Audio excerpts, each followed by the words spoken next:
Good, very early morning, everybody. Welcome to Across the Pond Westbound.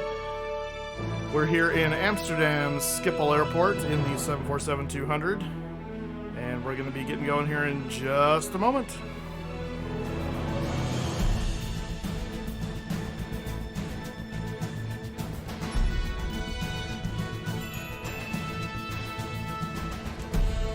Alright, we're gate Echo 19. No one has spawned into us yet.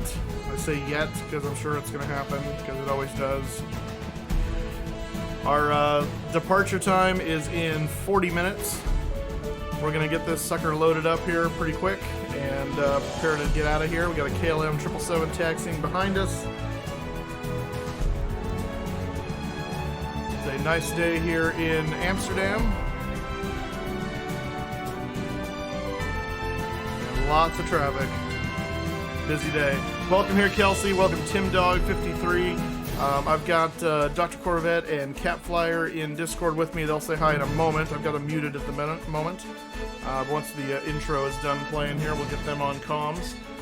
And they're going to be in the cockpit with me for shared flight. We've got First Officer Dr. Corvette and Flight Engineer Catflyer.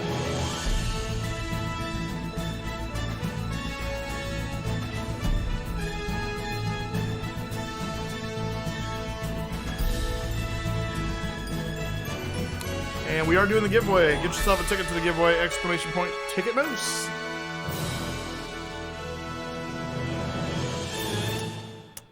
All right, Dr. Corvette and Catflyer, say hello to the nice people of whoever's on the thing at this early in the morning. Hello. Morning. Illinois State Aviation, good to see you. All right, so we're going to be kind of busy here for the first part of this, trying to get this beast brought to life. So we're going to be kind of focused on that. Dr. Corvette, as soon as you can, let's get the clearance so we can know how we need to program the INS as far as our initial stuff. So that would be good. Airline Gamer, hello to you. Do you want to go APU or GPU? We're GPU at the moment.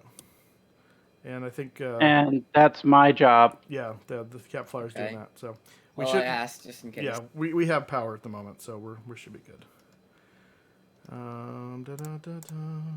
APU comes on 10 minutes before departure.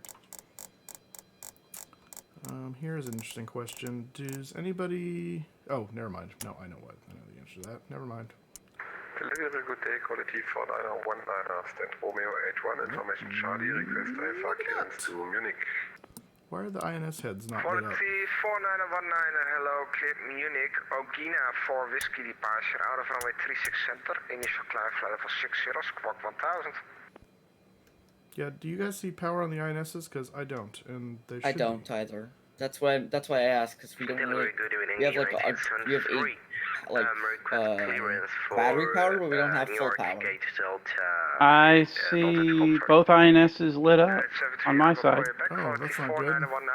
Yeah, that's not good. Please give me your readback. And neither INS is lit up. Yeah. I didn't understand you. I'll switch back on. Oh, you guys may have to manually connect ground power on the... I bet we do. On the PDA. Yeah, it does. Connect GPU. There we go. That's why. And Nothing's boot up. Maybe you can recycle? I mean, does recycling affect you?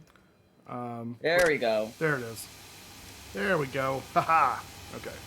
That's yeah, that may have been what it was. I had it already turned on my PDA, and so it all fired up. Got it. That's probably what's going on. Okay, cool. All right. We are good now. All right. So I'm going to go ahead and align the INSs. I'll go get our... Yeah, go ahead and get our clearance. Does anyone remember if there's a way to set it so that I can listen to like my COM 2 and not have to use COM 1? I know there was a way. Yeah, I don't remember off the top of my head. I think you have to go in. There was something in you have to do a setting in XPilot, I think. Yeah, well, no, it's not in XPilot. I looked. No. It shows that you have 2 on receive right now. think you just have to click. I think you have to click the captain's button. I don't think there's a way to split it. Yeah, I think you're right. I think you have to just Okay. control the Yeah, because there was, at least in the 737, there was a way to actually listen. Yeah, Like if I you're don't on know the if you, co-pilot I side. don't know if you can do that in here.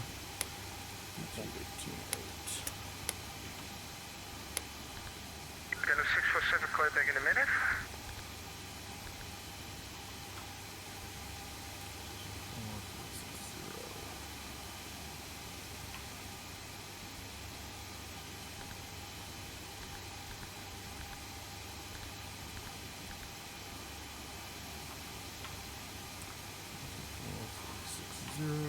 Skiffle delivery, FedEx 2277 Heavy, stand Sierra 84, clip Boeing 748, looking to copy IFR to George Bush Intercontinental, Houston, and I have information Delta on board. First, can 647 you were calling? Go ahead, KLM 647. 647 cleared Montreal, Bergy 5 Victor departure, out of runway 36 left, initial climb flight level 60, squawk 2700. Bergy 5 Victor departure, out of runway 36 left, can you repeat the squawk again, KLM 647? 647 squawk 2700. Wolf squawk 2700, KLM 647. 647 reback correct, call planner 11650, enjoy the ride, bye-bye. 21650, thank you very much, KLM 647. Skipper delivery, good day, Adventure 215, stand Golf 3, request clearance to Montreal and info echo on board. First, I got someone on one of the sheriff stands that was calling, please say again. Skiffle delivery, FedEx 2277 Heavy, type Boeing 748, stand Sierra 84 with information Delta, looking to copy IFR to George Bush Intercontinental, Houston. FedEx 2277 cleared Houston, Bergy 5 Victor departure, out of runway 36 left, initial climb flight level 60, squawk Or RNAV only on 2776. route. Yes, that's correct. En route RNAV only. Clear to George Bush out of runway 36 left, initial flight level 60 via the Bergy 5 Victor departure, squawk 2776, FedEx 2277. FedEx 2277, readback is correct. Information echo, call planner 11650, enjoy the ride.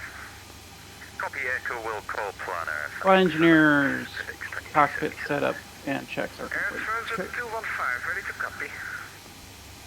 I'm Adventure 215. Adventure 215, clear to your destination via the Bergy 5 Victor departure, out of runway 36 left. Let's see. Melvin Leroy, how you doing? 60, squawk 2760. 1,500 flights away on VATSIM Day is going to be a legend. Absolutely, 757 Spy. Chili Willy's good to see you, my friend. Ingo 423, hello. Good morning to the West Coast. That's right. Jamie Games 890. You flying to Gatwick? No, we're flying from Amsterdam to Boston. Long flight over the pond today. Skiffle delivery, good afternoon. This is KLM 6 Tango India, stand Foxtrot 6, Westbound, IFR clear to Montreal, station echo on board.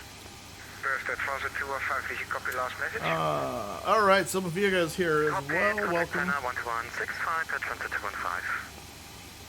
KLM 6 Tango India, hello, clear to your destination via the Bergy 5 Victor departure, out of runway 36 left, initial climb flight level 60, squawk 2725. All right, I need Clear to destination by the Bergy 5 send Victor you departure, out of runway guys. 36 left, initial flight level 60, squawk 2725. KLM 6 Oh, Tango let me get India. the. Sorry, I realized I 6 Tango India, reback got a correct, different contact thing on planner here. 14650. There we go. There's that. Sorry, guys. 12165, bye-bye. Doing Lisbon to Atlanta. Oh, nice.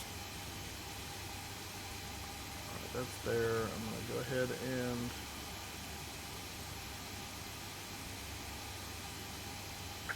Shippo, good afternoon. This is Turkish 6 Echo Juliet. We received clearance. All right, I just sent you guys the paper flight plan on Discord. FYI. It doesn't show the. Sorry. Did you file any departure? No, because they're all RNAV out of here, so I just put our initial point, which is Bergy. Roger, thank you. Okay. Initial 960 Turkish 6 Echo Juliet. You don't really, even at that in Europe, you don't file the Yeah. star or the SID anyway. They assign it. 650, bye-bye. good day, Emirates 250, heavy weight 28 stand, Sierra 84, bringing information echo, requesting RFR clearance to Toronto as well. Emirates 250, clear to Toronto. Information Echo is active currently. Runway 6, main takeoff runway 36 left, secondary takeoff runway. 2704. Let's see, wind. 35 departure 536 left. Oh, transition level is 2704 for 040, that's for other people. Emirates 250, back correct. Wind is 30 at 16, variable between 330 and 60. Visibility 10. Light snow, really. It's not what I'm showing. Interesting, okay. Let's see. QNH 1020. Aircraft type 742 at stand Echo 19 with information Delta looking for clearance to Boston. Keep in mind we are en route, RNAV only. If you call him, please say call sign again, please. 86. There you are, United 6, clear to Boston, Bergie 5 Victor departure, out of runway 36 left, initial climb flight level 60, squawk 2132. I don't think he got the... Squawk one more time for United 6. Unit 6, squawk 2132. I don't think he got that we were en route RNAV only, though, because he just gave us an RNAV departure. J-Snap, hello, sir. For United 6, is the Bergie 5 departure RNAV? Yeah, it's all RNAV capable. Yeah, let him know we're unable RNAV for departure. United 6, we're unable RNAV departure. We're flying Zulu. United 6, roger that. You will be contacted by my assistant for that. Okay. Skipper, very good afternoon. Western Global 8328, information echo Sierra 90, requesting clearance to Atlanta.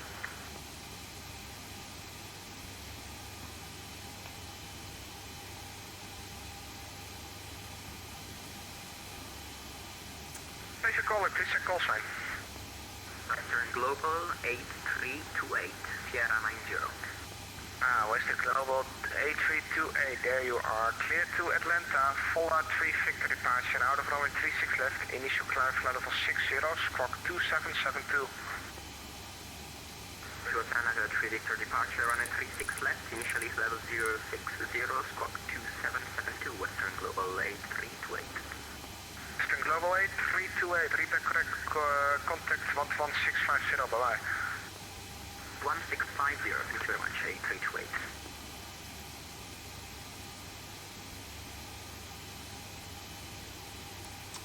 Okay, we're connected to Sim Toolkit Pro now. And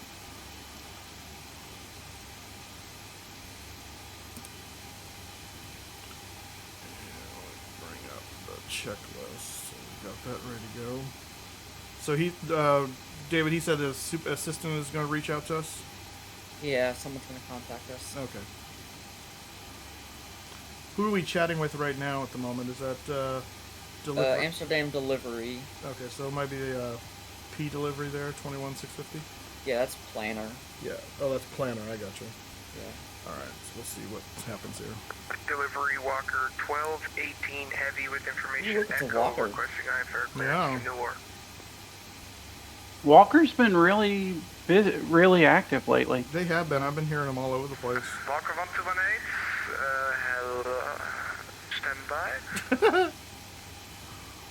You didn't know what to say. That was funny. I'm at stand Echo 3, sorry about that, Walker 1218. Well, the only thing I know you want to do INS moves, but we might have to just flip it over to the FMS. No, we can do it. I did this before. It'll be fine. If nothing else, we'll cheat and we'll do INS on the RNAV departure, but Cleared out of, I'd like to do Yeah, it. how There. did you do departure last time? I just told them we were RNAV only, and then they vectored me into Paris. So, because they're all RNAV stars too. So it really shouldn't be a problem, but it'll probably just be a vector departure. That's what it'll have to be. Enjoy the ride. 11650 Walker 1218, thank you. Alright, do you want to know what the rest you gave me? Because besides the fact that we're not going to get our What was that? here for a bit. I'm sorry, what did you say? Do you want to know the rest of what he gave me? I got flight level 60 and I got 2132 for the transponder. Was there something else? Nope. Apart from probably running a 36 left. Okay.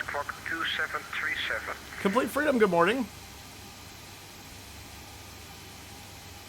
Clear via an absolutely risky departure, runway 36 center, initial flight level 60. Squawk was 2736. I didn't get the squawk. Van 3 X-ray, squawk 2737, 2737. 2737, genoteerd, dankjewel. Van 3 X-ray, die back correct, contact planner, 11650, fijne vlucht. Contact planner, 11650, en fijne dag. Yep. What was our scheduled departure time again? 12:32. Okay. David, you might want to reach out to him and just say, hey, just double checking. Is someone contacting us or are we supposed to contact somebody? Delivery, good afternoon, KLM 692, stand Golf 6 with information echo type 7710. Requesting for clearance to Tampa. 692, cleared Tampa, body 3 whiskey departure, runway 36 center, initial climb flight level 60, squawk 2710.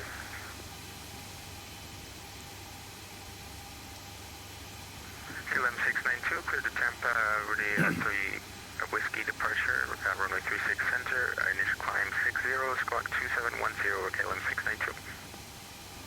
692, read back correct, contact triple planner, 11650, bye-bye.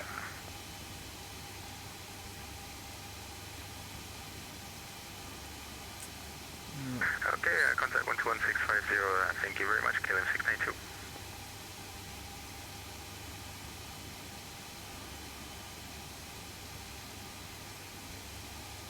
I'm sure it's just probably that they're busy. I'm sure it is too, but I want to make sure since I don't know who his assistant is and how that's working. I just don't want to get left. I'm assuming his assistant is planner, so. It could be, but I just want to make sure that it's happening.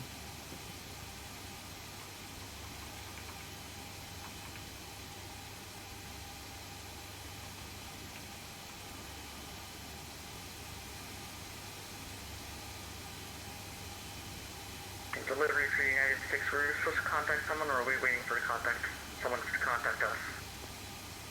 Station call, is your call, sir? United 6?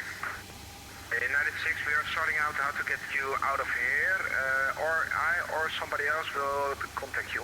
Okay. For United 6. 30 degrees. Chili Willows, it's going okay. We're just trying to get INS clearance out of here instead of the standard RNAV, so we're breaking the system a little bit, but you know we're stretching them. Yeah, we got a half hour, so plenty of time. Exactly. Let's see. The wind is that's not the wind. Transition for a wind is 30 degrees at 16 knots.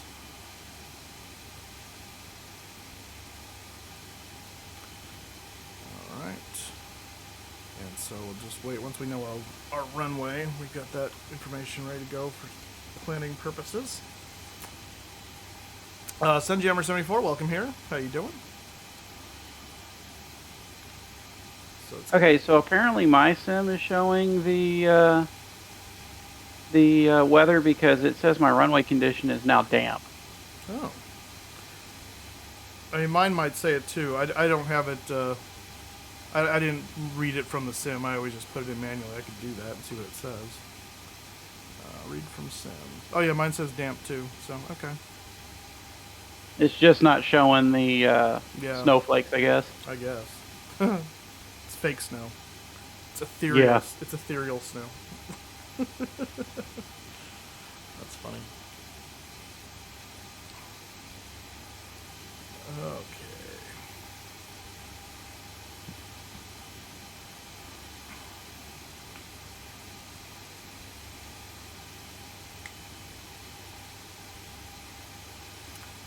Alright, I'm going to go ahead and start programming in the INS starting at Bergie, because I think they're going to find a way to do it, so... Okay. Anyway, I'll put these all. Whoops. I'll put these all onto remote. I mean, I know they've got a lot of people, but there shouldn't be any reason they can't just give radar vectors. That's what I say. So, and that maybe just I think they want more I don't think they want more standard departure for us. That's so they don't have to stress out the departure controllers. Could be. Well, the thing is that, I mean, it's, but with an RNAV departure, the 90% of what the controller does is radar contact or radar identified, and then contact next controller, because you're climbing via the SID. So. Yeah. 52449, insert east 004459, insert, next point is AMGOD, north 5258, 8.5,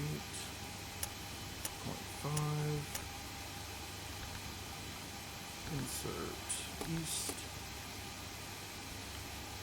00341,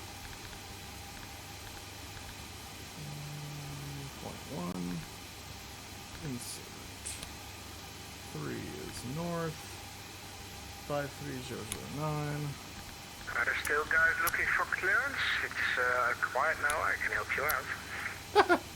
Can we surfer? I had a little bit problem with the plane training I needed to restart the simulator, so I will need to request divergence again.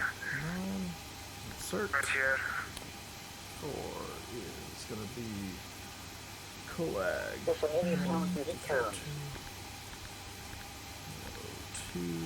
Station calling, please check call sign.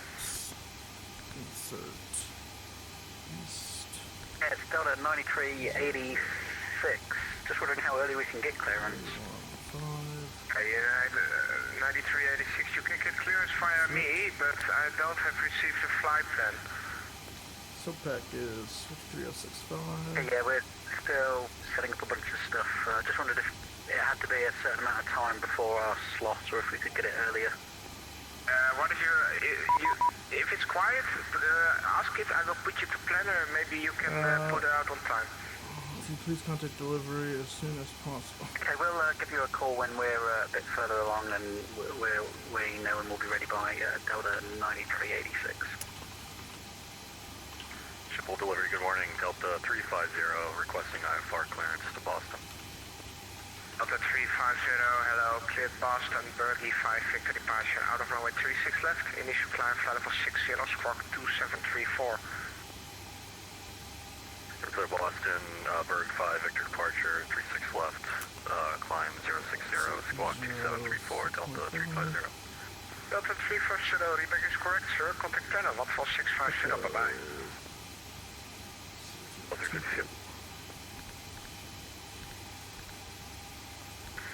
Shipple delivery, hello, Gallop 675, requesting IFR clearance to Montreal, information echo.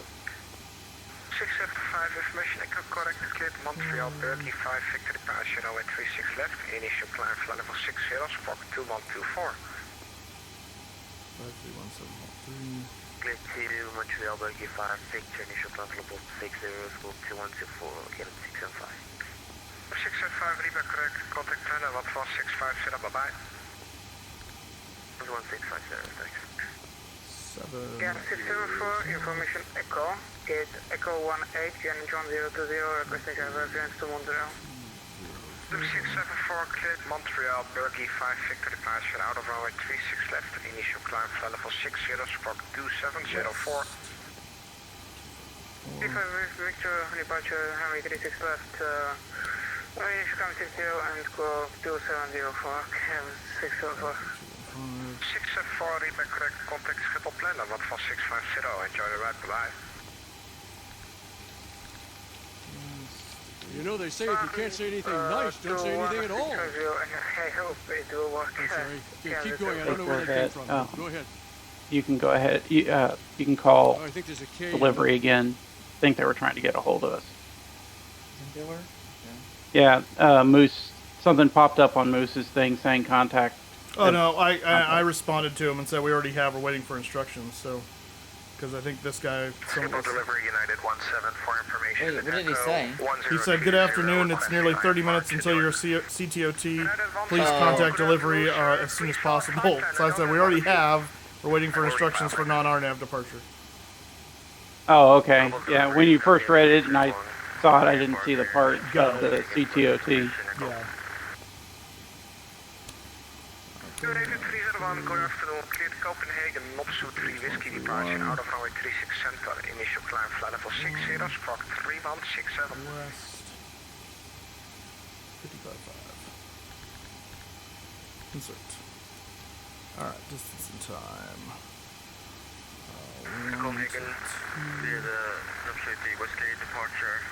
Out of departure 6 squawk 3167. Ja, even 371, reback correct, call planner, wat van 650, bye. Not correct. 12241. Thank you.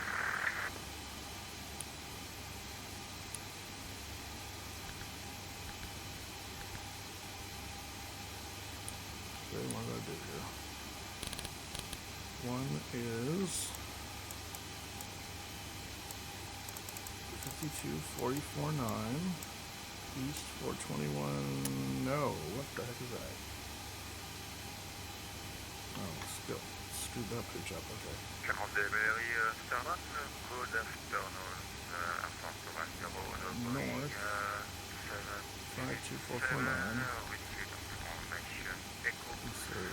North 52449.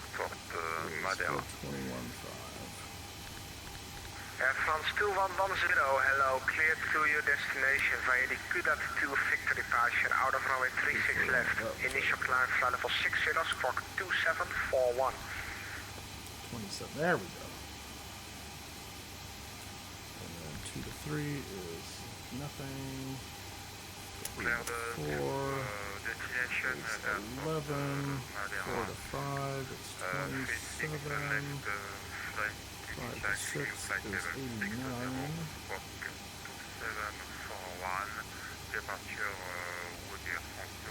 Yep.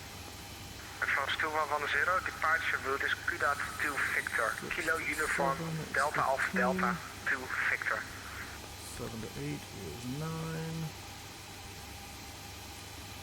And 8 to 9 is... yeah, okay. Okay, the INS is programmed. I'm going to step off for about 2 minutes. Okay. Delta 3412, I only hear static first. Air France 2110, please give me a correct readback.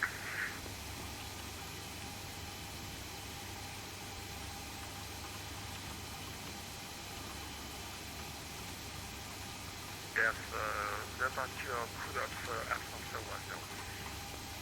France 2110, correct. Call planner 11650, bye-bye.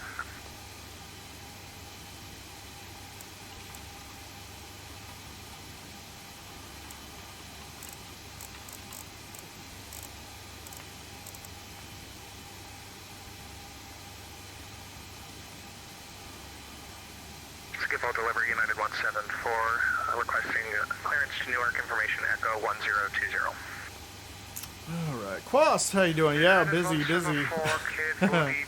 got done with my first Scottish stint. Lots of airplanes. I'll bet. Elon Skywalker, good to see you. It's too quiet. A little too quiet.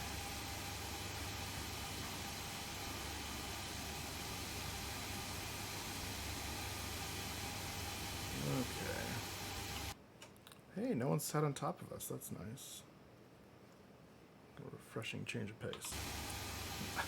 It's a relatively organized day. I know. Now, if only we can get some non-RNAV clearance out of here. United 174, clear to Newark, Woody 3 Whiskey departure out of runway 36 center, initial climb flight level 60, squawk 2123. Hey, that walker this guy is pushing back right now.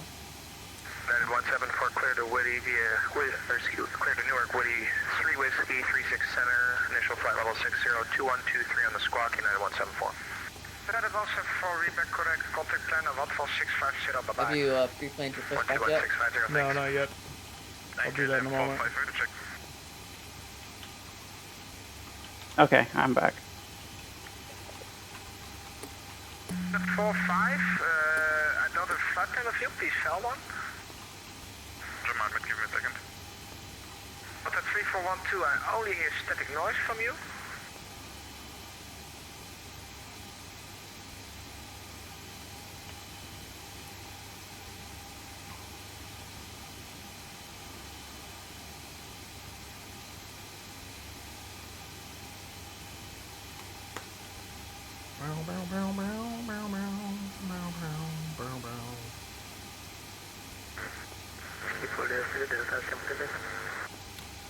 So Cap Flyer, reading the briefing, are we? It says we should be planning to left-hand push from this gate. Does that mean tail left or nose left? It means nose to the. Let me double check. Hang on. I was gonna say, I don't think we can push to the I don't think we can push onto the active. Because if we had our nose to the... well, that's true. It would if we put had our the tail... It would put our tail onto the active. It's true. I mean, we'd have to get clearance for that anyway. I mean, they'd have to approve that. So. Yeah, it should be nose left. Nose left. Okay. First Delta 727, read back, please.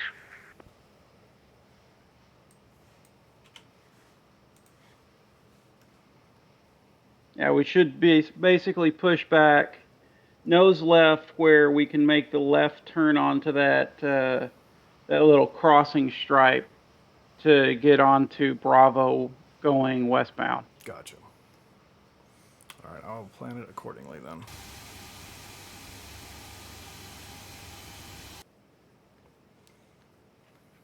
So our wingtip would basically be a beam of that 340 that's 2 gates over. United 83, I only see you as Alpha Fox 1. Maybe you want to change course I and see what file you mean. flight plan. Oops. Apologies, one moment.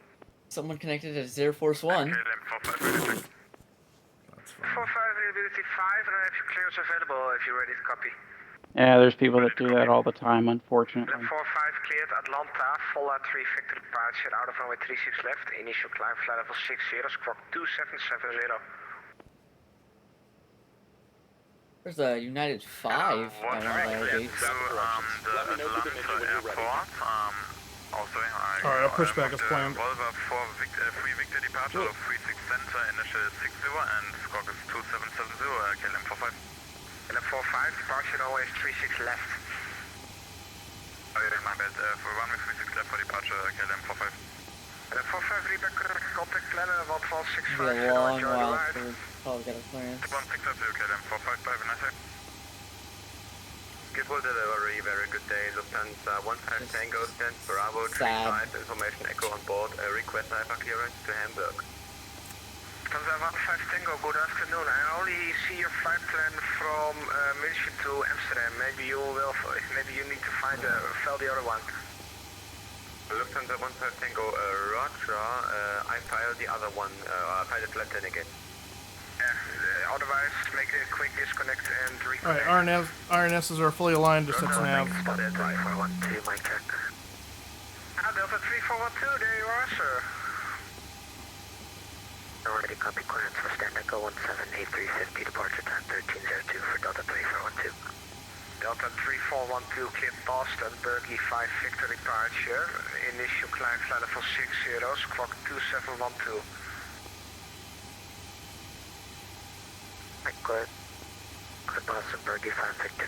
Okay, 15 minutes to push, so... Yep. Definitely not making it to the runway on time. It's a long taxi. Yeah, you might want to go ahead and ping the delivery guy again. Yeah. Clear to Boston, Berkeley 5 Victor departure. Seems busy right now. I'm gonna wait for him to... I did ping the guy that pinged us and said, hey, this is what we're waiting for. And we're good after Bergie. We just need to Bergie, and I still haven't heard anything back. United 83, I will call you. Give me a call in around 4 minutes, then your flight plan will be validated. Somebody will be looking at it. Copy that, holding, so that was it for 83 heavy. Lufthansa 15 Tango, have you now the right flight plan point? Lufthansa 15 Tango, negative. KLM 45, we would like to cross a final level, a different final level. 45, roger, I will check that for you, stand by.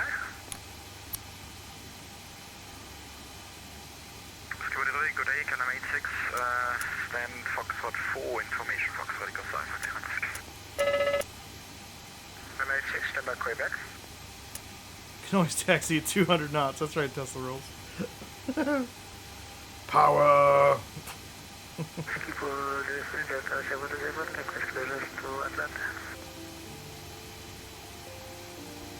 Make sure you set For, your, what will be... Yeah, I set mine. It should be QNH 1020. So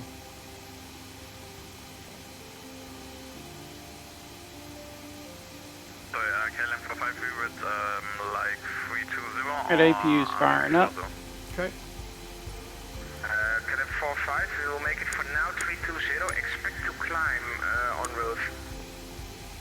But we will now go for 320 and then we will expect a further climb later. He didn't change our cruise altitude, did he? From 360? I don't think so. Camarash, how you doing? Level copy planner now, 165. 165 now, thanks a lot, KLM 45. Schedule delivery. Hello, United 1138, stand Echo 24, requesting IFR to Houston with information Echo. Bergie is even outbound. Please give me your readback. I'm sorry, what now? Bergie is even altitude outbound. Well, yeah, but I mean, I just heard him change someone else's cruise altitude, so I was making sure he didn't change ours. KLM 86, ready to copy? Oh, he changed it because they asked. Oh, I Yeah. got you. Boston, Bergie 5, Victor departure. All right, APU is on the bus. Ground power can be disconnected. All right. 764. Disconnecting GPU. Boston, Bergie 5, Victor departure, runway 36 left, initial climb flight level 60, squawk 2764, KLM 86. 6, repeat correct, call planner, Back me a parachute. enjoy the ride. Planner 12165, KLM 86, thank you, bye. This thing is just... This guy's not seeing any... Alright, contact delivery again as soon as you can. Tell him we're getting notices from something to contact, so... So, contact this delivery and then who's it wanting to contact? Because you're talking to 975, right? Yes. Yeah, so go ahead and call him again. Just say, hey, we're getting notices to contact you. We told him we're waiting for instructions, and he said to contact again. So Who's this? this is EHAM Yankee delivery. Anthony Bowl. Yankee delivery? It's not on the list. He's like a ghost kind of thing. I'll go ask her. Houston, the Bergen 5, Victor departure, 36 left, this climb level 60, squawk 2761, United 5. United 5, repeat correct, call planner, 14650, bye-bye. 12165, United 5. And you might even just ask him, can we just plan vectors to Bergen? Because that would solve the problem. Yeah, I mean, I'll ask him to good to contact the other controller. Yeah. Sky Command, how you doing, my friend? Initial climb level 60, squawk 1000.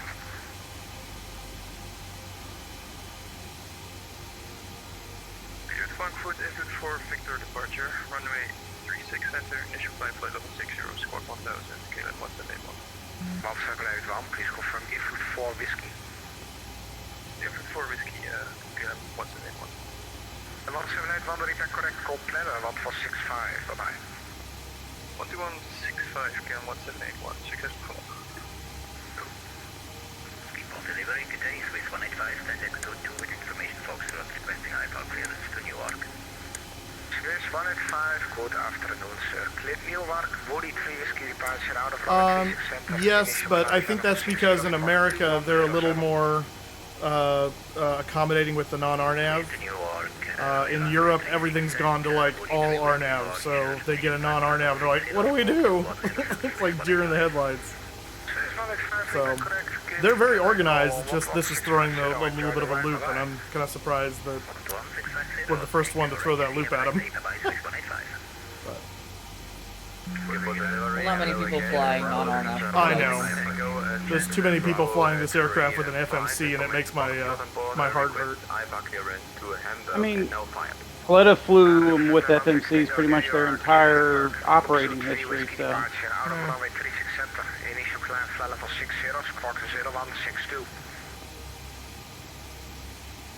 Just ruins the integrity of the aircraft. It does. Yeah. I mean, it's. Hell, I think even FedEx Flying Tigers was running universal UNS-1s when they were flying them, even when everybody else was still pretty much all on INS.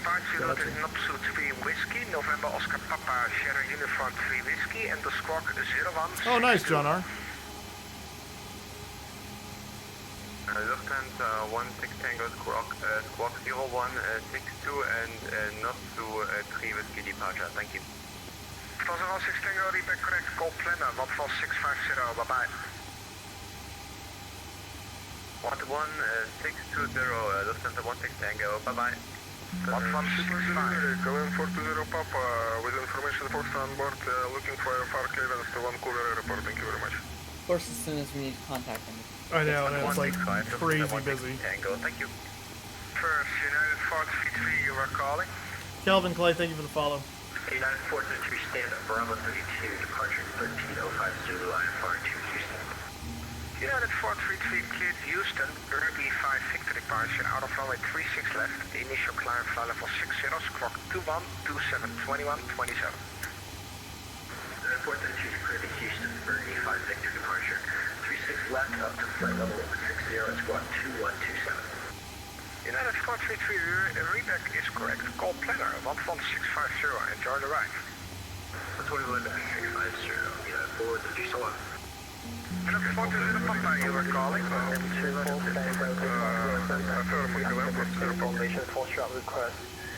That was at least 3 people talking. First, get a 420 Papa clear to your destination, Nopsu 3 Whiskey. At this point, you might want to just send a text message there for that. They said specifically not to do that because they're going to ignore it if they're busy, so it's not going to make a difference. We just got to get a word in edgewise, so I'm just going to have to wait. It's just what it is.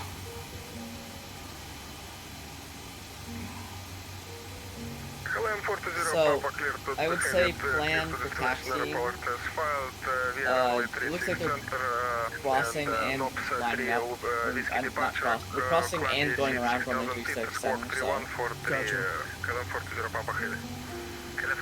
Papa, squawk 2143, 2143. Squawk 2143, Clam 40, Papa Hill. Also, I would just call in with the call sign only. Yeah. 727, you were calling? 727, I already gave you your clearance. You ready to copy back? Ready, 727, go ahead with your readback.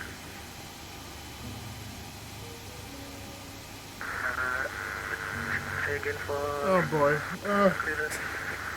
Delta 727 cleared Atlanta, Vola 3 Victor departure, out of runway 36 left, initial climb flight level 60, squawk 2750. I hope you realize as soon as we get our clearance, we're just booking it out of here. Yeah. Runway 36 left, 6000 feet and squawk 2740, You want to start with the 4-star checklist? Yeah, let's go ahead and run through that. So go ahead, that's you reading that off, Rothmuller, and then we're calling out, and occasionally you answering as well, so. Hold on, let me pull it up real quick. Alright, cockpit safety, or not safety, security inspection. Complete? Complete. Wait. Departure briefing. We'll do that once we have our clearance finally, so we'll put a pin in that one. Delivery, good morning. That. Logbook and documents. On board. Checked and on board. Oxygen and interphones. Actually, cockpit preparations. Complete. Complete. Now oxygen and interphone. Checked and on 100%. Check on 100%. Checked on 100%. Clear destination, Berkeley 5 Victor departure, out of runway 36 left. Initial climb flight level 60, squawk 2147. Flight control hydraulic power switches. Are on. Initial climb flight level 60 and squawk Anti-skid. 2147. Is on. 124, reback correct, emergency lights. 650. Are armed. Cabin signs. Are on. 650, Lufthansa 124, good day. Stall warning. Yeah, ready to copy KLM, this is Fox. Is normal. The 27 Fox clear Houston, Berkeley 5 Victor, Let's 36 take left, initially 60, squawk Window heat. 2745. Let me. That's not on yet. Let me turn that on real quick. left, initial 60 and 12, 2745, KLM 27 Fox. Good 27 Fox, correct, On. call plan 146. Clocks or not clocks. Clocks. 650, einde dag nog KLM 27 Fox. Delivery FedEx. Sorry, what do you say? Clocks are set. Set. Set. First, FedEx 2277. Altimeters. Yeah, I had a problem. Had to, 1020 set. Is my clearance still good? 1027 on my side. Berkeley 5 Victor and squawk 1020 on my side. Squawk 2776 Fox. Flight nav instruments. Are set. FedEx 2277 in that case. Cross Call check. planner 1465. Set and cross check. Planner 1465, FedEx 277 heavy. Start levers. Cut off.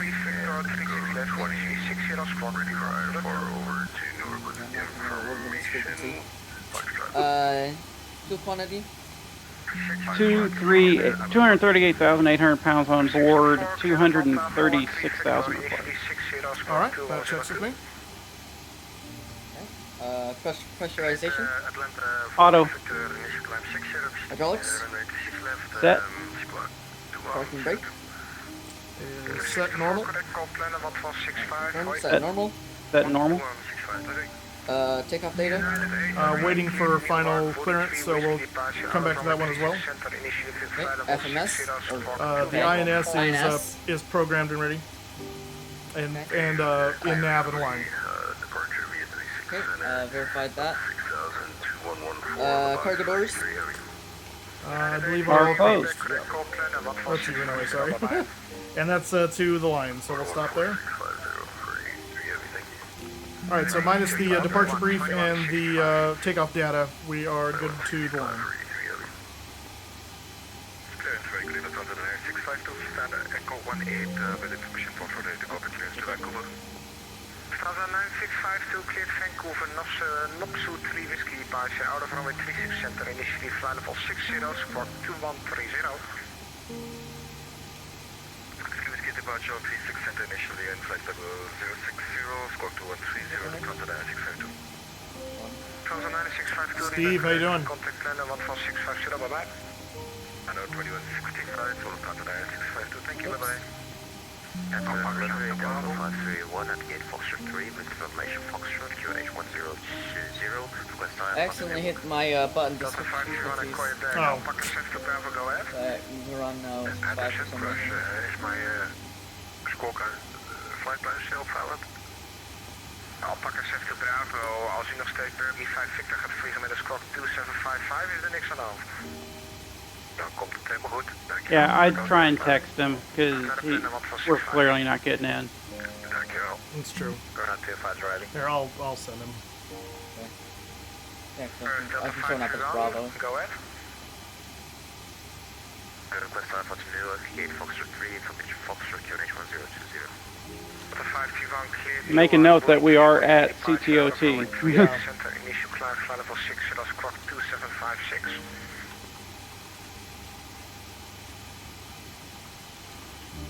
Clear to destination, hit the Woody 3 Whiskey departure that is filed on a runway 36 center, initial altitude flight level 60, squawk 6056, Delta 531. For the 531, squawk 2756. Squawk 2756, Delta 531. For 531, reback correct, call planner 14650, bye-bye. 14650, Delta 531, bye-bye. But it's 250, go ahead. Alright, I messaged We got him. an amendment flight plan according due to the event. We're holding at Romeo. Is there any place else you'd like us to Did stay? you? Or is this good? Oh, you messaged him. No, I meant just type on frequency. If you turn Oh, next I to see. the right, you can park yourself with Well, I'll do your that nose too. next to the airport. I think that's a good parking position for you. But we'll turn to the right and hold there. I'm not sure how we'll be pushing back, but we'll take care of that later.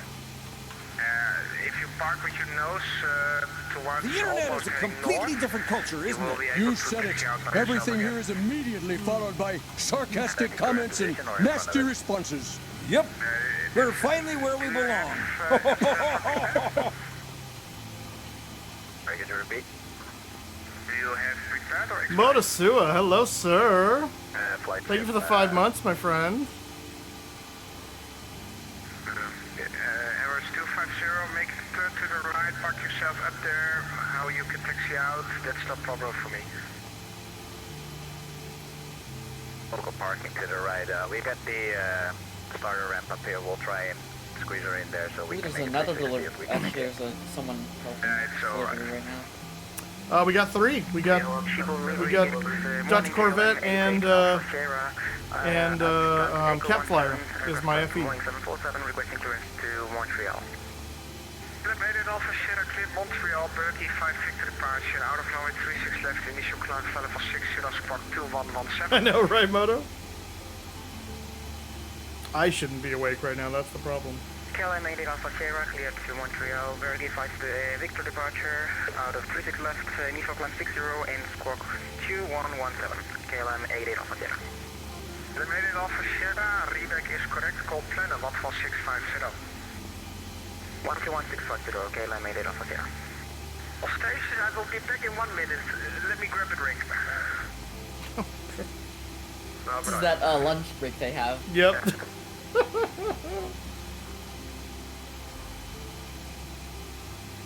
Oh boy.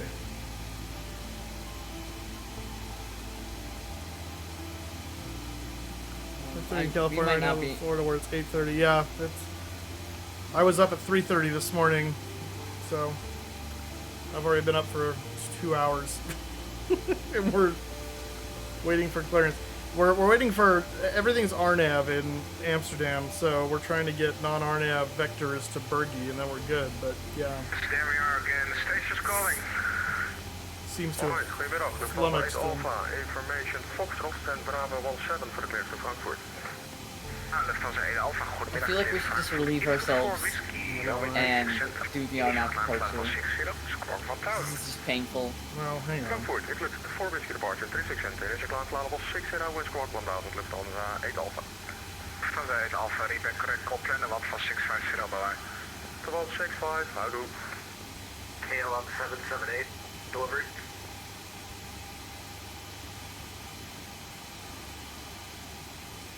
I also pinged Matt Booker to see if maybe he can help us too. Okay. So I'm not being rude with Yeah. it. I just said, hey, we're just trying to get some information. We're at our Right. CTOT, so he might be able to. Lufthansa 1 go ahead.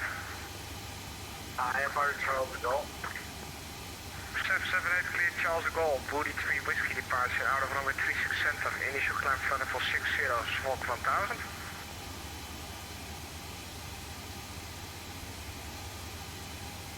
Clear to Charles de Gaulle via the Booty Well, it's just busy. Whiskey departure, 36 center, climb and maintain 6, squawk Hopes and 1000. dreams.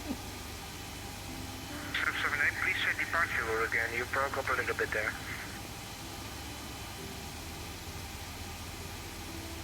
And the could have 6 Whiskey departure for KLM. I do like that my seat swivels based on which way I'm looking. Oh, that's Whiskey, Whiskey, Oscar, Oscar, Delta, Yankee, 3 Whiskey.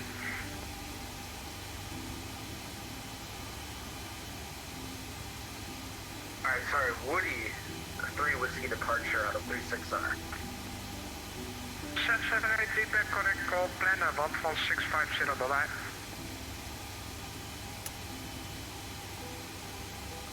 Delivery, United 6 Heavy. United 6? Yeah, we still haven't received any information on non-RNAV out of here. Can we just plan on vectors to Bergie? That'll be fine. United 6, clear to your destination. Expect departure instructions from the tower. The runway 36 left will be the runway. Initially flight level 60 and the squawk 2132. Alright, we'll expect 36 left and departure instructions from the tower. 2132 for the squawk. Initial climb to flight level 60 for United 6 Heavy. Hijack clearance, delivery Delta 157.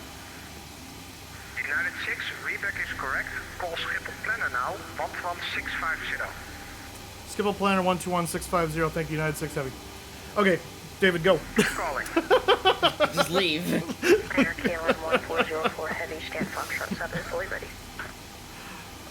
Alright. Do we want to go into the parts briefing or just go? No, you need to call planner so we can find out if we're going to get to push. KLM 1404. Enter KLM 778 on frequency.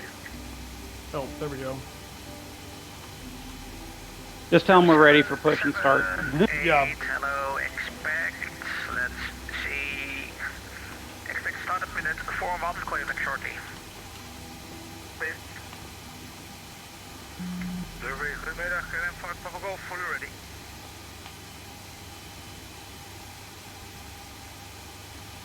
L5, Papa Golf, good afternoon, expect start at minute 4-4, Okay, slot 36 time 125, left. absolute. Where's my charts? Start 4-4 and slot time is 125.625, Papa Golf. It is 12.467. After 8 Alpha, good afternoon, expect start at minute 46, slot time 125.8. Report elevation. 46, 125.8, follow the departure, lift also for 8 Alpha. Where's the stupid airport elevation? Planner United 6, fully ready, Echo 19.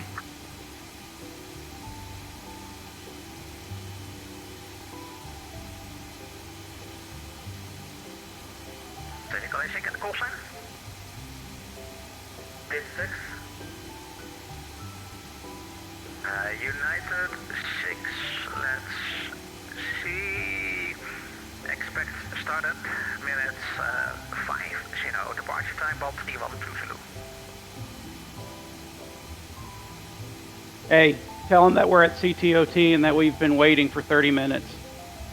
I don't think it matters. It's not about that now. Delta 531 at Gate Foxtrot 3. What did he tell us for? It kind of actually does.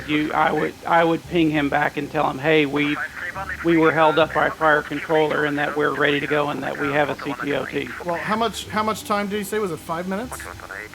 No, he said 30 minutes. Oh yeah, no, call that back. Holy crap, 30 minutes. Yeah, no, he said expect engine start at 51 with a CTOT of 12 with a push time of 12 after. Oh gosh, okay. Ground 1217, thank you for your service. KLM 778. KLM 5 Papa Golf, KLM 5 Papa Golf, information Foxtrot Q81020 on the ground 1217. I don't think we're gonna get one. So many people are pushing back right now, so. Yeah, but you still need to ping him and let him know. Just let him know. Just say, hey, just Yeah. FYI, we're already past our CTOT, so Because all this planning was done based on a certain flow. yeah. And if he doesn't get us back up towards where we're supposed to be, it's going to screw everybody else up behind us because they didn't do their job. Right. Planner for United 6, just FYI, we did pass our CTOT.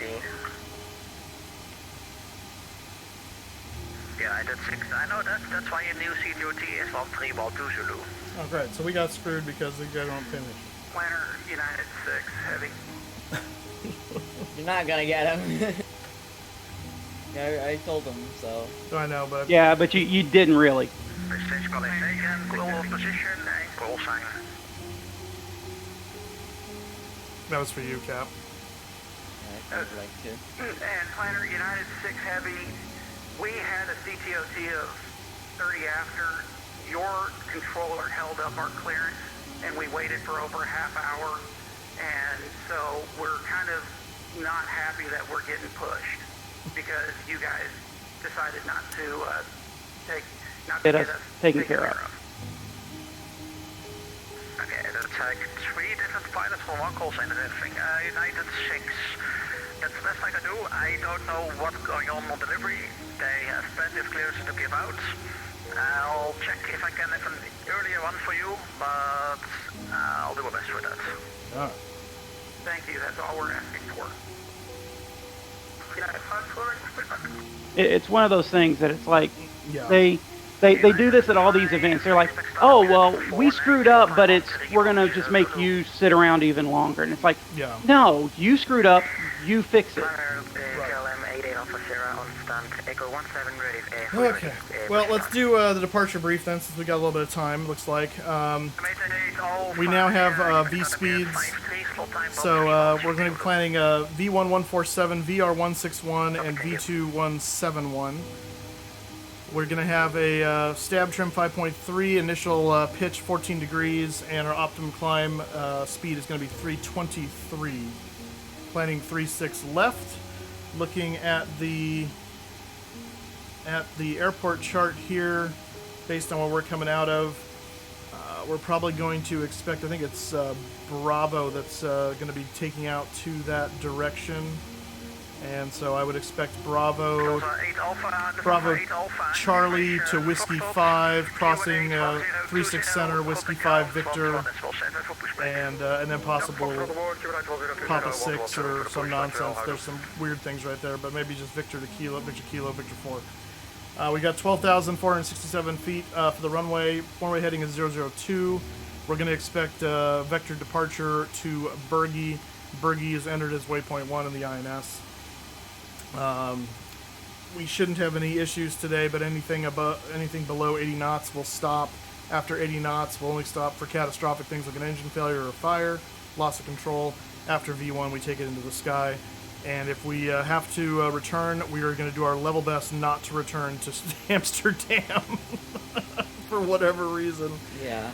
We'll probably go to like Rotterdam or something. So it looked like, and just based off of what the traffic is doing, we'd either expect to cross 36 Center or go around it. Yeah, I mean, I'm hoping they give us the cross because going around is kind of a long way, but who knows? So that's just an estimate based on looking at the chart. So. It could be just from where the aircraft come from. Yeah, I mean, if they're coming down below, it makes more sense for them to go around. Information Foxtrot, Q8 from 020, squawk 2117, and contact ground 11 is flight for pushback. 121.8, squawk 2117, KLM 8 Alpha 6. Delta 9386 with you. At this rate, I'll have like no minutes before I have to log off. I know, so we'll do our best. And, we got an next round of the giveaways now. Open exclamation point, take a moose. Start at minute 5, 7, Delta 9386.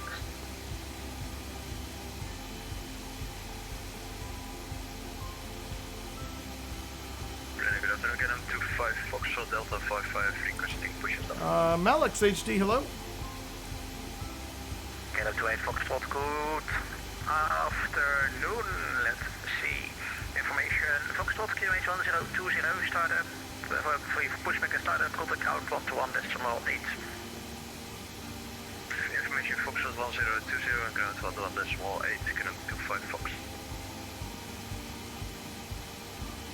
Amsterdam Planner, American 173, stand Delta 8 with information Foxtrot, fully ready. American 173, good afternoon, expect start at minute 57, slot time 1320, Zulu.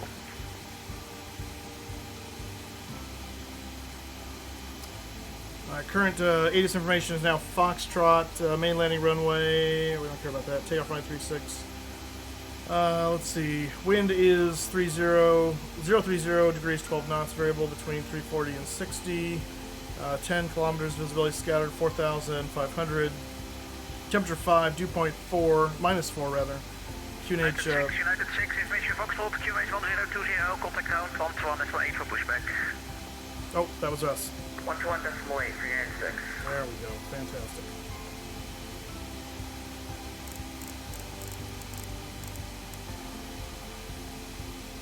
Alright. Stand by, 121.9. I'm gonna call the tug.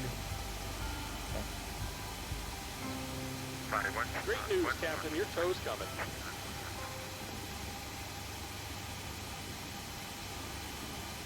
Good afternoon, get up to 5 Foxtrot, Delta 55, requesting push stop.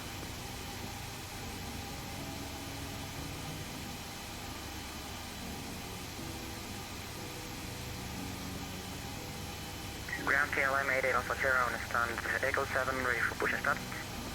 KLM 88 Alpha Sierra standby. First, Swiss 185. Make sure to join connection hold short Alpha 21. And contact ground center 121.9. 121.9, hold short Alpha 21, Swiss 185. Ready, standby on 121.9. All right. Like the doors and hatches are closed. We're ready to connect. Okay, for 5, I just want to let you know there's a Delta Airlines A50 in front of us who just fully went forward. My apologies, he was supposed to join behind you and not in front of you, but yeah, my apologies for that. No, you don't have to apologize. I just want to let you know because I heard there are not a lot of MD-11s on the ground right here. I just want to let you know that. So therefore, like the plane very much. Enjoy, it's a great one. Ground at the 341. He told me to hold behind a KLM. He shut up his UPS, so I wasn't 100% sure. Roger that. Then in the next time, then please make sure to ask twice. But contact standby on ground center 121.9. 121.9, sorry about that, other 342. Bye on 121.9, bye-bye. Welcome aboard, Captain. Tow's connected. KLM 88 Alpha Sierra. Go until the parking lot. KLM 45 standby on 121.9, bye-bye. 121.9, KLM 45, keep up the great work, bye. Thank you so much. KLM 88 Alpha Sierra, hello. Pushback is start approved. Please start approved, KLM 88 Alpha Sierra. Ground Delta 531, ready for taxi. First Delta 531. Taxi to holding point runway 36 center via Bravo. Taxi to holding point Whiskey 9er, runway 36 center via Bravo. And Bravo, giving way to the United Boeing 777 passing right to left. You said it has twice. No, I think you said last time to ask, to like, to double check, basically, I think is what he's... Maybe he said ask twice, but I think that was the translation of, you know, double check. If you're not sure. 058 clear of the Delta, Airbus 1830 behind, pushback is started approved. When we're clear of the Delta, we're pushing starters approved for United 2058. Apologies for the delay. Not a worry, thanks so much. Ground United 6, looking for pushback off of Echo 19.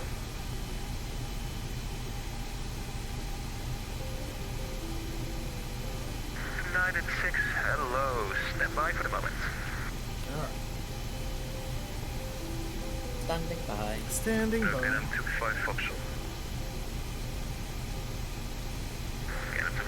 Oh, KLM right next to us. Got clearance. Oh, that's why. Alright, while we're standing by, before checklist, below the line, please. KLM 25 Foxtrot, pushback is started approved, facing east. Stand approved facing east, KLM 25 Foxtrot. United 1 has enforced standby on 121.9. Free panel. Set for start. 121.9, United 17 for heavy. Is on. Pack valves. Closed. Cabin. Secured. Doors. Closed. Start pressure. 38 pounds. Transponder is 2132. Looks like first start checklist is complete. And actually, let's go ahead. We're going to start moving, so I'm going to mode see it. Okay.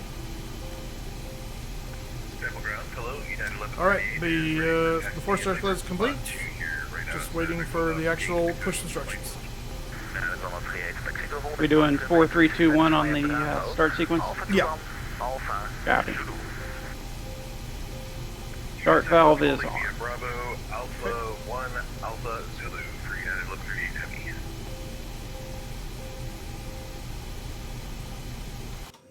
United 6, once clear of the KLM Boeing 747 behind, pushback and startup approved. Gotcha. Once clear of the KLM behind, push and start approved. United 6.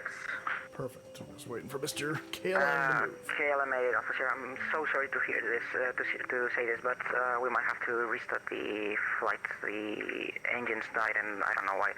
We might get back into the stand. He's the guy directly behind us. Are you able to go back into the stand in Echo 17? I think so. We'd like to get out and close the hatch. This is the... What was that? Egypt Air or whatever it was in JFK? Sounds right. Bad Use the maintenance. stairs and just walk out. Pushback start approved. Approved. What is he doing now? Going reversers. I don't know why though. Like what? Maybe he accidentally had his pushback tug still Delta going. 531, 100% standby on 121. Oh, was it Lufthansa? That's what it was. Yeah, thank you, Ingo. Standby on 121, Delta 531. That's such a great bit. To enjoy.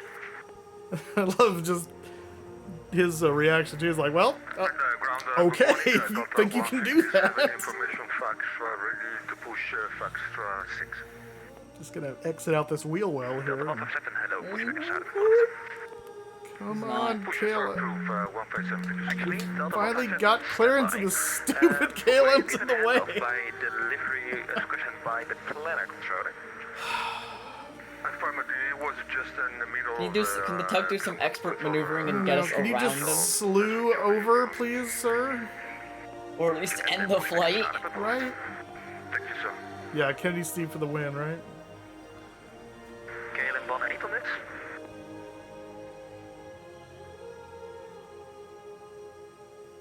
Come on. Do something. United 83 on this. You know, it's gonna take us longer to push back. I know. Nothing to... I know, right? Hey, he's moving! I'm Yay! I'm just happy this flight's not incredibly long, because... And I've got nothing, like set that I have to do today, so... Nothing but time.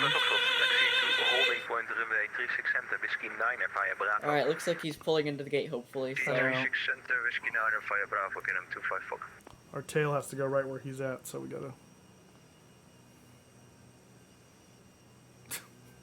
It's limping back to the gate.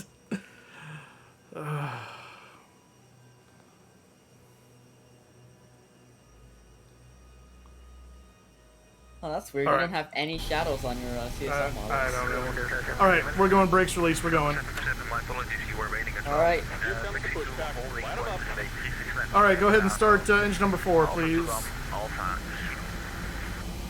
Starting 4.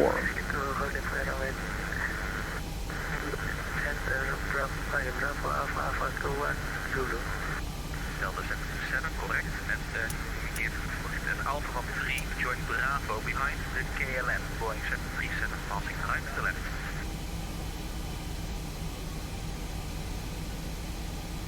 Ground United 2058, ready to taxi. We're finally moving!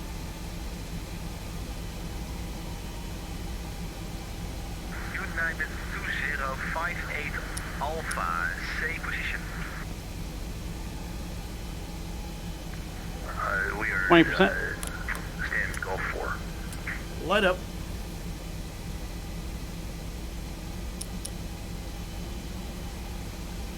Conclusion United 2058 Alpha. You are not visible on my radar screen at the moment, sir. Engine safe. Alright, go ahead and start number 3. Starting 3. Back at Golf 2, but I think that's not you. Yeah, it's actually the same. I'm supposed to be in observer's shared cockpit. Let me check that. Right then. Flight, taxi holding point, runway 36 left via Bravo, Alpha 2 Bam, Alpha Zulu. Join Bravo behind the... 20%. Boeing 737. Okay. Light up. Taxi up on 36 left by Bravo, Alpha 21, Alpha Zulu, and then Bravo and stay on 70 showing left. ETA2 Golf Romeo with you. Good afternoon. Ready for sample start, please. You can tell the ground is Stable. damp from. Start number 2.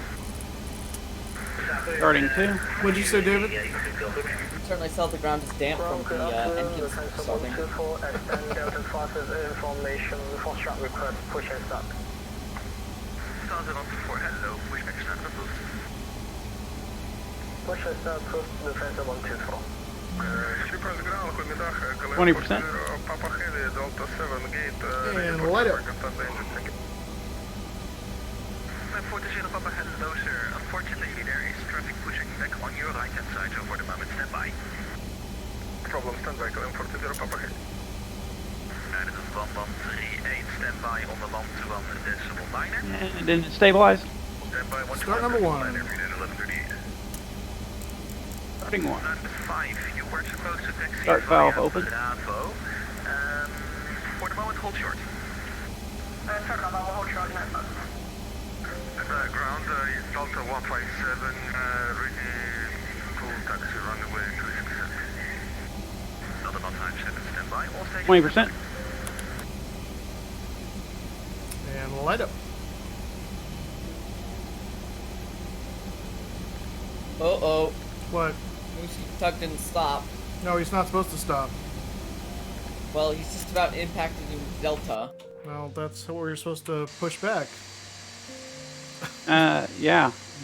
According to the pushback thing, we're supposed to go this way, so... We're supposed to go all the way back here? Yeah, because this is a one-way. No, you went back too far, Moose. The November 3 is where we were supposed to be short of. Oh. Yeah, Alpha, or November 3, yeah, that's where we're supposed to go. Yeah, you're pushing back a full spot too far. I'll stop. All right, engine stable. Control 067 Alpha, start Golf 5, request push and start.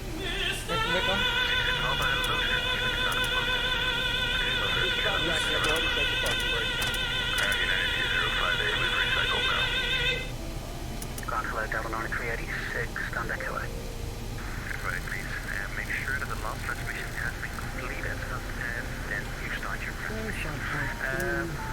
Delta 9386, hello sir. Pushback and startup onto taxiway Alpha 10 approved. Actual start approved on Alpha, Delta 9386. United 2058, you are calling as well? Alright, after start checklist. So we're ready to taxi. United 2058. Stand by. Okay. Point, runway 36 left. Via That's for, Bravo, first Alpha officer. 2 location Alpha 12. Alpha. Nacelle anti-ice. Stand by. I'm not ready He's yet. not ready yet, so just hang on. Alpha That's fine. 21, Alpha Zulu, United. You wanna get flaps in there, Moose? What was that? You want flaps? Yeah, flaps, we can do flaps 10. Yeah, flaps 10. Flaps 10? Yeah. Who hired this crew? Start this pushback any moment now from Golf 5. Please stand by. You can get flaps set. Stand by. Stand by. 121.9. And flaps 10 set. Okay, flight engineer is ready. Okay, after start checklist. Nacelle anti-ice. Off. Electrical. No lights. Yes, that's normal. Hydraulics. Auto and normal. Is on. Oh, that's your call, sorry. Aileron and rudder trim. Is 0, 0, and check. Stabilizer. Is set 5.3 units. DME. On. On my side. Takeoff auto brakes. Not applicable. Ground equipment. Clear my side. Clear my side. After start checklist complete. Alright, and Absolutely. We're about to get taxi, so go ahead and give me the taxi checklist, Effie. If you can do that, then Okay. pushback and start up boost. Okay, man, ready for Charlie. Taxi checklist, flight nav instruments. That's Effie reads the taxi checklist according to this. 121.19 United 2058. Yeah. Flight and nav instruments. Set and cross checked. Set on prospect on my side. Set and cross check. Flaps. 10, green light. 10. Minutes do you need until you're ready for your pushback? Let out 398. And flight, or correction, 8 green lights for me. Flight controls and yaw damper. Are checked and on. Ground Delta 157, I can clear one spot. Check. Takeoff briefing. Complete. Fox 6, some range attacks and runway 267. Okay. Taxi checklist completed to the line. Okay. Call for taxi, please. Delta 157, taxi to holding point Whiskey 9er, Bay 36 Center via Bravo. Whiskey 9er via Bravo for 157 to the south. Ground Lufthansa 124 ready for taxi. Lufthansa 124, once clear of the Delta, Airbus A350 pushing back in front, taxi to a holding point, runway 36 left, via Bravo, Alpha to 1, Alpha, Zulu. Come taxi to holding point 36 left via Bravo, Alpha 1 Alpha and Zulu. Lufthansa 124. Comfort. Ground United 6 booked for taxi. And we're disconnecting, so give United us a 6, moment. taxi to holding point, runway 36 left, via Bravo, Alpha to 1, Alpha, Zulu.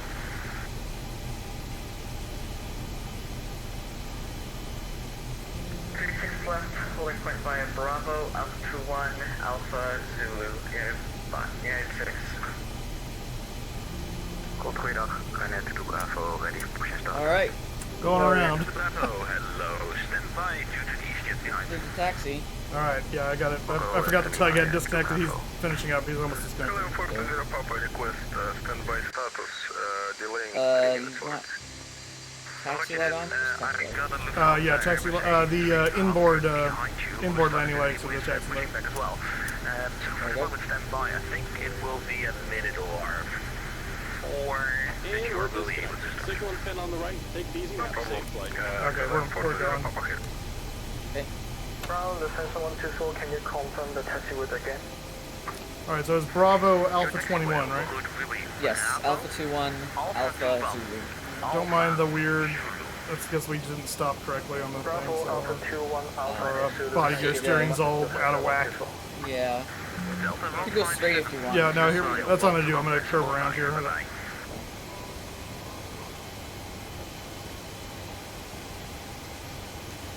Technically, that's what we're supposed to do, apparently. 21.9 for 157. Thank you very much, sir. Very much appreciated. Welcome, enjoy.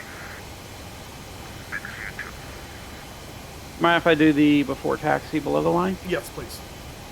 Okay, APU is off and secured, and fuel panel is set. Fantastic. Below the line complete. Thanks, sir. Okay.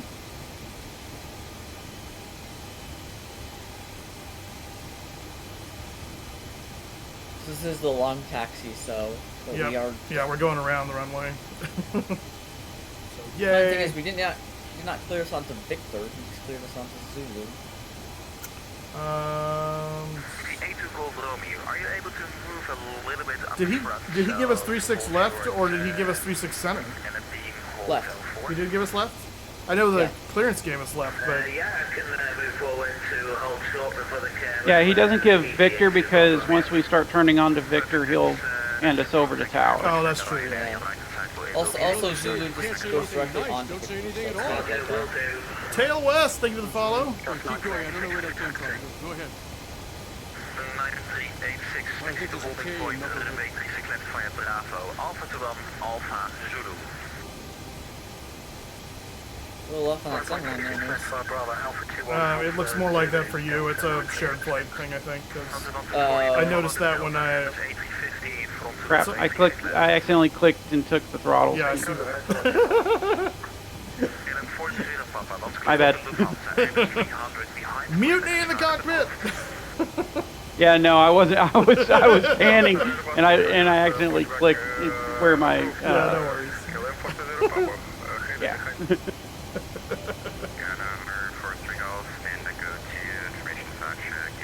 I mean, I will be taking them to set takeoff power, but. Yeah, that's fine.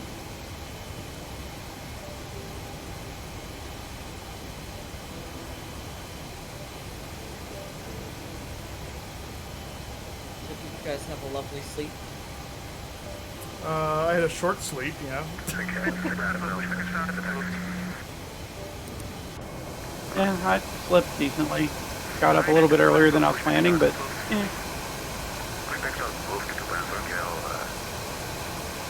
I was startled by my alarm this morning. Startled. I'm so startled.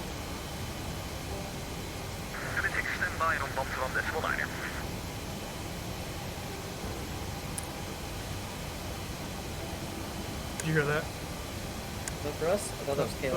I thought you said United 6, but maybe not. I heard KLM, so Okay.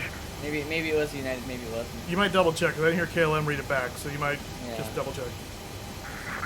Stand by due to traffic pushing back behind. United 6, contact question standby on 121.9er. Standby 121.9, United 6. I was right. C4 Charlie, how many more minutes do you need until you're ready for the push for your taxi? I'm ready for taxi now. I just want to make sure that I'm in the right position for you. Absolutely, you are doing everything as I would. Alright, you're gonna take Alpha 2-1, Yeah. basically direct Alpha. Bravo, Alpha to 1, Alpha, Zulu. I don't know why we're taking Alpha, because Alpha is counterclockwise. I don't know, Alpha's clockwise. Bravo, Alpha to 1. Yeah, but it doesn't connect. Bravo doesn't quite connect nicely. Well, it kind of does, but Yeah. Alpha and Zulu.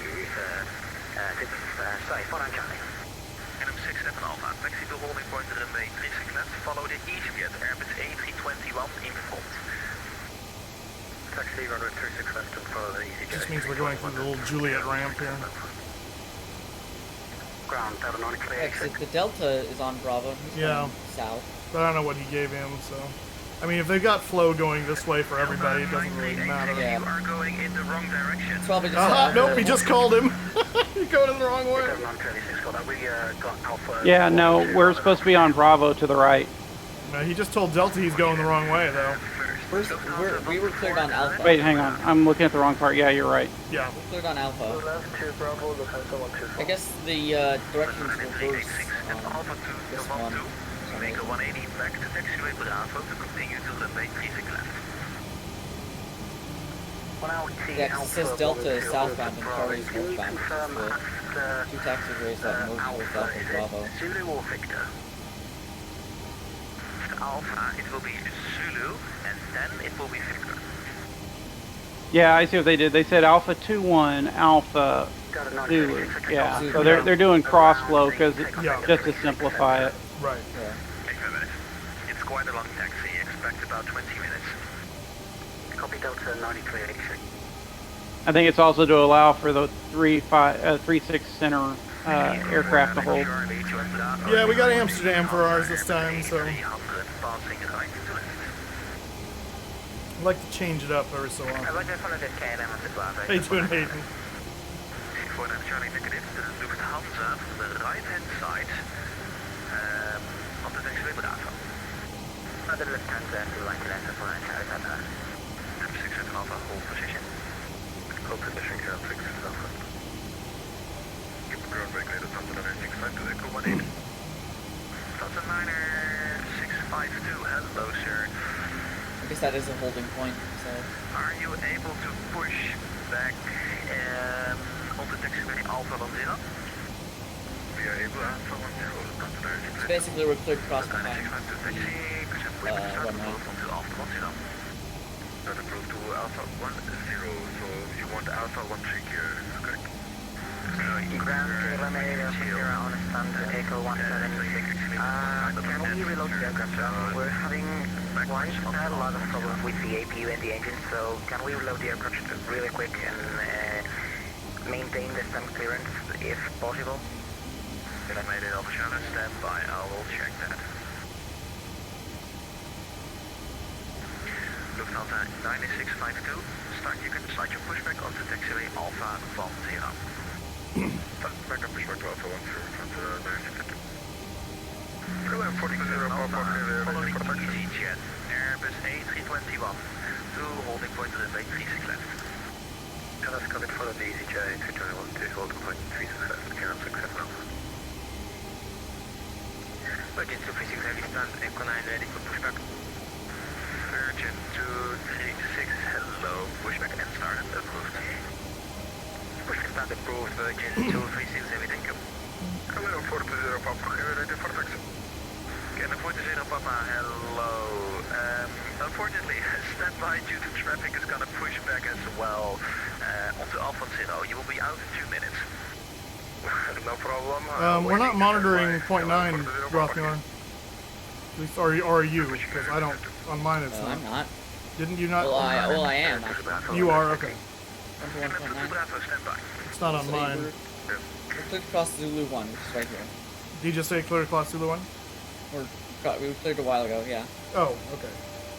Yeah, see, I was still. My radio apparently was still on point 8, so I heard none of that.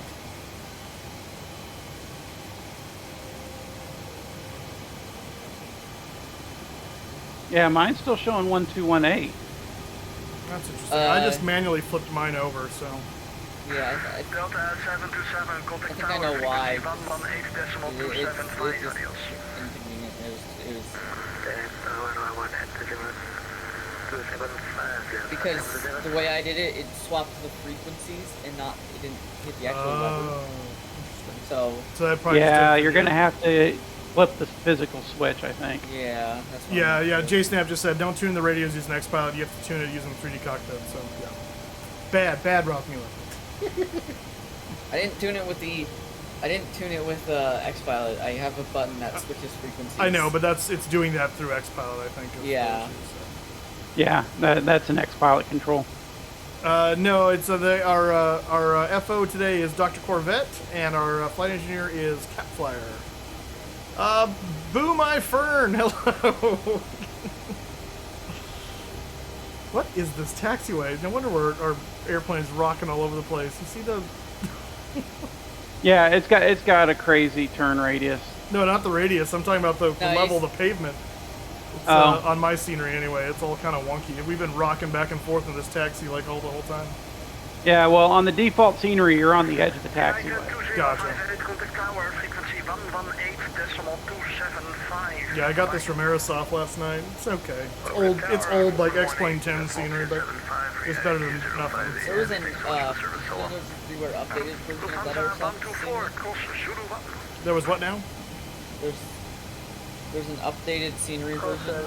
There is, but I saw that on the forum, but it required a whole bunch of scenery packs and weird tweaks, and I was like, I don't have this kind of time, because it was like 10 o'clock. I'm like, I need to go to bed. There's two freeware stuff. Yeah. Not freeware, payware. Right. Oh, that's right. There was a second payware thing it needed too, and I was like, nope, no, I'm done. I'm out. Yes, Dr. Corvette. That is correct, Recipe AKF. Oh, you're flying the Classic 2, Boo, my friend? Nice. Where are you flying?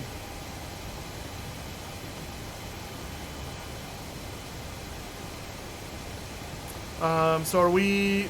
Okay, last I heard... So, update my taxi stuff, because last I heard was Zulu, so... That's all we got so far. Okay, so when we get to...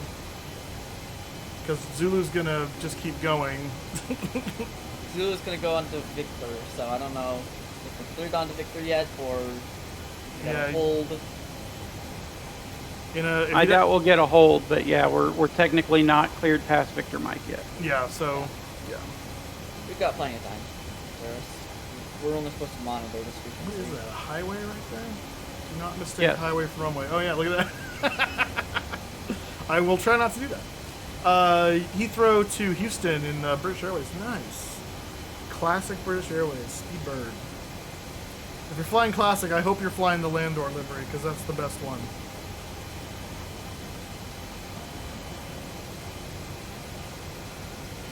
Nice. I like how in my scenery it's just a 2-lane road. Yeah, exactly. Yeah, that's pretty much all it is for me too. I wouldn't ever mistake that for a runway in the sim. You know, in IRL, I guess.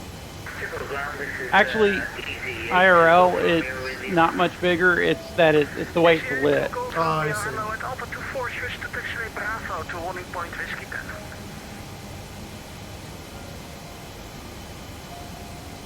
I don't have Volanta actually. I'm using Sim Toolkit Pro. But I'll probably be able to find you on once we get in the air and we have some time. I'll be looking up some people on VATSIM and seeing who's where, if I can figure them out. I'm on Volanta. You're on Volanta? Yes, I am. Oh. I actually really like it. It does really good, and it gives you another way to keep track of your flights for when your other trackers screw up, which they do quite a bit. Gotcha. Yeah, I mean that's what Sim Toolkit Pro does. It's basically a similar type of thing, and I'm happy with Sim Toolkit Pro. So. Yeah, I have both. I use Sim Toolkit Pro on certain circumstances, but Gotcha. yeah. McLaren 147 at Alpha 27, give way to EasyJet A320 coming from the right. At Alpha 27, give way to the EDC coming from the right, McLaren 147.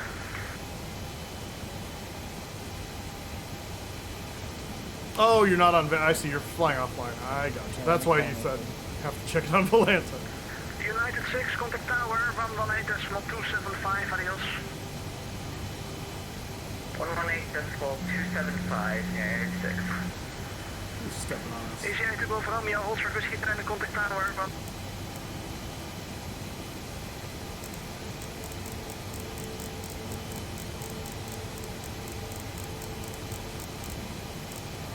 For departure, 121.2, have a good afternoon. Look very happy. Hey, what's our V clean speed? V clean flaps up is 244. Okay, so we're below 250. That's what I was wondering. 6, hello, and sequence, hold short to 26 left. Short, 36 left is sequence, United 6. Okay. United 6, hold short, and Victor 4.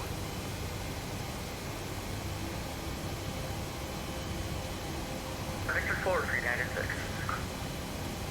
We're clear. What do you say? Oh, Victor 4. Victor 4, yeah. Yeah. Yeah, so Clear on follow Victor. Victor around the curve, Yep, full line. and then to the very end. Yeah. I missed your clearance. What did you guys got? So we're gonna get tower instructions for departure to Birdie, but after I had to call and yell at it, not yell, but I had to like tell him how to do All it. three of us, basically. Well, no, that was that. All three of us was for the the next guy, the push departure. This is the 747-200 Classic in United Battleship Gray, which is Purdy. Yeah, so we'll follow this guy over here. Let's slow down a bit since we're starting a little quick. So it's going to be basically a vector's departure to Berge, and then we got Berge and the INS as the first waypoint, and then we'll be good from there. We'll be INS navigation after that.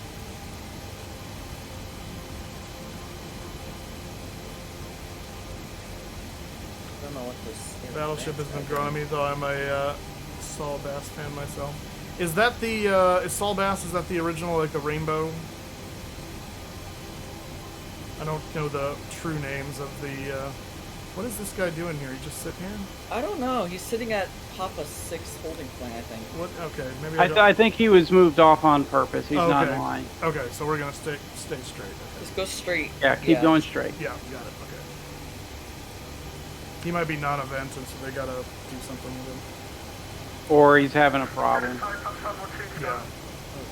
That's weird. What was that? His model matching has his flaps completely broken. Good afternoon, Yeah. 124 testing on S-Ray Victor. Oh yeah. Flying contact departure, Buffalo, that's 12 line. That's awesome. Keep it up, What is that airline? Lufthansa 124. Oh, Japan Air. No, well, mine says Australian. Mine says JAL. Mine's German Air Express. Nice. He's a hodgepodge. Hey, Hey, what departure frequency did they give? I don't think they gave They one. didn't give me one. 727 correction after departure, remain this frequency. But yeah, we're gonna need to know what we're going to. There's only 2, so it's 1212. Should be 119.05. Okay. West and east. Oh yeah. 2058, line up Yeah, but the briefing says that that east is also departure. So Oh okay. We'll just listen on. Well, they're not gonna transfer us over. We do that on our own after like 2,000 feet. So, you might just ask the tower at some point here real quick just to verify departure frequency will be 119.05. Are you able to fly your departure? So the Woody P Whiskey departure, can you fly that? Okay,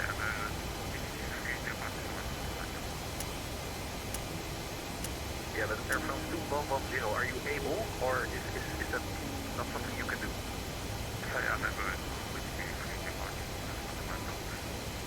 Okay, airframe 2110, then behind the Lufthansa A300, join the queue for 36 left, hold short, Victor 4.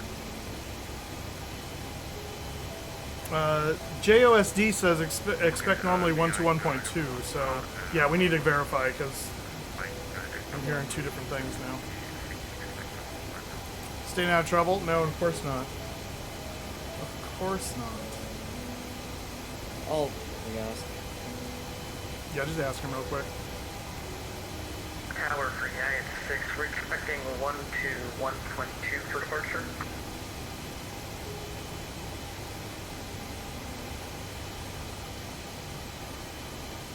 United 6, say again? What frequency are we expecting for departure for United 6? So the departure frequency will be 121.2, but you'll get a handle from me. Oh, okay, he will handle us. 1.2 we'll get a handoff from you, United 6. Perfect. Okay. Okay. He's vectoring us. Usual. Yeah, they said they may give you that, but they'll tell you if they're gonna hold on to it. Takeoff checklist, please. Ignition, flight start. Pack valves are closed. Transponder. 2-1. TARA, that's what he's looking for actually. Okay. External lights, exterior lights in strobe. Waiting for the landing lights, but strobes are on. Performance data. Is valid. Valid. Valid. Takeoff checklist complete to the line. Perfect. Thank you.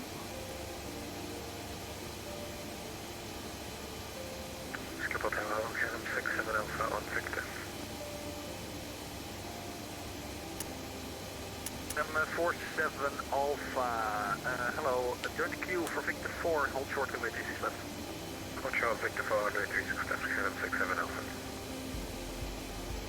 KLM 67 Alpha, please straight ahead, so don't follow the aircraft in front. Copy straight ahead, KLM 67 Alpha. Easy 49er Charlie for your next time. You don't have to cross the pop-ups, so the de-icing area. Sorry about that, so still someone to head to. I'll do it next time, my bad.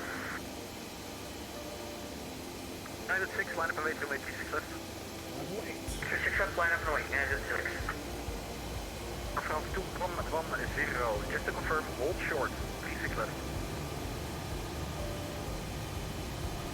Confirm hold short,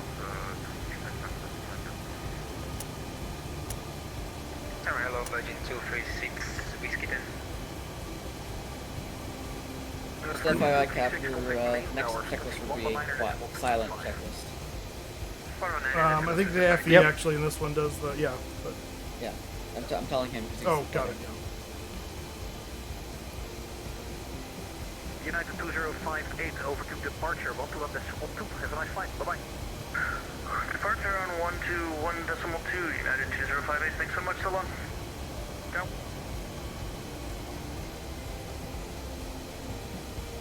Oh, what the heck? What? That was left field. United 6, the wind 020 at 12 knots, runway 36 left cleared for takeoff, bye-bye. 6 left, sure to take off, United 6, thank you. Alright, below the line real quick. Body gear disarmed. Flaps are 10 green lights, and runway is verified. No warning lights. Here we go. Yep.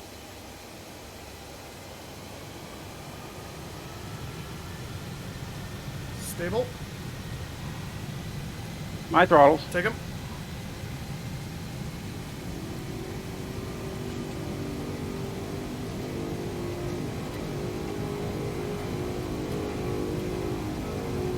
Airspace is moving.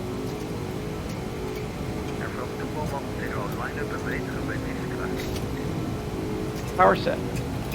Alright. Power set. Taking 12s back. Delta 124, line up and wait to wait left to one intersection departure control. Come in line and wait while we reach the land. E1. Rotate. B2.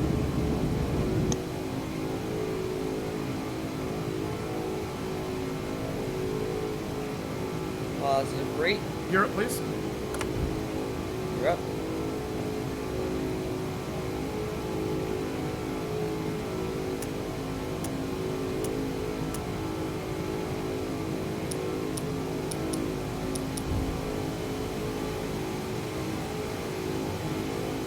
You're up, lights are out.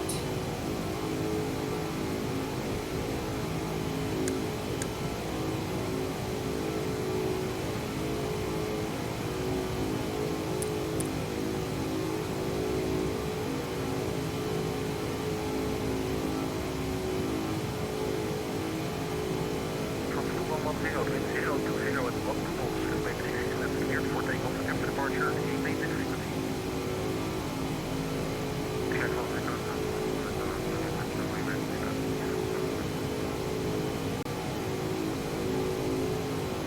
Amsterdam Tower, American 173 Heavy is with you on taxiway Zulu. American 173, hold short runway 36 left, fix 4. Sorry, you were quiet. Can you repeat that one more time? American 173, hold short runway 36 left, that's Victor 4. Motion for 36 left to Victor for American 173. United 6, single make departure, frequency 1 decimal 2. 1 decimal 2 and 6.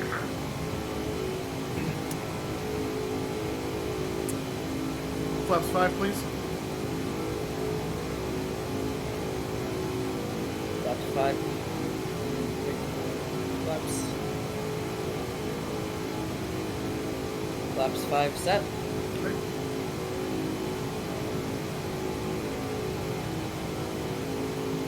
Departure flow United 6 passing 32,000. United 6 is good. EV location, good afternoon, identified, turn left heading at 320, climb flight level 130. 20, climb flight level 130, United 6.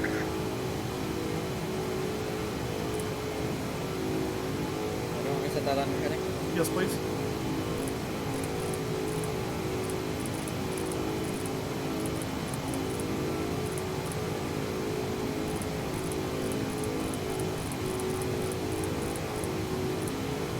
Transition. Okay. Okay.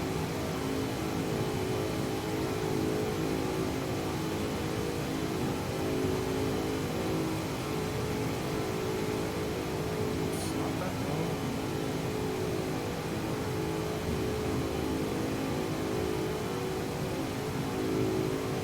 Okay, standards at my side. Flaps 1, please.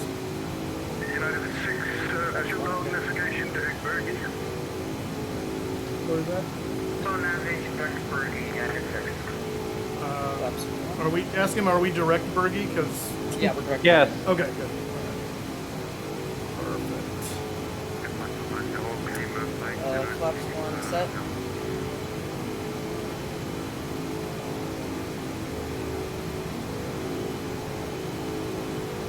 And from 2110, good afternoon. And flaps up. Identified, turn right heading 060, climb maintain up. flight level 130. Flaps out. Lift the gear handle off. Yes. We can just do that. Approach down line 8 with you. Time checklist complete. Okay, thank you. 798, good afternoon, vectors for the island 06. You want me to run over and run off? runway conflicts. Flight level 40 Delta 98. Air France 2110 to the heading 060, climate flight level 130. Are we on climb power for the what's it called? Little switch thing? No, let me change it for you. Thank you. United States, contact Amsterdam, up to 575 away. 575, United States. Location Delta 98, speed to 20 knots.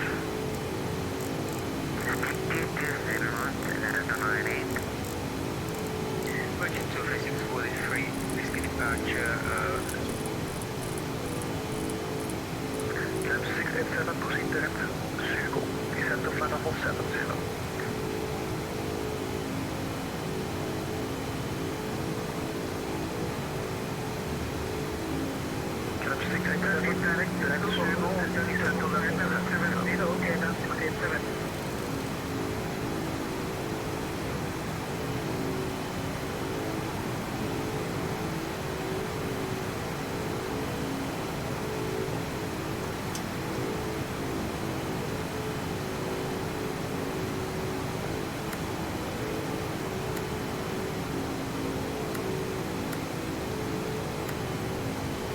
Wait. Sorry that stupid thing started zooming on me. Oh, gotcha.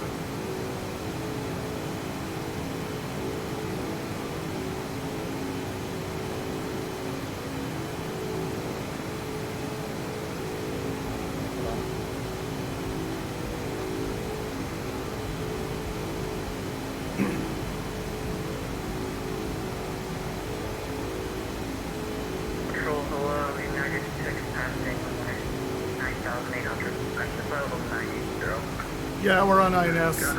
Hello, flight heading 320, climb to flight level 240. 20, level 240, United States.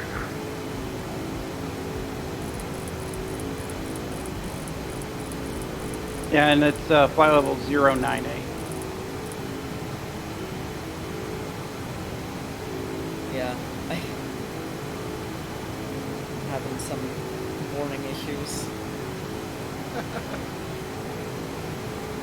Yeah, are you navving to Well, he just gave me Air- 320, but I can't do a because I'm guessing and I'm trying to do my best to because the thing is set from our from Schiphol to Bergie. So once we just hit Bergie. So here we go. Now we should be good. Well, it did direct to 20 INS. heading.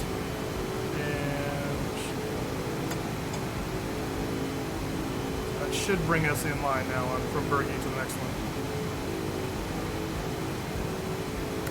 Yeah, because when they say own nav, you don't have to do.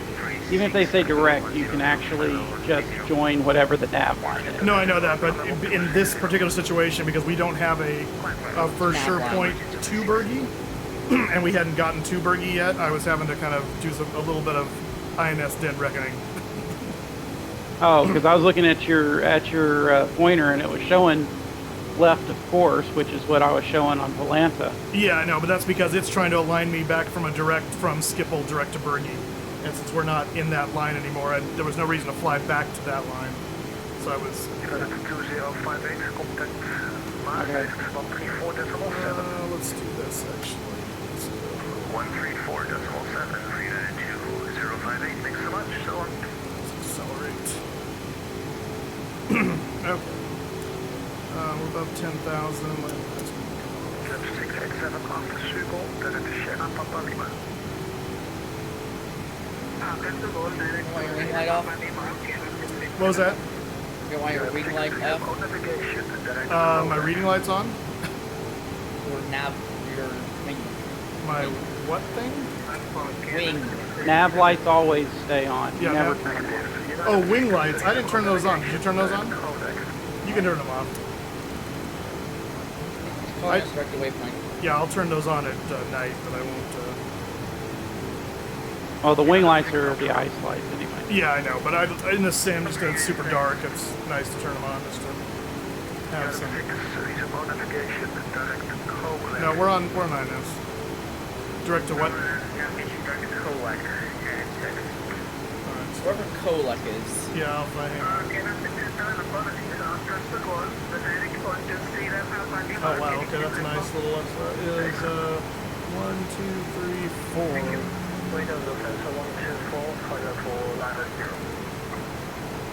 Phantom 124 low, climb to flight level 240, direct Kodak. Correction, the Phantom 124, level 240, direct Nimfa. Level 240 and direct Nimfa. Alright, going direct Coleg. Air 147, contact Maastricht, 135, decimal 975. Maastricht 135, decimal 975, 1 to 8.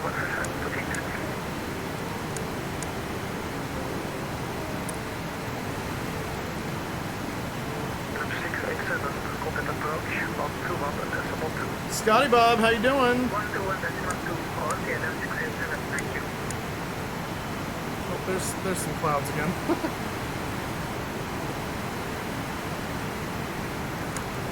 Can't stand the way weather injects into X-Plane. It's annoying. It's annoying.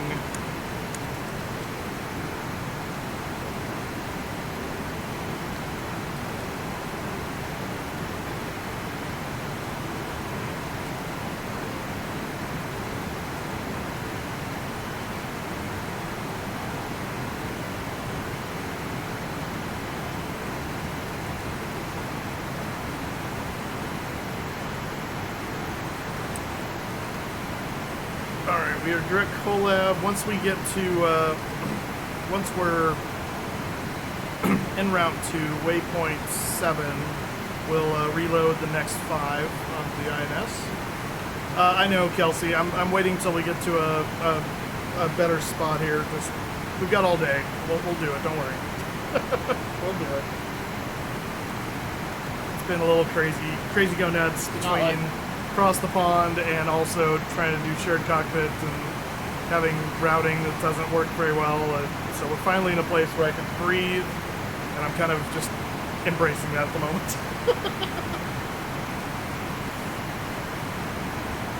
Whew. Goodness. Oh, I love it when the DME goes nuts. That's always fun.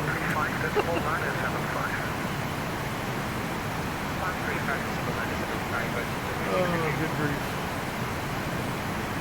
I'm looking forward to being able to go make breakfast here in a little bit. Oh, I'm eating breakfast right now. What was that? I'm eating breakfast right now. Well, la-ti-da. Good for you. I'm still waiting myself. Let me turn the sim sounds down a little bit. It's a little heavy.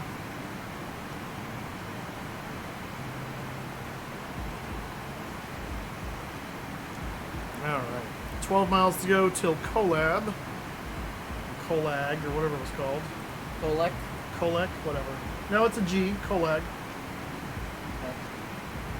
Kolag. And then we go to Sopek. Motasua, you're not flying across the pond, my friend? Why not? Too much for a little doggy? You got to sit in a real Airbus cockpit, I would think you'd be good to go. Oh, goodness. Good afternoon, 84, the Airbus, you just hit a button and go. That's true. Charlie, low, climb to flight level 240, proceed direct Kodak. Level 240 and route direct Kolag, easy 49 Charlie. All tuckered out after Norway. It's true. Climb 6 and Alpha low, fly heading 360, climb to flight level 240. Oh, I gotcha. That's no excuse. They had like 70 slots left over on Friday. 6, contact London, 127.825. 127.825, negative 6. Internet is new to Norway, really?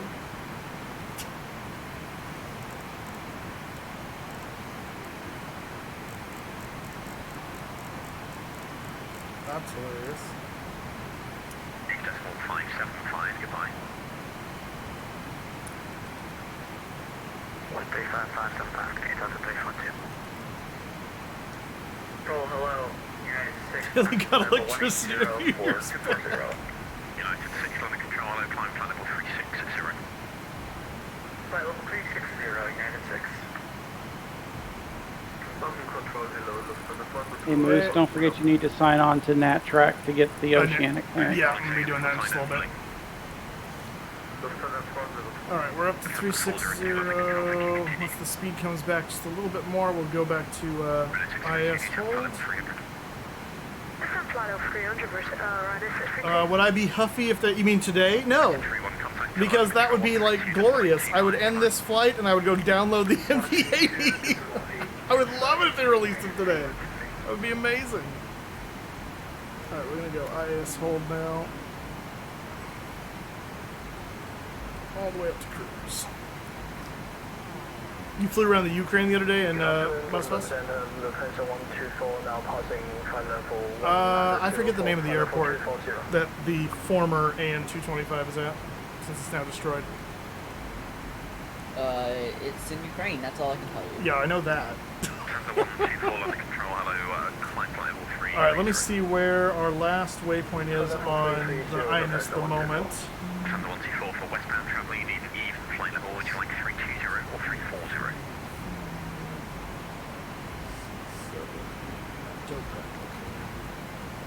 We would like to have 320. Our Oceanic entrance Thunder 124, is... would you climb flight level 320, I'll update your flight plan. Where is it? There's so many waypoints. Thank you for the 320, Lufthansa 124. Dover. What runway can we expect? That's Ryanair 632? Ryanair 632, I believe it's landing runway 15. Thanks.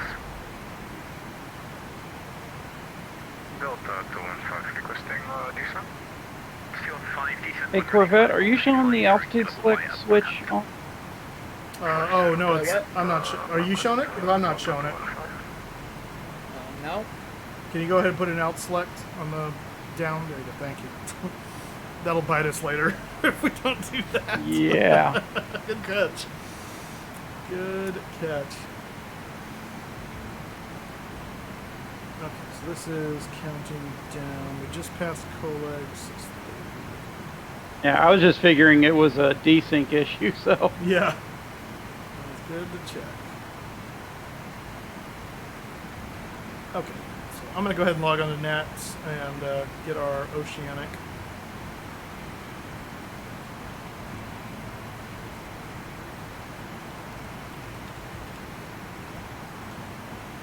And then we'll do another round of giveaway.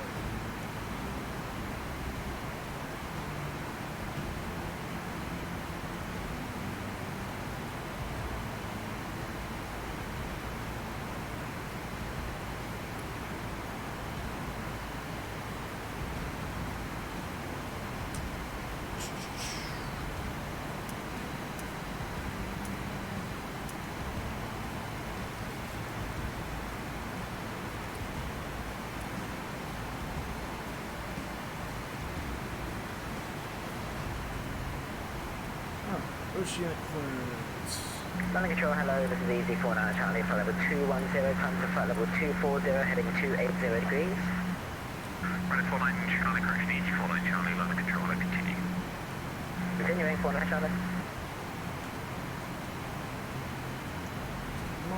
London Control, KLM 67 Alpha, passing flight level 210 for flight level 240, heading 280 degrees. KLM 67 Alpha, London Control, hello. Who has a stuck mic? We are tutored, right?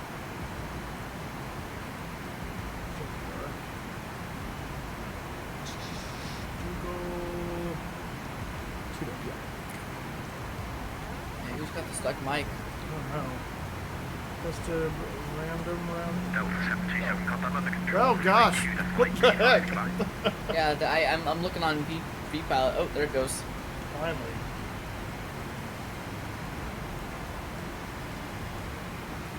One skip to the 075.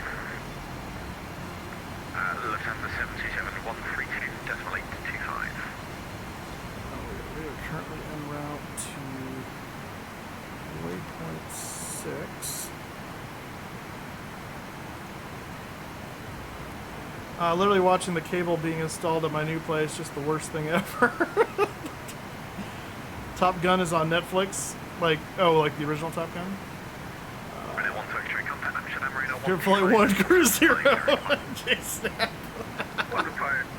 Yeah, we're doing shared cockpit. We got Flight Ops Corvette as FO and Cat Flyer as Flight Engineer. Dutch Corvette's going to have to take off here in about 15 minutes to go to Disneyland, but then my FE is going to take over as FO/FE. But flight's been okay so far. We had some trouble getting out of Amsterdam due to not having RNAV capabilities, and Amsterdam seemingly not ever hearing of that before. So, but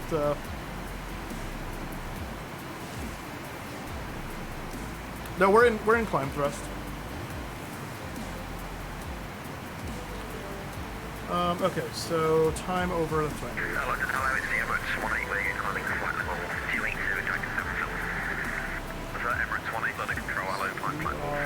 out to waypoint 6 right now.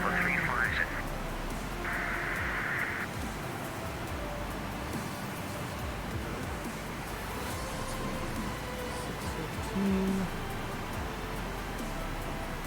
Dogle at 5:09. That's 320 on F632. Bridge 31 Bravo, contact under control 132.825, goodbye.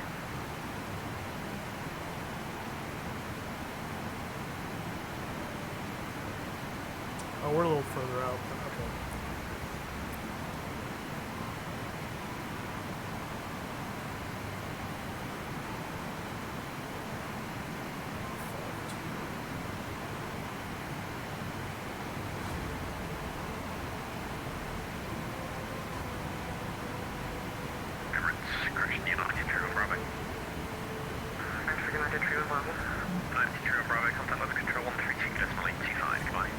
Moose? Yeah. I want to take over comms for like a minute.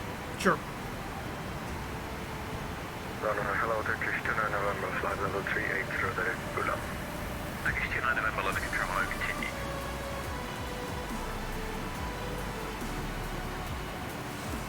We're at 1.51 EPR.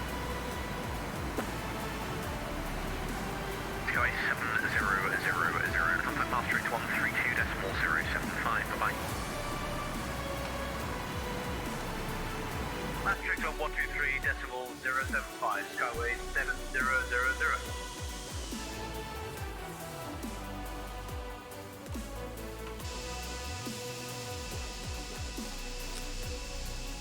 There's the beauty.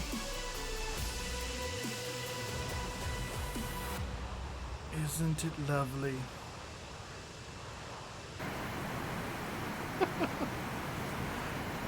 Hey, you know, I've been seeing a lot of school kids near Disneyland this weekend. I'll bet. Alright, let's go ahead and get another round of the giveaway going here. Let me do that. Flight level 240.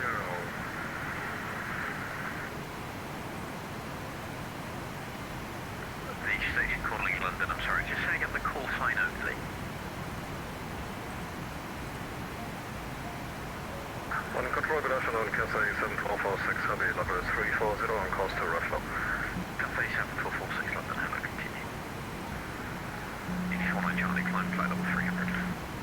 Flight level 300, easy 49 Charlie.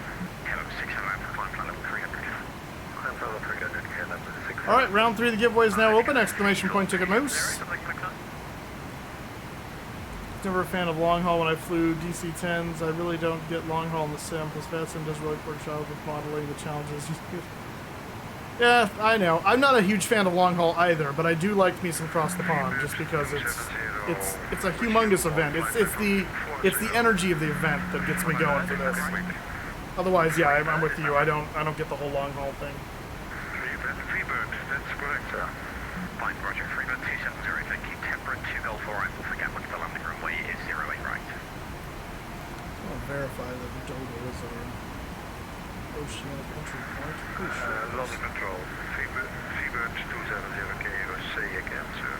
Slowly, it's the Temperate 2 Golf 4 Rifle for Gatwick, the landing runway is 08 right. Okay, Oh, yeah, it is. 08 right. Yeah, so we got a bit of time before we're hitting Oceanic entry, so I'm going to wait on filing the nat track. They want you to do that no later than 30 minutes before, but not like an hour before. So. I'll give it a little bit of time. Scooter? Yeah, Chief, remind me to stop setting up these video conferences. They're not very productive. You got it. Sheesh.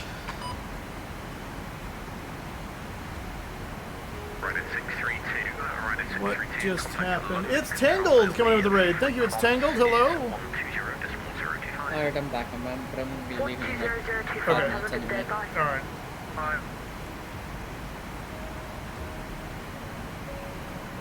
So, Cap, if you would like, you can upgrade yourself to first officer. Are you going now? Kind of, basically. Yeah. Okay, I'll just... Alright, let me change the... So we're going to make Cap Flyer FO. I got to downgrade you first, I guess. Oh, no, I just did it. Okay. So you're FE now, so just whenever you're ready, you can disconnect and then... Okay. So Cap Flyer, you've been officially promoted. Copy, moving up into the right seat. Fantastic.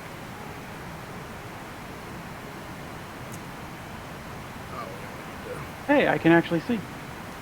Yeah.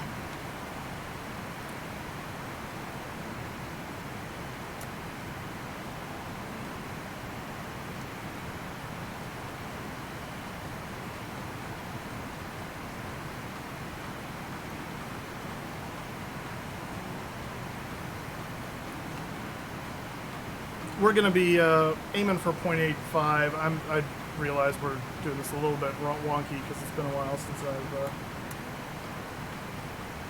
Oh, that's the... Oh, I see.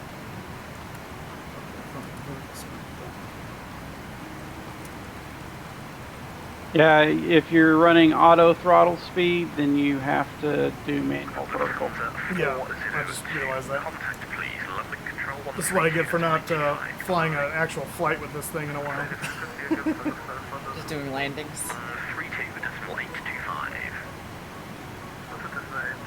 Oh, nice. Yeah, I'm showing like 1.7 EPR now. Mine is... Oh, I'm showing 1.59 EPR. Okay. So. I'm showing 1.592 and 6 now. That could be a weather, like, discontinuity kind of thing. True. Are you running Active Sky? I am, yeah. Oh, too. It's interesting.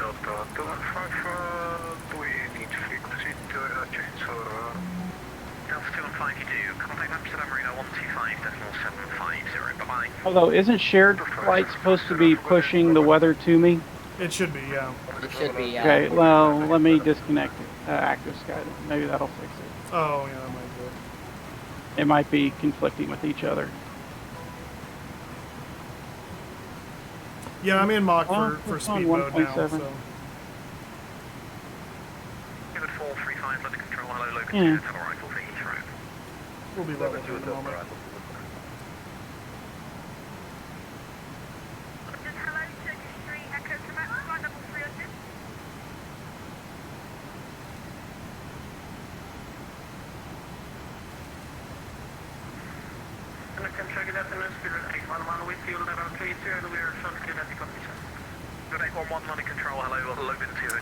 That's my FE that's supposed to be doing that, or now FO/FE.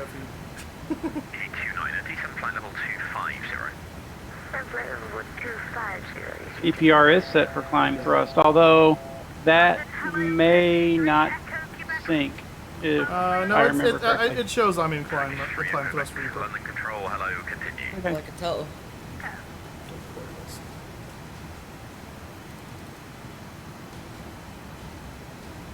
Alright, well, I'm gonna jump out of here. Okay. I'm gonna quickly disconnect. Have a good one. Completely crashing my USM.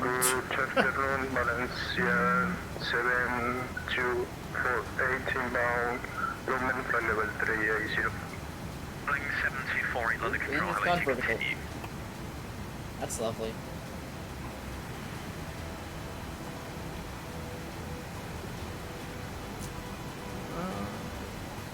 Alright. I show cruising flight level 360. Cool. 250, speed was 8 knots.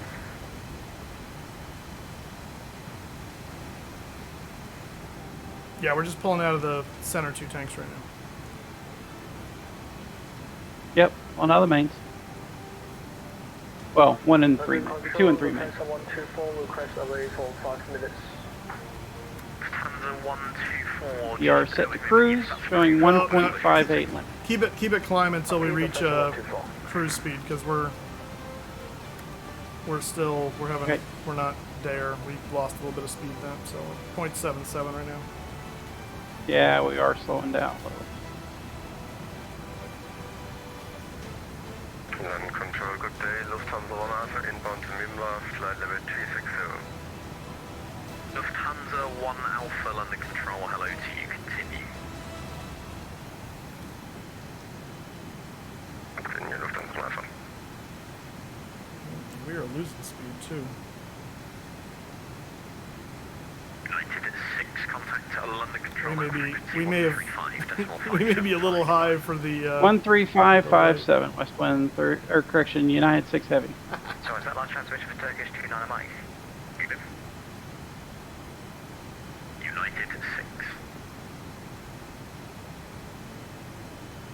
Easy to know, what's the trans level? Good afternoon, London control, United 6 heavy, 50360.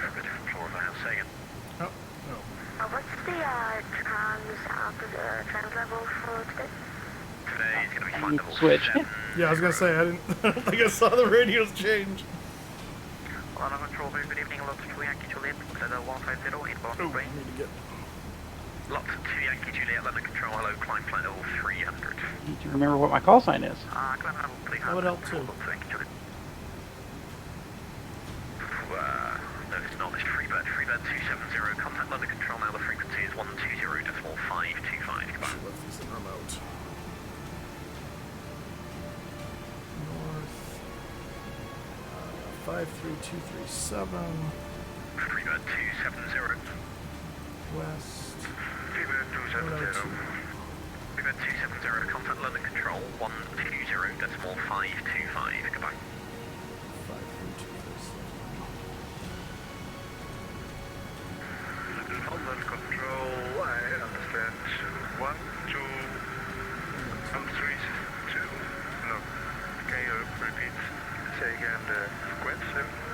Again, it's 120.525. 3251. Yeah, we are a little high for our weight by quite a bit, actually. Yeah, I figured. We should be at,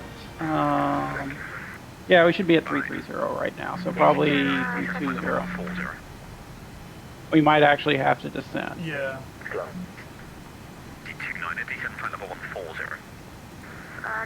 We go to 3, yeah, we can't, 340, we're still, like even for long range, we're still over. Why don't you ask and see if we can get down to 330 for now, or well, we have to 3-2. even, so 320, I guess. Yeah.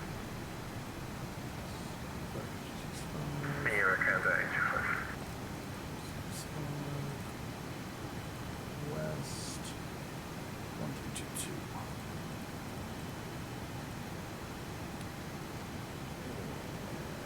53280. West 1488. Lufthansa 124 is back with you.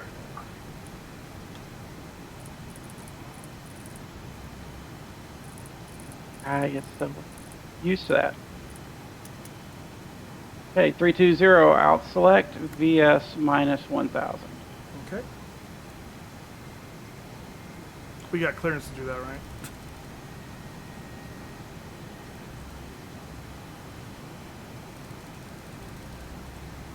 What is this stupid? This route is killer. All these waypoints are like within 10 miles of each other. We're going to whip through this in no time. Lufthansa 124, roger. Yeah, used to when I did a lot of INS flying, as long as they were all in the same court or same heading between them, I just I randomly remove, or not randomly remove. I just remove any in between those. Turkish 29 November, contact. And I was actually told that was fairly common procedure, even in the real world. Got it. They're in idle. Should they be in rich at the moment, Captain Tim? 435, report your indicated airspeed. Say what? I'm talking to chat. 435, speed 200, correction, speed 300 knots over. No, the fuel levers are where they're supposed to be. That's what I thought. I thought the, yeah, they're in idle, yeah. Yeah, so the fuel start levers, you have a rich setting for like extremely cold starts to help get them lit off, but we weren't there, so. But they always go to idle once they're started. Summit 121 Golf, landing control, hello, Logan 2 hotel arrival for Heathrow. Thank you, hotel arrival. BZ29, KLM 621, flight level 240, overhead Idrid. KLM 621 London, hello, climb flight level 300. Flight level 300, KLM 621. Air Canada 825, climb flight level 320. Flight level 320, Canada 825. KLM 67 Alpha, report your requested level. Flight level 320, KLM 67 Alpha. KLM 67 Alpha, climb flight level 320, resume own navigation, direct to Sonics. Ah, I see, Captain Tim. Yeah, I can see that with the, thinking it should be like up here more, but yeah, that's the rich detent there, and then the cutoff detent. London. Sonic 7446, good. Hi, a new squawk for you is just generating, Oh, so it's 3565. Squawk 3565, because... Okay, so direct back. BZ49 at Charlie, resume your own navigation, direct to Sonics. Own nav to Sonic, EZ4 Charlie. What, 29 at Mike, contact London Control on 132. are we still talking to London on 127825? Contact London on 132.825, Turkish 2. No, we're on 135575. Oh, that's weird. Yeah, it didn't show it change on my end. That's weird. Roger, break. Huh, because I changed it on the radio. That's weird. 135 what? 575. It's on the right side of COM1. Yeah, that's what I'm changing right now. That's weird. Huh. Very strange. I wonder why it desynced. Yeah, I don't know.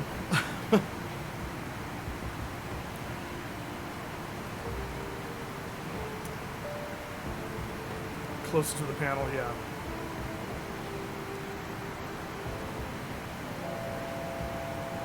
$1,000 to go. Oh, 700 to go.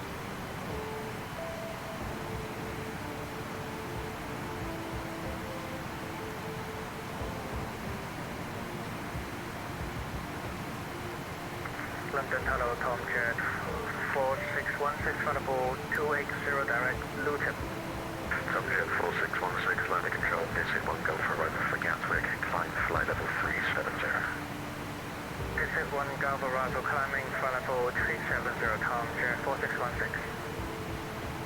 Speedbird 57 Kilo Charlie, contact Scottish Control 132.75 above. Scottish 132.75, Kilo Charlie 68, and your dip, sorry. See you back. Yeah, no, I'm aware of it. 616, redirect keypad. It's because our mock thing was set funny when I engaged this, so I'm just getting it back to the right mock level.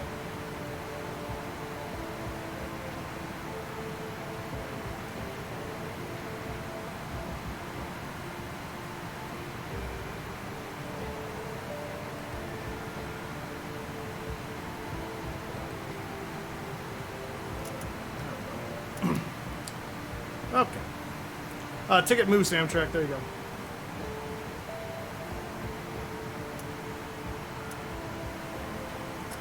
Alright, currently flying over the UK.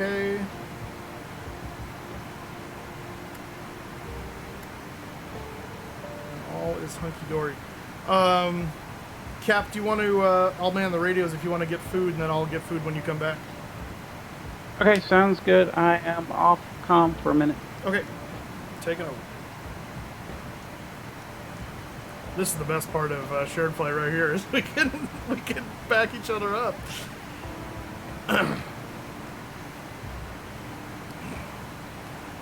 What's your weight now? Weight currently is 681, 880.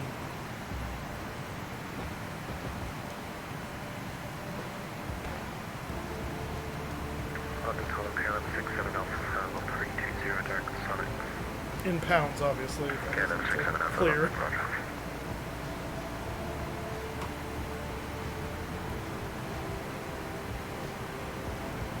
It's a very personal question. I should have said what my. That's funny. What do you use for shared cockpit? So this is a program called Shared Flight. It's in beta.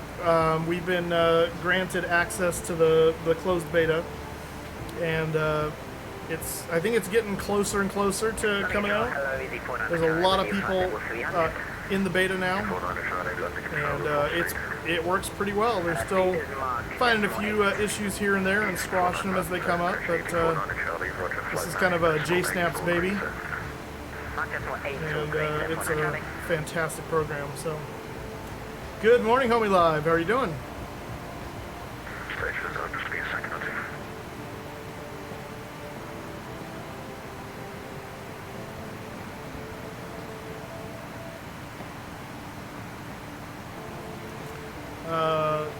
Compared to the gauge on the FE panel? That's a good question. Let me check. 681.1 there. Let's see what it says here now. Yeah, it's pretty accurate. Pretty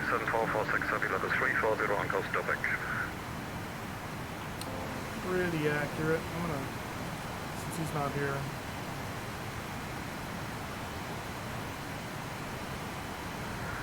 A little more lit up in the back.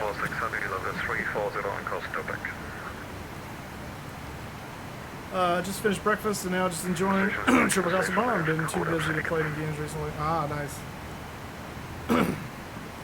Yep, we're finally in the air ourselves. So a little bit of a delay in Skipple, but it's all good.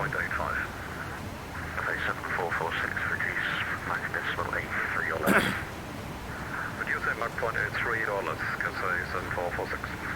Hey, Canada 51, contact Scottish Control 133.875, bye-bye.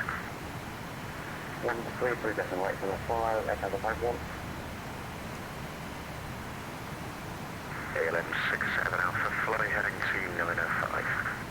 Heading to 905, KLM 67 Alpha. Cathay 7446, fly heading to 905. Confirm heading to 907 for Cathay 7446. Heading to 905. Oh, heading to 905, Cathay 7446. Why didn't this switch over from 9 to... Oh, shoot. Okay. We have a... Thankfully, I think we're flying in the right direction, but we screwed something up. Waypoint 925.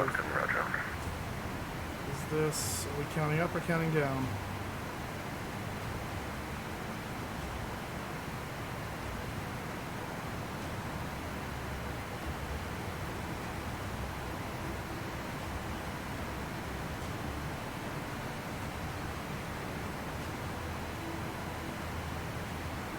Guessing, well,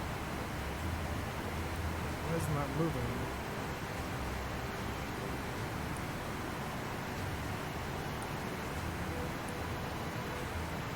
I'll change 925. Oh, because it's not gonna. I see. Oh, shit. Okay. Yeah, 32. So we're definitely beyond it. Okay, crap.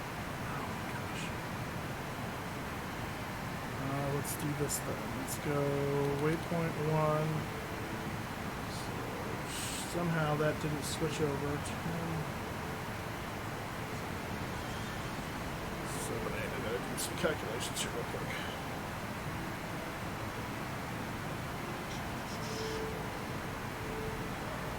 Where are we at? 6.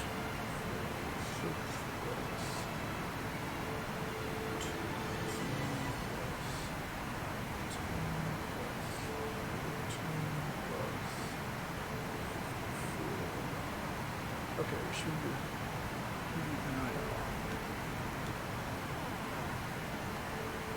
waypoint 1 north.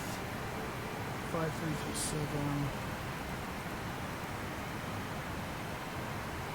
0, insert west. 339.8.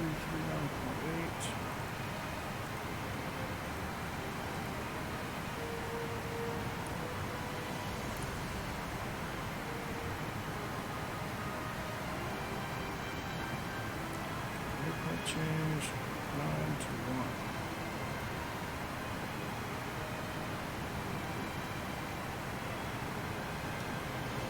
1. No. 9 to 1, you idiot. Why are you going 1 to 2?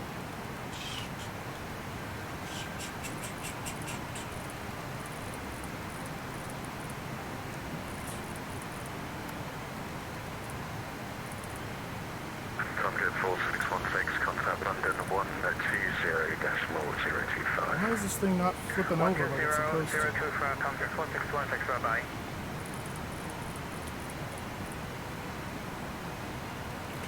Freaking A, okay. Let's do waypoint change 0 to 1. Can you do that? No. What is going on here? Our INS is screwed up. Yeah, it is. That's weird. United 6, contact Shannon Control 131.150, bye-bye. 131.150 for United 6.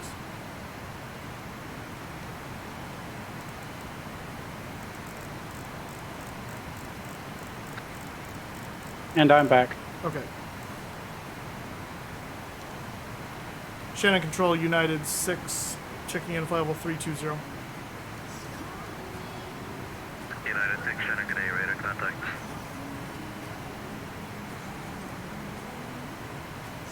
Okay, yeah, something's weird here because it didn't sync again. Okay, well, I'm going to deal with that in a moment. This is more pressing. I got to get our navigation right here. So Yeah. we're going to go from 1 to 2. So we're going to do waypoint 1 is north. I'm going to call it 53231. Insert west is 55.5. Insert, and then waypoint 2 is going to be 53370.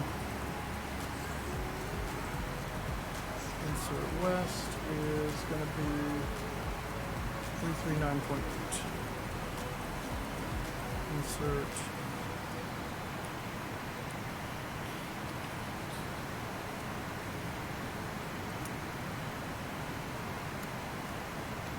okay, there we go. Waypoint 2 is 5337.7. Insert west is 356.7. Insert. And then go 5338. Insert west 405.8. Insert 4.5, 53385. Insert west 4186. Insert 6. It's going to be 53388. And west is 427.1. Insert 7 is 53396. West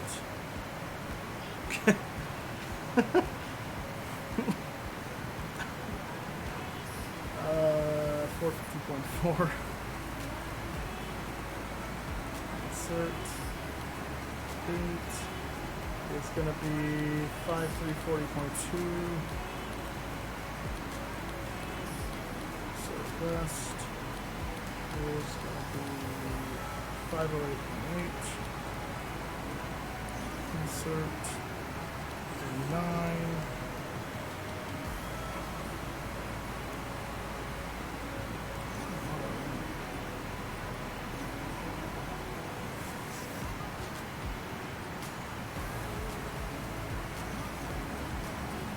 still not changing waypoints?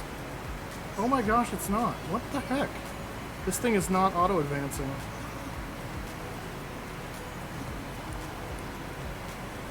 Okay, so 1, 2... Yeah, something's definitely up.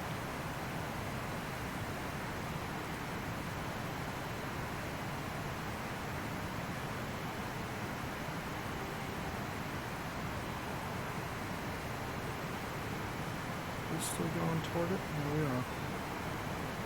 Yeah, generally.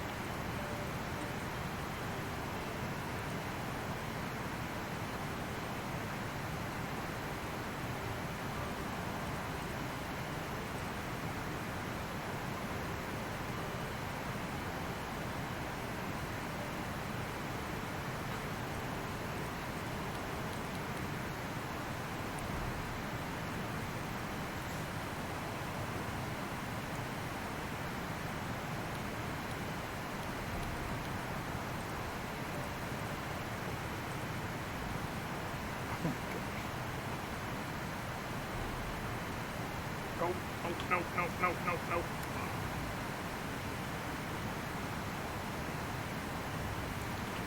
We just ran through all those waypoints now. God dang, this stupid thing. Okay, you know what? We're just gonna go. What was that last one I just did? 508. Around this. So 5340.8. 508.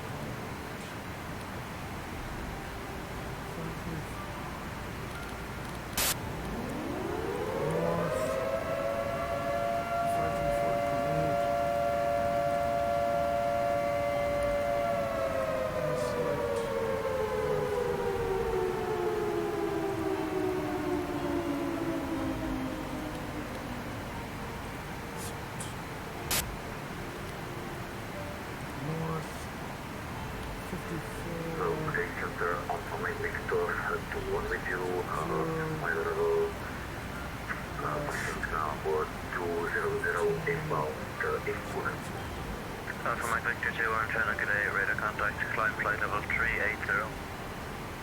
Climbing to flight level 380, 1.1.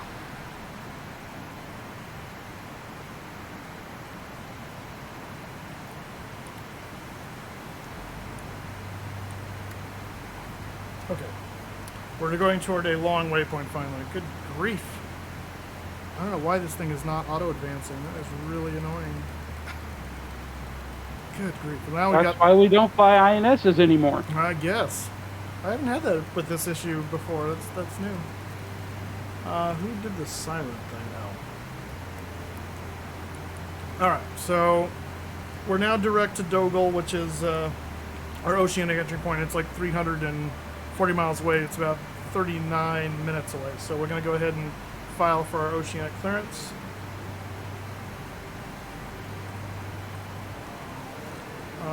I'm going to go ahead and we want to try and stay at 3-2 if we can. Give me a second. Let me look at the chart. Okay.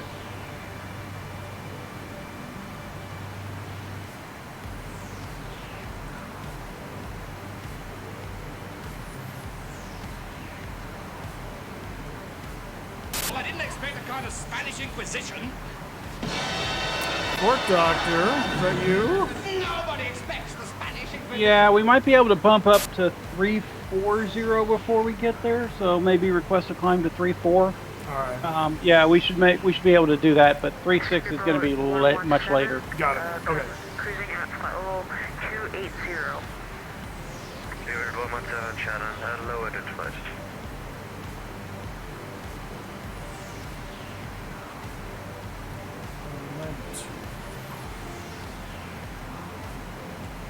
Yeah, because we only need like another 20,000 pounds to step to 340. Got it.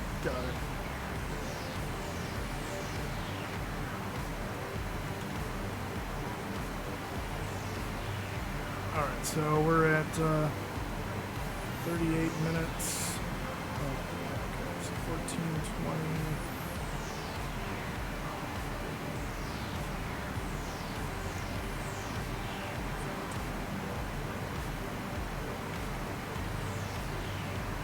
Navigating.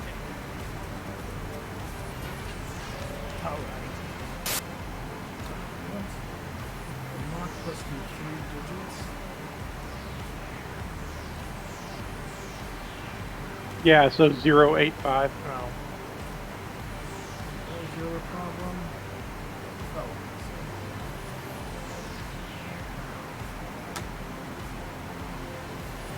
What? You need to either request a net. I did oh, you cleared it, you stupid thing. I hate when it does that.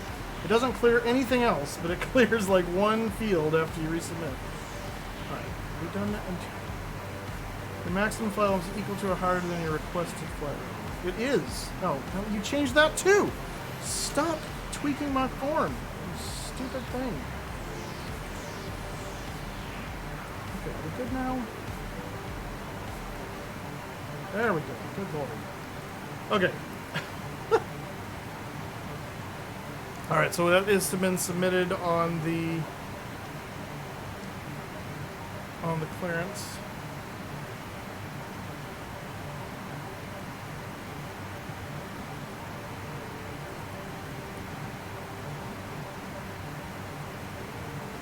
How you doing, Fort Doctor? Good to see you, my friend.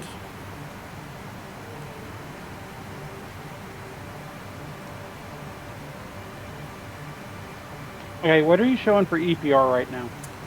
That we're supposed to be able to do, or that the engines are actually doing? That the engines are actually at? They're fluctuating between 137 and 6 and 8, somewhere in there. Okay, yeah, I'm just showing like 154. Oh, that's where you're going. Well, they said it under the NOTAMs that the auto throttle may not match up. Gotcha.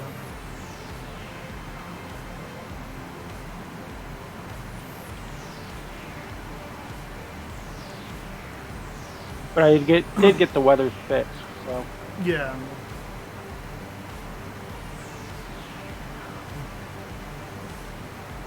Okay. I don't remember on the clearance here if I have to keep refreshing the page or how this works now. If it'll just show when I get my clearance.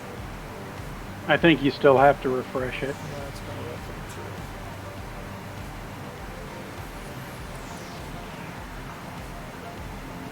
Yeah, so we'll see how that works. Alright, we've got some time. We've got 35 minutes before Oceanic entry, so I'm going to go ahead and go get my food. And if I see an update on the nav track, I'll let you know. Copy. Alright, so you got comms. I have comms.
Alpha Mike Victor 2-1, contact Shannon 136, decimal 250, bye-bye.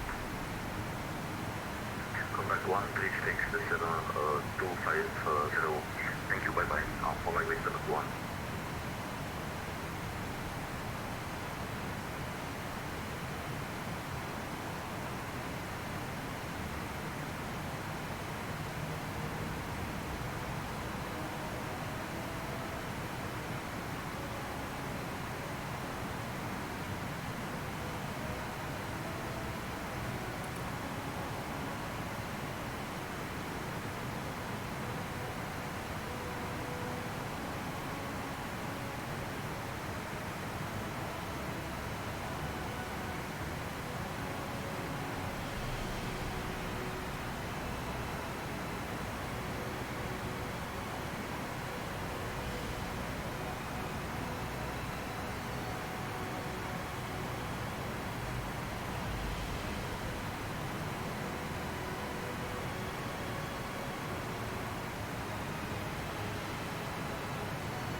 Shamrock 1245 with your flight level 290.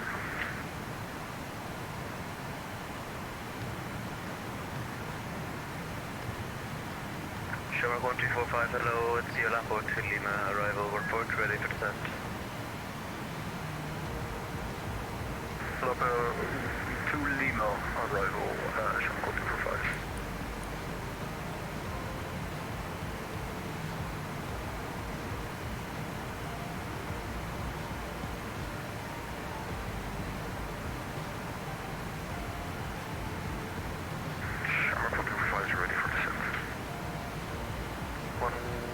1245, descend flight level 250. 250, Shark 1245.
Speedbird 117, contact Shannon 120.050, bye-bye. 120 decimal. Could you repeat the frequency again? Speedbird 117, contact Shannon 120.050, bye-bye. 120.050, Speedbird 117. Number 1245, descend, flight level 170. Flight level 170, Shark 1245.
245, contact approach 121.1, bye-bye.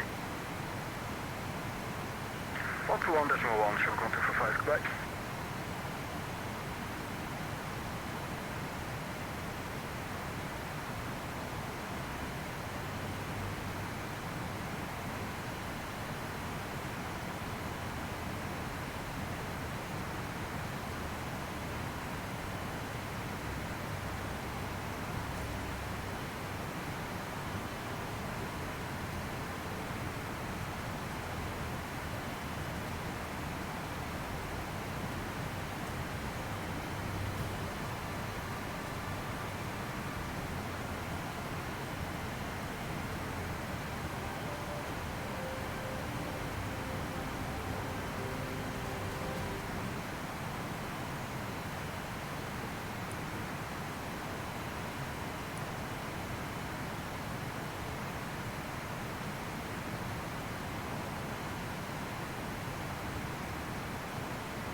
United 31, contact Shannon 122.975, bye-bye. 122.975, good day. United 6, climb flight level 340.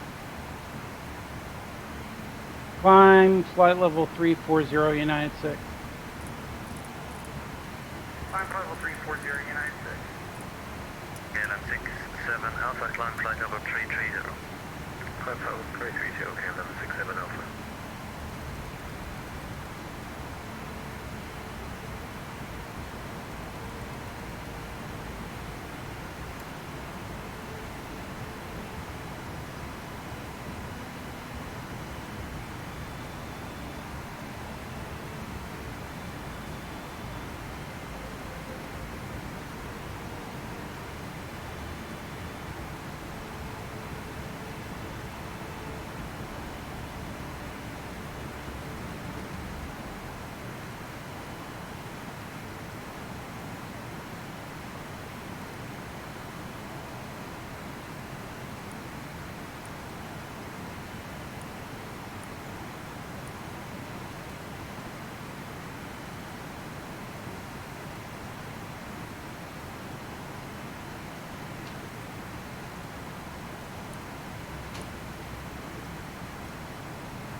United 6, contact Shannon now 120.050, bye-bye.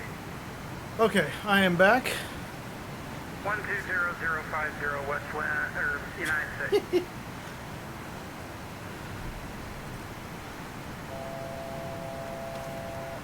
Copy that. And we did get our Oceanic clearance. Where'd it go here? Ocean Control, good day, Walker 671, flight level 360, and I have a revised estimate for Oceanic entry. Needed a sim crash. Walker 671, copy. Yeah, so United 6 cleared to Boston via Dogal, Natrek, Gulf, and 340, Mach 0.85. Dogal at 145. Copy, and we are 200 to level off at 340. Perfect. Good evening, Shannon. West United 6, leveling flight level 340. And I'm going to go... Shannon Control, good day, identified. Delta 45, Shannon over Mallet. Contact Shamrock Radio 131.650. Radar service was terminated. 131650 over Mallet, Delta 445, happy day. Here we go. Since I'm going to be eating, I don't want to eat like on camera. It's not couth.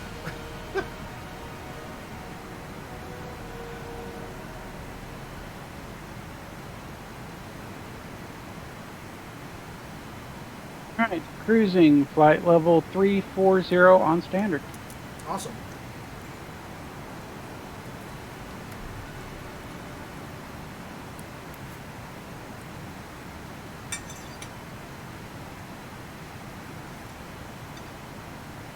Now it looks like we'll be able to hold 0.85.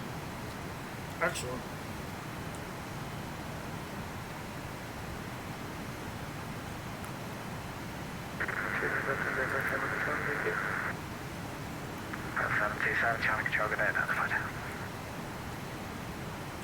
Delta 3412, Shannon, over Dogo, contact Shamrock Radio 131.650, radar services terminated.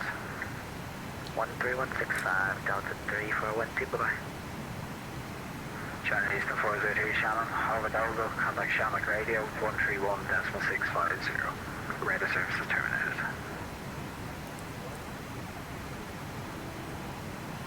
131, sorry, confirm frequency? 731.650. 131.650, chapter 402, bye-bye.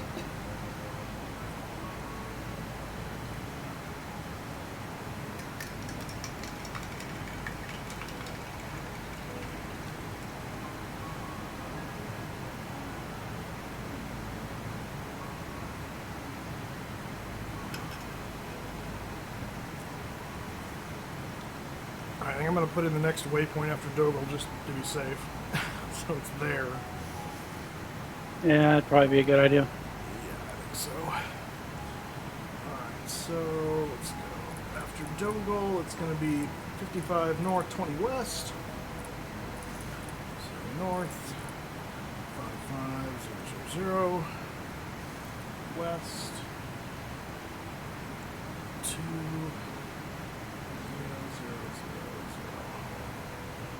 Insert. Okay. So even if it doesn't change over now, we've got the next one in, and that'll be another good 300 miles or some odd. So. Yeah. Plenty of time.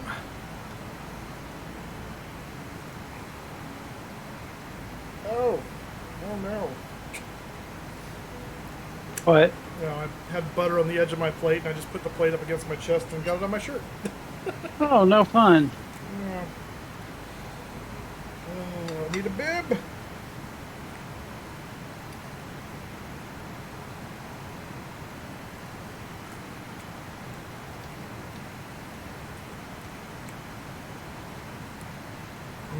Little Eggo waffle, bacon and eggs. That's what I'm talking about.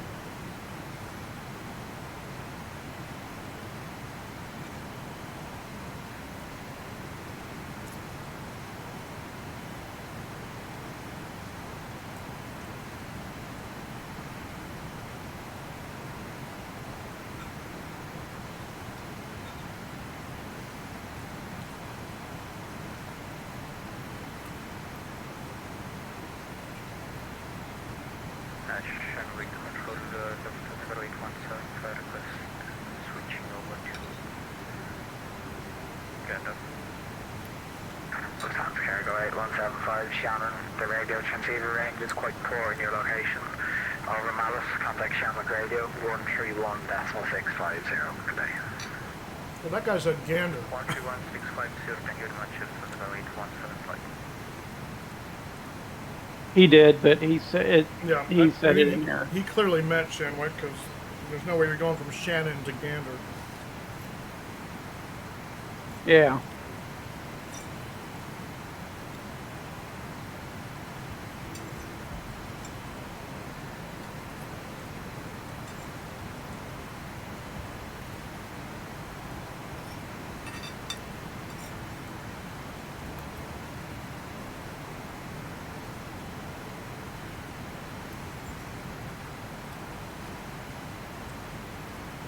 You know what our cell call letters are, right? I was just pulling that back up again.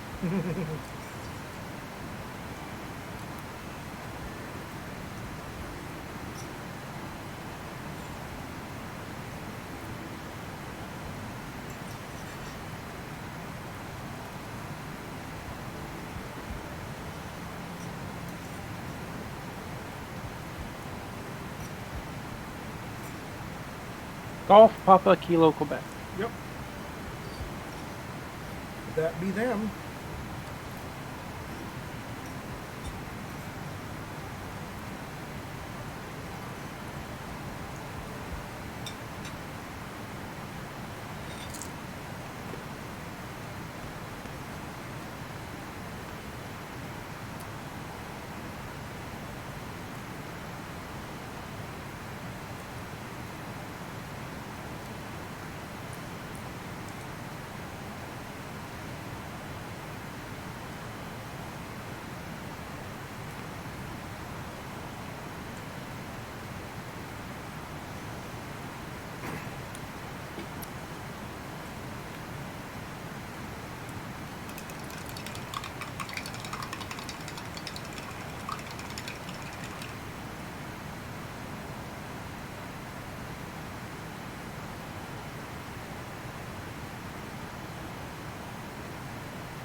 Oh, and iTraveler Cap Flyer is the one who was flying the plane while Moose was off Yes. getting food.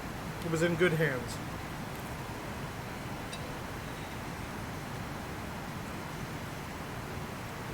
That's the big advantage of shared flight is one can leave the cockpit without having to request away because there's always someone monitoring. You hope there's always some monitoring. Well, that's true. So I had the stream on my phone when I was making breakfast just in case something like came up. I had to race back upstairs or something like that. Hey, what are you showing for fuel flow? Fuel flow, I'm showing 66. Okay, so at least the fuel flow's right. Even if my EPRs aren't right, my fuel flow's syncing up. Yeah, the fuel flow's matched, so that's good. That way, when I go take us tank to engine, it's not gonna. We're not gonna be two completely different weights. Yeah, that would but be we bad. still got like another 60,000 pounds to burn. Yeah. Speaking of that, the last 2 times I booted this plane up now, it starts with a massive fuel imbalance on the right-hand side.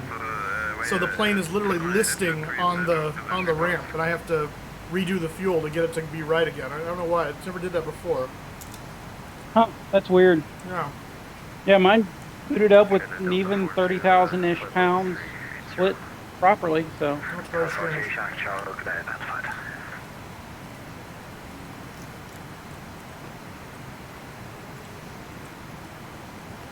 And I booted it up the other day to do those touch and goes, and I was like, I'm looking out the cockpit going, am I leaning to one side? I went out and looked at the front from the nose, I'm like, oh yeah, I'm like a downer cow, what's going on here? I go back to the fuel panel like, oh, yeah, all the fuel's on the one side. That's weird. Yeah, that's never fun. No. Hey, at least it's not the real world where you get a fuel truck stuck under the wing. Right, yeah. I actually had that happen to one of our guys and then. Oh, seriously? Yeah, because we told him don't use the auto fuel system because it doesn't work right. Because all the auto fuel on the 7.4 does, even on the classics, is that you put in how much total you want, not per tank, but total. Gotcha. And all it's doing is comparing that pre-selected total to the total. It's not. It doesn't know what tank has what in it. I see. And so he's pumping from the left wing, which is where you normally fuel from. Well, you've got all that distance to go over to the right wing to pump from the left side. And so the left fills a lot faster than the right. And he's putting like 130,000 pounds of fuel on board, and about 80,000 of it ended up in the left wing. Oops. Yeah. And he was wondering why I was having to squat down on the lift deck with the deck all the way down. And I'm like, yeah, that's why. The wing is getting closer. Yeah. So thankfully we caught it before anything really bad happened. Yeah. That's fine. But I had been, because I was one of the leads, they trained me on how to move fuel, so I just went upstairs and started transferring. And the flight crew got there and they were all panicked because the plane was leaning, and they got up there and saw me sitting there transferring fuel. I'm like, oh, okay, he's got it taken care of. Delayed the airplane by like 30 minutes, but yeah.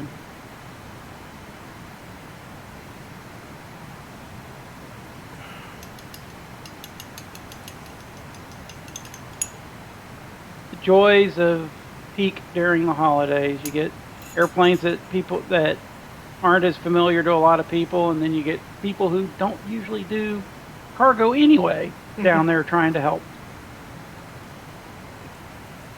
Yep.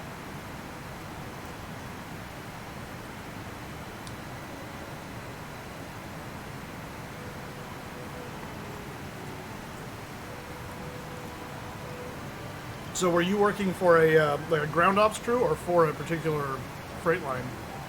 Yeah, I worked for Aircraft Services International, which is now part of Menzies. Gotcha. So we did at Denver International, ASIG was responsible for fueling everybody except for United and Great Lakes. Oh, okay. So every United and Great Lakes had their own people. Over Summit, contact Shamrock Radio 131.5. Now I don't know what the split is. I think Southwest and United do their own, but I think everybody else is still with Menzies. Gotcha. Delta 131 Shannon, over Summit, contact Shamrock Radio 131.5. Radar service, correction 131.550. Radar service is terminated. Contact Shamrock Radio, oversee that. Radar service terminated. Speedbird 117 Shannon, over Dogle. Contact Shamrock Radio 131.1650. Radar service is terminated.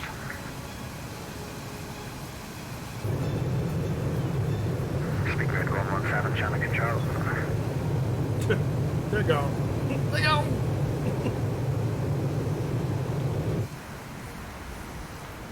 We got 50 miles to Dogle, which is our Oceanic entry point. Copy.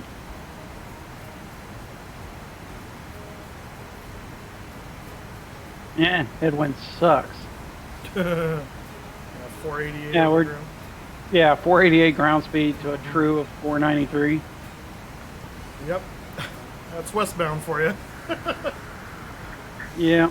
That's why for the westbound ones, I try my best not to do I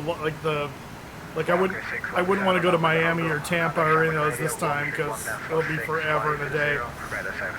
But it's not so bad when you're going eastbound from there because you got the trade winds with you. Yeah, well, and then it's also that they choose to do it in winter. Yeah. Which sometimes can be really bad because during winter you can have like 120 knot headwinds. Yeah.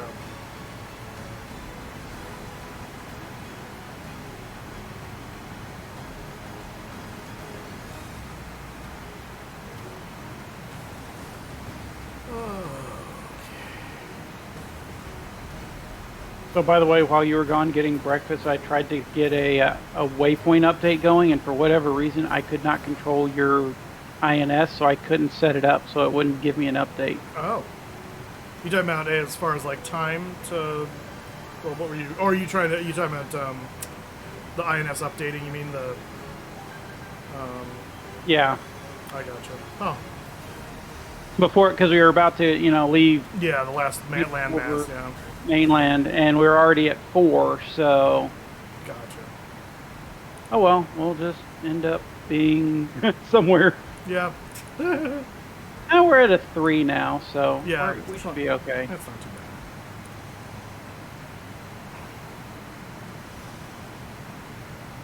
Yeah, thankfully we got it down to 0 before we, because we had all the time in the world, so it's not like we left at 5. True. Well, once we come back overland over Newfoundland, then we can do an update. Exactly.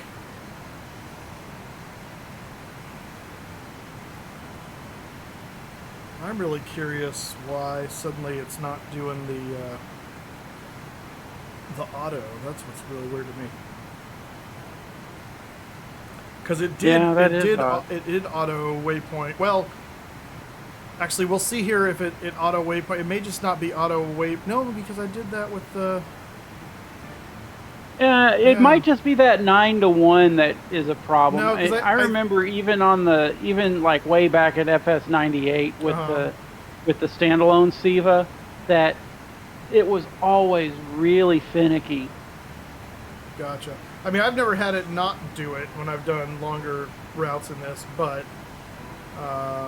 yeah. But I'm trying to think. I'm gonna watch it and see what it does when we get Dogal, because I'm trying to remember if I ever actually had it do a 1 to 2 after the initial. Like, it went through the first 9 no problem, and then after that it was all poop. So. But I'll see, because we're on 1 to 2 now. We'll see if it goes to 3. That'll be nice, at least, because I can tolerate if it's just gonna not do the 9 to 1, because that's easy work around. But it'll be more of a pain if we have to do the other way. Illinois State, yeah, I think we can do another round here. Velocipaster. Oh, that is intriguing and horrifying all at the same time. That's funny. Velocipaster. Gosh. Yeah. Some amazing ideas out there. Yep. That's one way of putting it. All I think back to, I don't know if you guys ever saw the, it's on YouTube, it's a Family Feud episode where they have this... Over Dogo, contact Shamrock Radio 131.650, weather services terminated. Okay, over Dogo 131.650, Westland 3, United 6. I'm gonna kill myself doing that. You have to put a sticky note on your monitor or something. No. I'm at least responding to the right call sign. I just can't say the right call sign. Say the right one. That is hilarious. Okay, on your comm, does it show you switch to 1316 yes, on it comm does. 1 now? Yes, it does. Okay. So me resetting everything on the, that did shared the trick? flight fixed it. Got it. Yeah, I moved myself back to flight engineer and then back up to FO, and that seemed to. I was like, I think something didn't sync right. Yeah, it could be because I made you FO on top of Corvette and it switched you, and that may have freaked it out. Yeah, I don't know. Well, we'll make a note. Yeah. So it's working now. That's the best. Anyway, so there's an episode of Family Feud where. Flies 787. The internet is a completely different culture, isn't it? Just watch this. I've got a very comfy chair. Followed by sarcastic comments and nasty responses. Yep. And we're finally where we belong. Tom, we're doing shared flights. So we took off with a 3-man crew. Dr. Corvette is FO and Cap Flyer is FE. Dr. Corvette has since had to go to Disneyland. I know, burdensome. But we knew that was going to happen. And so Cap Flyer has been upgraded now to FO/FE.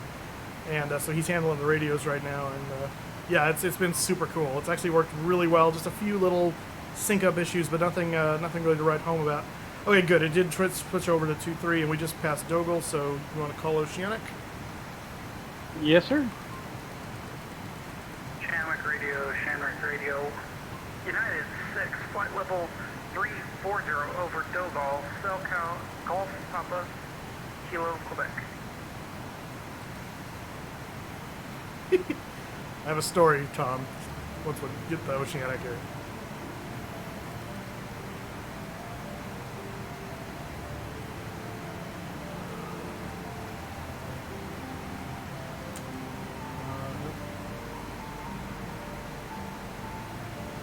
Said 1316 or 13165? 13165. It must be 6.5, because yeah, I'm not seeing a 1316. I was just looking at the frequency list. There's a 1356. Yeah. Nah, it's 13165. And you got the call sign right, so now you'll probably screw it up. I do live for typing in waypoints, it's true.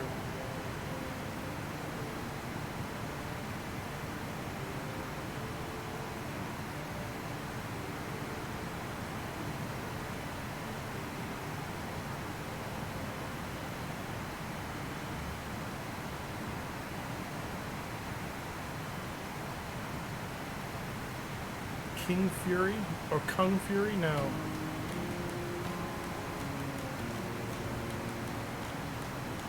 Did you change frequencies? Because I haven't seen it change. I did. That's weird. So I guess it only updates. Let me try something. Alright, I just moved it to... Wait, move that... Okay, that updates when you do that. So maybe you have to actually physically switch it. Yeah, I think that's what it is. Okay. Did they respond to you yet, or have you called them yet? Yep, no, I already called them and already got the cell call. Oh, good. Okay. I didn't hear it beep on my end. Oh, that's because I wasn't tuned to the frequency. Yep. Got it. Okay. Cool. All right. Well, we got cell call. That's important. And then do we just is he supposed to call us when we get to Gander, or did he say anything about that? I don't remember. Let me double check the briefing, but I think we just make the switch. I think we do too, but I just want to be safe. While you're doing that, I'm going to tell my story. So, anyway, so Tom, real quick. So we had a fun glitch with the INS in that it ran through its waypoints 1 through 9, and I programmed the next 5, and it hit 9, and it didn't switch over back to 1, and I didn't catch it for a while. So we were like playing catch up, and stupid flight plan had like 80 million waypoints that were all like within 9-10 miles of each other. So I was constantly putting in things and then finding out I'm still beyond that one, still beyond that one. So thankfully our course was steady, and so that didn't really matter. So air traffic control didn't notice we weren't really flying off course. But yeah, it could have been bad. So we're now watching this thing like a hawk. We don't believe it's, for whatever reason, it's not transferring over from 9 to 1 again. So we have to do it manually. But yeah, it actually won't let me do 9 to 1 on waypoint change. I can only go back to 1, 2. So I'm gonna have to program whatever ends up being waypoint 9 will also have to be waypoint 1, so we can keep the continuity. It's really strange. Anyway, I was going to say the Velocipaster thing, Kevin, reminds me there's a Family Feud episode with where this guy comes out and the lady that says something like about her husband, saying, "Have you seen his T-Rex impersonation?" And he looks like what? And he does this weird thing with his hands. He puts them together, and then he goes and walks out behind the thing, and he like kind of crouches down and like stomps around like a T-Rex and roars. It was the craziest thing. Oh, so weird. So weird. So, yeah. Alright, well, we were getting ready to do a giveaway changeover. Let me do that here. I think I got that flipped over already. And flies, you're on VHF frequencies for Oceanic, because none of the flight sims inherently support HF radio.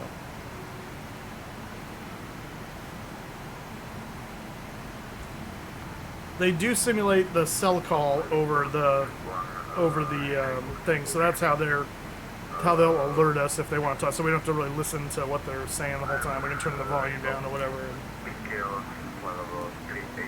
Yeah, which is very nice. Yes. Which, speaking of which, just turn that way down.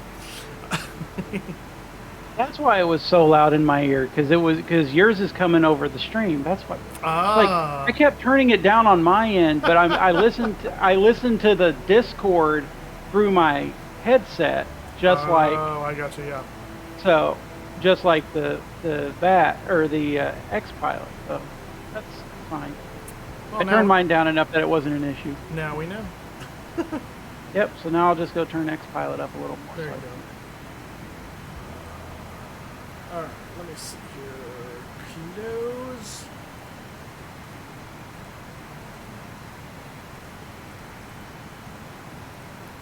Alright, next round of the giveaway is now open. Exclamation point Ticket Moose. Get yourselves tickets to the giveaway. Desert Eagle, how you doing? So Tom, how you been, man? How's life? It's good to see you, my friend. On this lovely Saturday, 8 o'clock in the morning. Normally I wouldn't be streaming for another hour, and I've been streaming for almost 4. And I've been up since 3:30. And we got another 5 to go. That's right.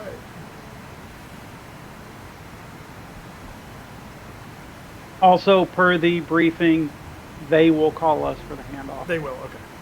So when we get, and they should cell call us, I think, right? alert us. Yeah. So, but we don't have to do position reports because Correct. they're just assuming everyone's ADSB. Right. Well, that's cool. So okay, so we got our. Let me go ahead and program in the INS now for the Oceanic then, since we got our first waypoint there. I'll do the rest of them. So that was 5520. So next one is 5530. So north.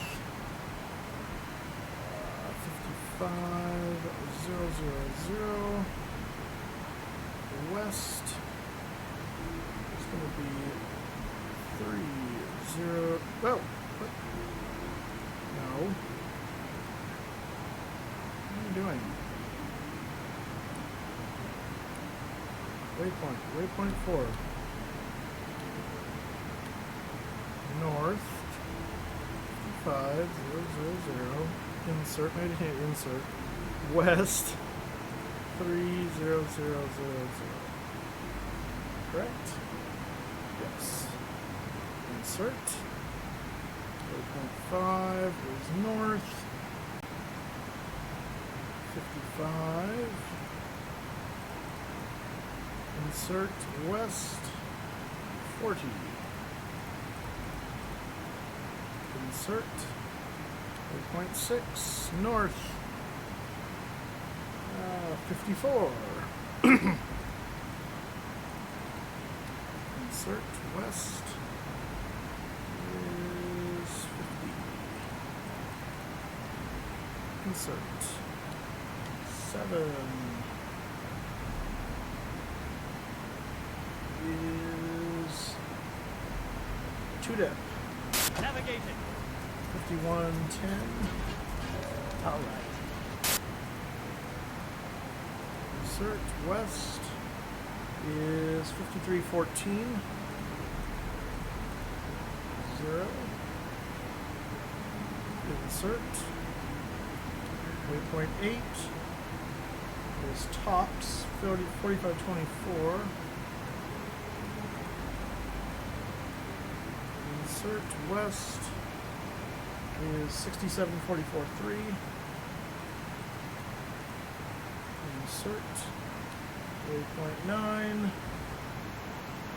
is ENE, which is 5325.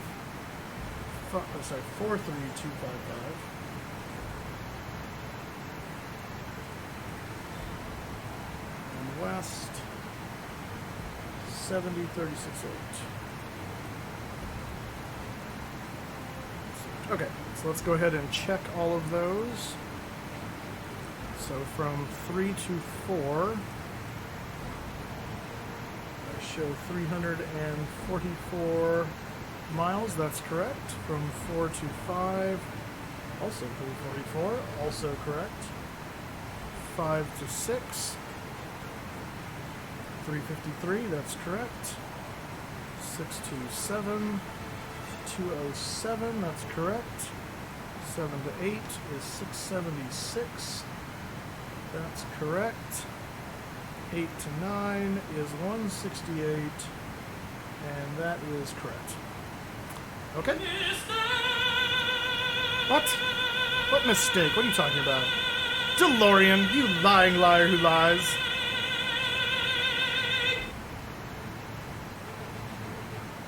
Wait, who said Phoenix? Hi Tom, flying you guys. I'm here to KP. Oh.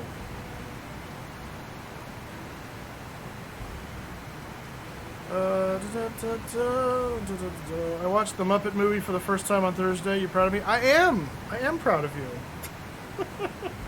Muppets are awesome.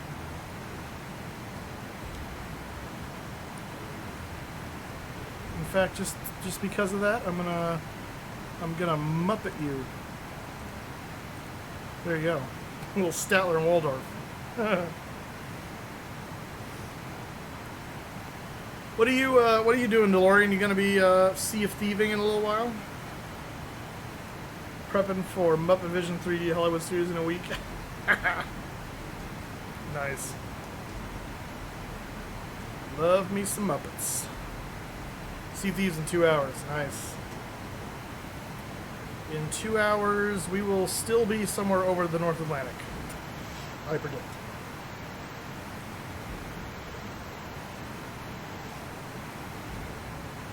And it should be just about 30 minutes offshore of Newfoundland. Gotcha. Yeah, what is our... Let's see, whoops. There's the end of the Oceanic airspace is waypoint 7. So if we go waypoint change, let's see, we're 23 minutes now, 3 to 7. Should be 152. Yeah, something like that.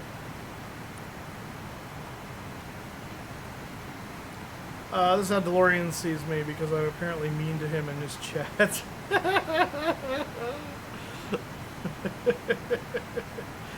I was doing some plane spotting this morning, watched you leave EHAM now, there's not much to see, bulk of the traffic's over the Atlantic.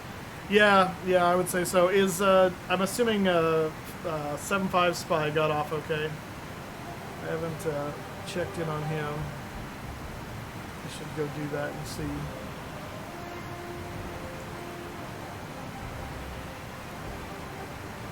Flying his MD-11. He might be getting breakfast. I don't see him on cam. He's over some kind of ocean. He's flying Paris to Tampa, so he's got a long flight ahead of him. Oh, there he's back. So he was, what is his flight number up here? He sent it to me. Oh, 1701, FedEx 1701. I'm gonna try private messaging him. See if I can wake him up. Wake him up. Chat. Oh yeah, the caps. GX 1701.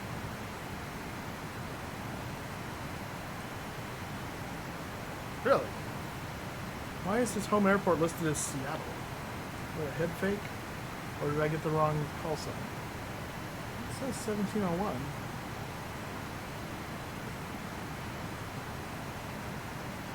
Yeah.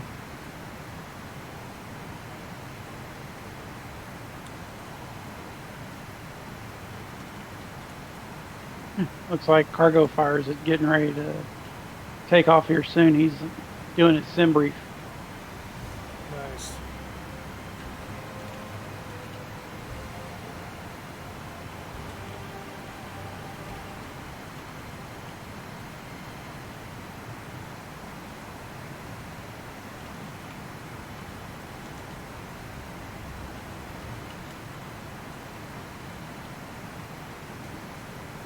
See if he responds to that.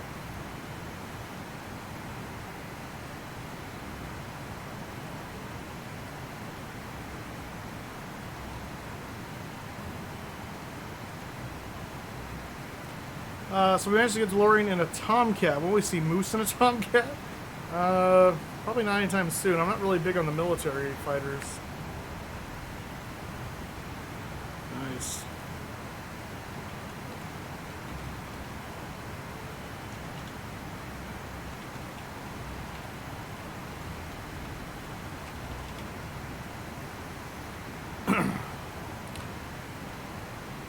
So people just set up for CTP and leave their cockpits, just bounce through a few empty cockpit streams.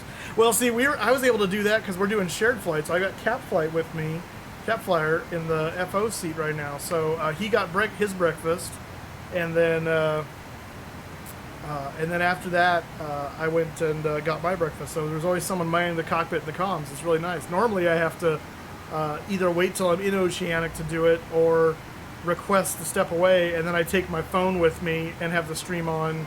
I did that anyway just to be safe, but and then just like if they call me for something, I'm racing back up here to get to the comms. Ah, carrier traps. I gotcha. Okay. Yeah, who knows? Maybe one day. Sir, I see moose with antlers that just passed me. Captain, are you feeling okay? I'm fine. I just saw a moose with antlers. Report back to base for debriefing.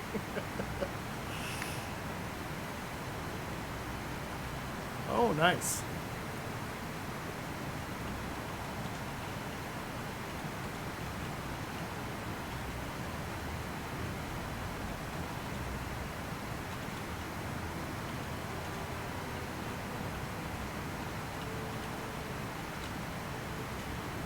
Yeah, according to SimAware, 1701 is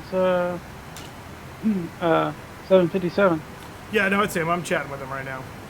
So Okay. I'm just not sure why. I'm curious why he lists Seattle as his home airport, because I'm pretty sure he's like in Colorado or Wyoming or somewhere over there, I thought. Mountain I would time, think so- probably just to throw people off who want to like It screw could- up his stream. Yeah, it could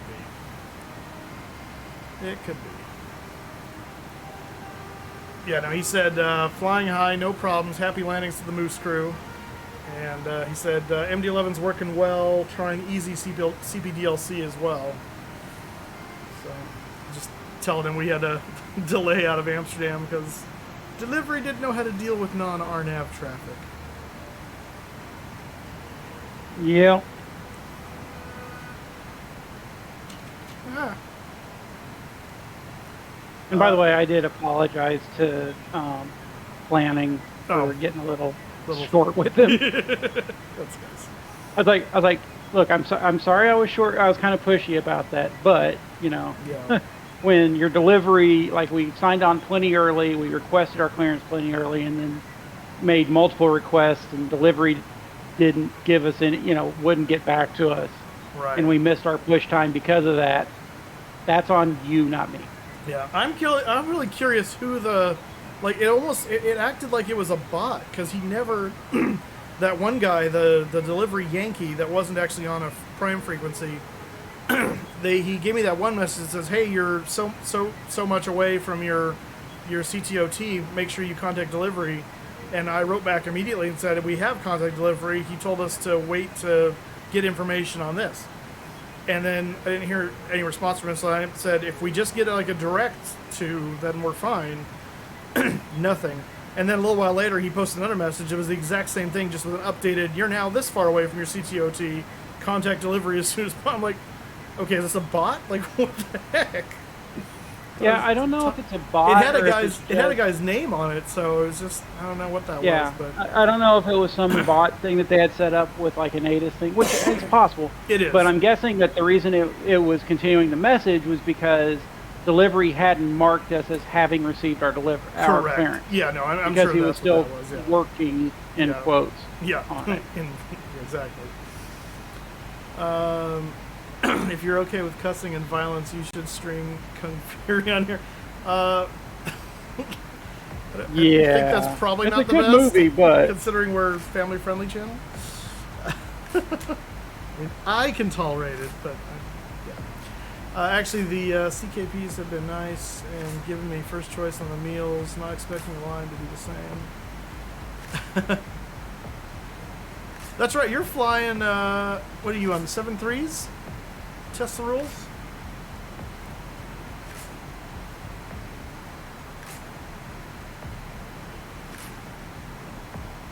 Yeah, I've never seen it. If you ever flew with me, I almost always let the FO choose, especially when it was his leg. Oh yeah, Monday. Oh, nice. That's awesome.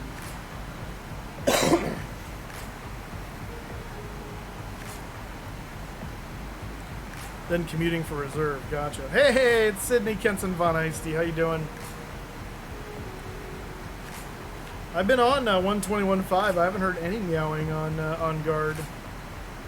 yeah, not today, thank God. Yeah, it's probably for the best. Oh, by the way, I'm the one who turned the wing lights on earlier at takeoff because I usually just light up the whole airplane. Got it. I wasn't So sure. you guys were busy trying to handle radio and everything, so I was like, Got I it. was just doing the rest of the lineup flow for you guys. Appreciate it. Yeah, it was funny because he's asking me, he's like, do you want the wing light off? I'm like, I didn't ask for it on. Is it on? Like, Yeah, no, that was me. It's like I hit everything except for the logo. I figured he would have done.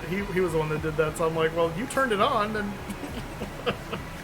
Well, and he was asking about things being off. It's like, you don't ask if you turn them off, you just do it. Yeah, exactly. It's like up and off is that's the procedure. You Right. go up when they all closed, you go to off, period. Exactly, yeah. Yep. You know, you get cleared for a turn or a new altitude, you dial it in, and then you confirm it before you execute, but you still put it all in. CK CKP hinted and NPF that chooses, but what's CKP, Tesla rules? I know you're having a conversation with flies. I'm just curious what the acronym is. And last trip, somebody who legit used card to get up frequency as they went Nordo, and some idiot went, "You're on guard." See those, oh gosh, those little Lego videos of the living the dream. I love those videos. Yeah. You're on guard. Most of the time, I brought my own food, so I could care less what was on the crew meal tray. Oh goodness. Well, can't see the ocean due to all the fluffy whiteness outside. But I assume it's down there. Coming up on our... Oh. Did that one not switch? Oh wait, there it goes. 4. I'm showing like 4 miles. Yeah, still. no, it looked like it counted up for a second. I went, wait, what? So now I'm watching it like a hawk. Yeah, okay, it's counting down. That must have been like a... I wonder if it switched there and back real quick, like it was just like a weird update or something. Yeah, I don't know. It's got the alert going. It was probably because it triggered the alert. Well, the alert, I think, triggers at like 20 miles or 15 miles or something, so it should have been on for a while, but who knows. Okay, there it goes. And there it goes. There it goes. Yeah, the other thing is that your HSI will point the arrow too. Yeah. So if the arrow is pointing up, then you're going towards. That's so. true. I didn't even look at the arrow. That was it. Yeah, people forget about that. Yeah. I remember one of the guard dogs saying that, and the pilot responded back, "That's because I have an emergency, so shut up." Yeah, it's like there's like a programmed response that somebody transmits on guard, and that's the response. It's like, you do realize that people actually say it. Yeah, use it. It is there for a reason. Yeah, exactly. Oh, I heard somebody start meowing when Crystal Palace was transmitting one day, and I was like, you really don't want to piss off Crystal. Oh, like, you guys do realize that Crystal Palace is NORAD. Yeah. So they can find out who's transmitting. That's funny. Guess there's a way to determine what plane these idiots transmits on. You prank call now and yeah, it's true. It's true. Puff! How you do? You just waking up, man? I've been up since 3:30. And it's 8:24. I've been going a while. Well, geez, I dropped into 757 Spy's stream just to see what he was doing, and I got kipped to the sub. Oh, wow, look at that. Yeah. You just gotta open the door like, sub. That's awesome. Yeah, he's got a level 3 hype train going on over there. Oh yeah, Flying United. With a little 5 gift sub bomb. Very nice of him. Yeah.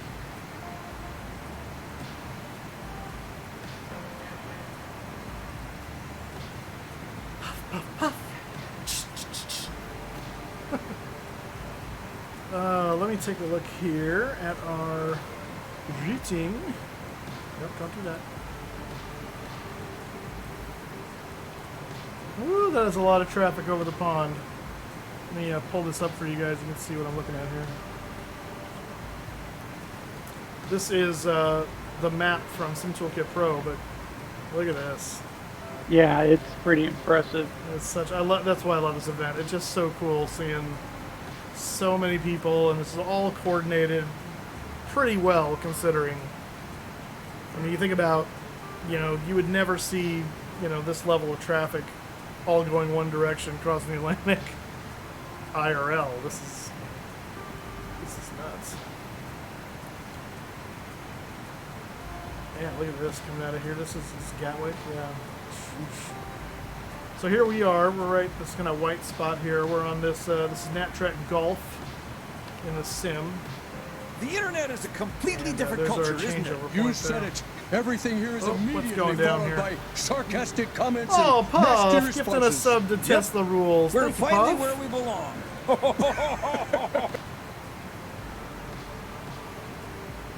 You got up at 4:30, stayed up till 7, and went back to bed. Oh man, I woke up at, I had my alarm go off at 3:15 just so I could have it run through a 15-minute like snooze cycle. Actually got up at 3:30, and I was just kind of laying in bed for a while with the lights on to kind of acclimate myself, and was thinking, going, oh, how good it would feel to just go back to bed right now, because that's like the best, you know, and you wake up enough to kind of like be roused, but it's still dark outside. It's enough time where you could actually go back to bed and really just like snooze, and it'd be amazing. It's like the feeling that when you have to get up to pee or something, and then you finally get to go back to bed. And it's chemo has my sleep schedule all messed up. Oh, that sucks. You're doing chemo. Oh, I'm sorry to hear that, man. That's chemo will kick your butt.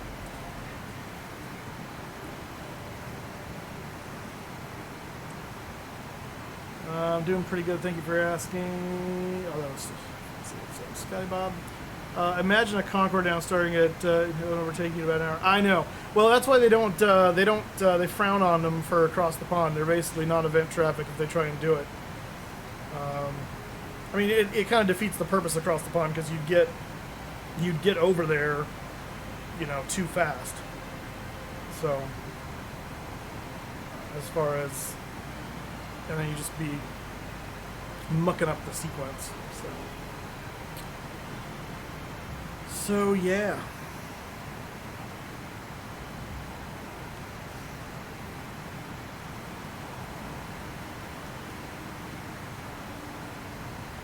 Uh, 747-200, Poison Mort. 200, and the, what views do I have out here? Oh yeah, there we go. In the Battleship Gray, United Airlines.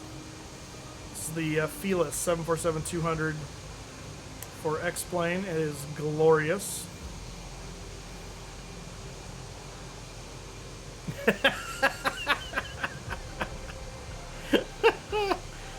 Yeah, that O changes the context of the word quite dramatically, doesn't it? That's hilarious.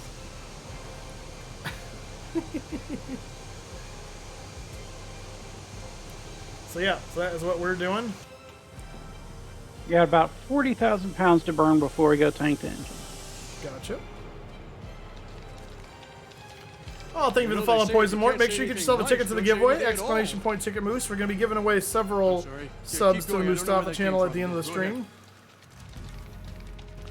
Oh, I think there's a K in Knucklehead. I know all about the typos, which he spells incorrectly. So, yeah, the flight is going well. We had some INS issues early on with it not switching over from 9 to 1, but we figured it out. Texas, 10 bits for the swear jar. Oh, Scotty Bob, that's funny. Thank you for the 10 bits, my friend.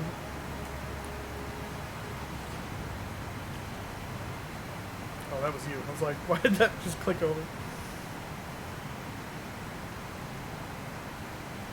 Yeah, I clicked it over so we were back on the right spread. Yeah. Did you see the playlist you shared? Where did you share a playlist, iTraveler? Oh, he sent Rebuild Rescue's 401 playlist. Sent it where, though?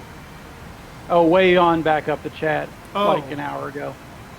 While you were getting breakfast. Oh, I gotcha. So, yes, no, I did not see it. It's probably beyond my ability to go get it now because it's too far back. Yeah. Well, I mean, you've been watching the Rebuild Rescue 401 series, haven't you? I don't know that I have. What is that exactly? Rebuild Rescue is a relatively small channel on YouTube, but there was a 401 at an airport near him that had been sitting for like 20 years, and he's restoring it. Oh, no, I have not been watching that. Yeah, it's a really good one. Okay. I've been enjoying it, but yeah, it was in really bad shape, and it's funny because like they're talking about he's doing all this stuff, but he's at least he's been very clear that it's like, no, I'm not going to just rebuild this I'm not an A&P, but I'm going to rebuild this airplane and go fly it. And he's like, no, I'm just getting the engines running on the ground, and then we are going to take them to a shop and have it done. So yeah, it was, if he could get the engines running within a certain amount of time, the owner would give him the airplane, because it was going to cost a couple $100,000 to get it back flying anyway. And so he got him running, got the engine running, so he got the plane, so now he's working on putting it together. Gotcha. Flight 787, you have a wonderful day. Go get your yard work done. We'll talk to you later. Always a pleasure seeing you, my friend. Sky Command, you know you could touch my antlers anytime you want. Captain Sam, how you doing?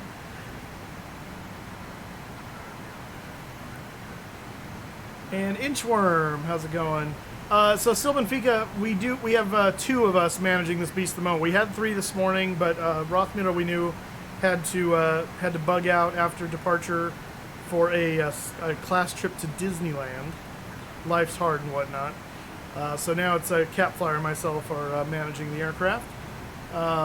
We did Kushan leaving Amsterdam was a bit of a cluster because delivery did not know what to do with a non-RNAV departure, and told us they were working on it, and basically were just ignoring us until we kind of forced the issue. So that made us about a half hour late. And but beyond that, wasn't too bad. Once we finally got past that little hiccup, then all was well. So Sky Command coming in with a gift sub to this URL not found. Thank you, Sky Command. Very kind of you.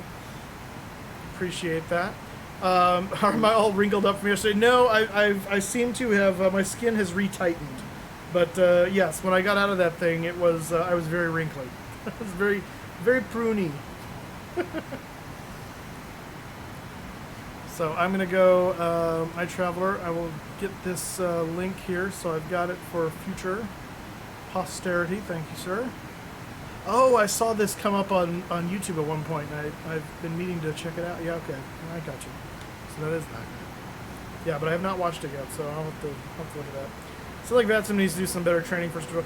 Well, in fairness to them, all the SIDs now in Europe basically are RNAV. Like, they don't do non-RNAV anything anymore for the most part. So U.S. still has a good healthy balance at their airports of RNAV and non-RNAV departures and stars.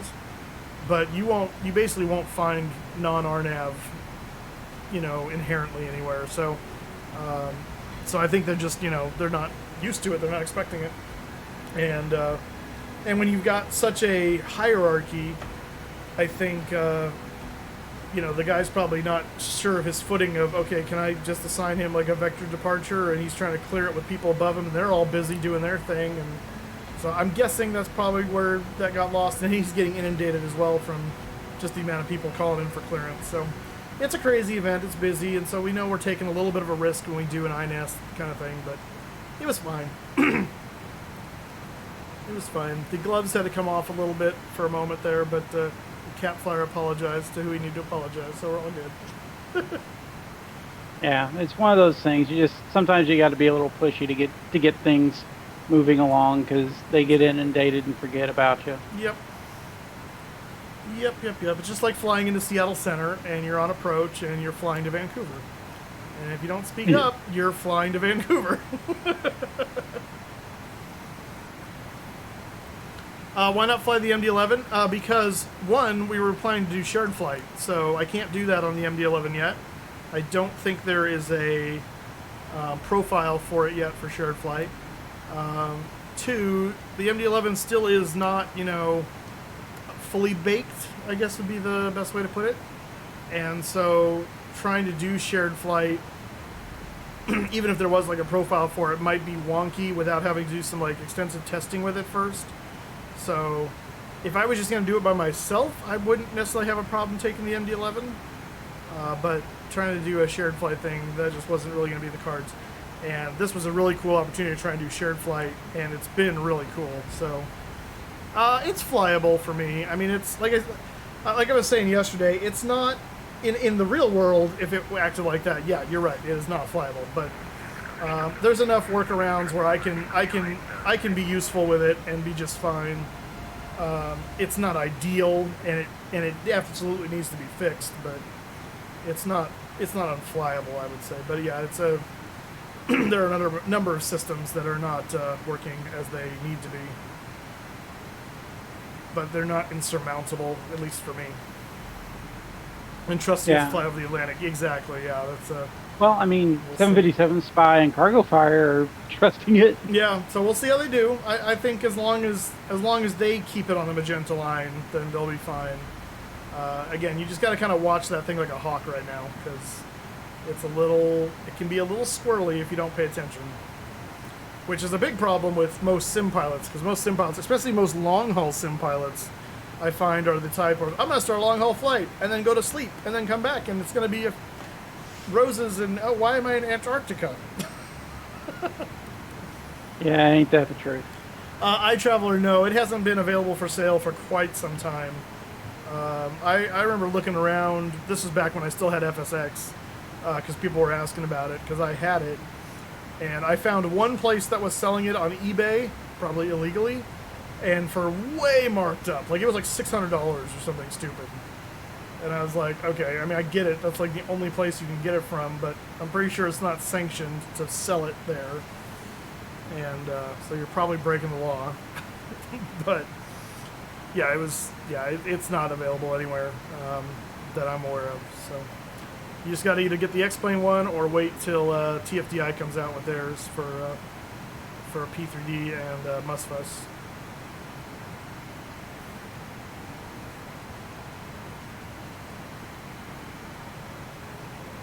Every other attempt plane can't fly straight.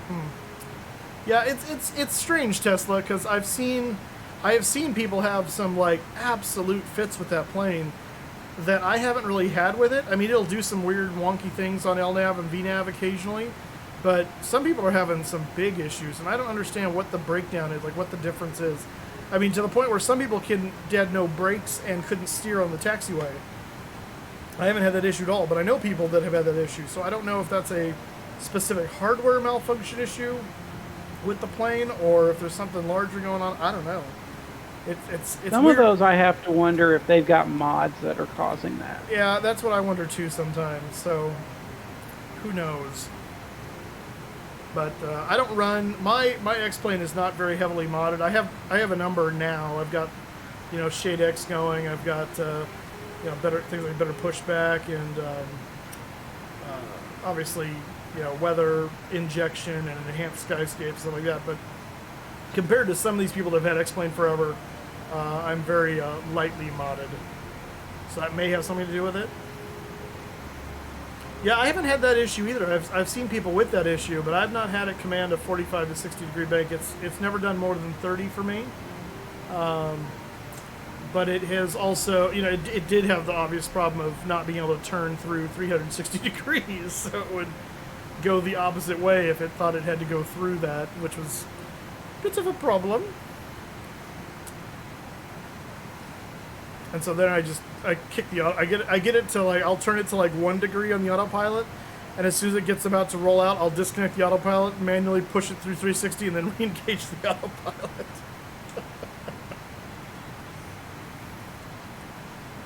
And point at the waypoint direct to, and then LNAV, and it's back to S turning. How weird.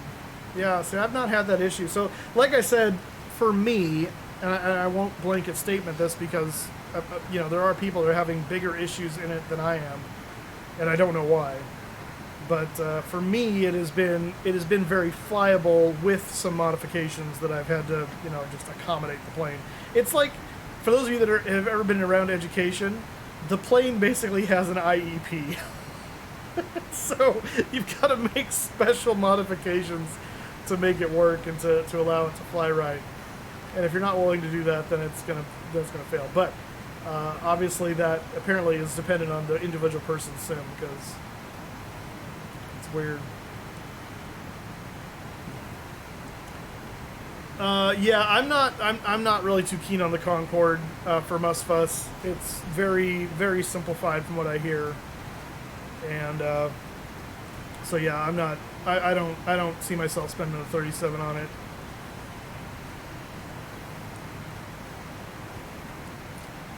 Hayden, UK, it's going well. We are we're in Shanwick, Oceanic.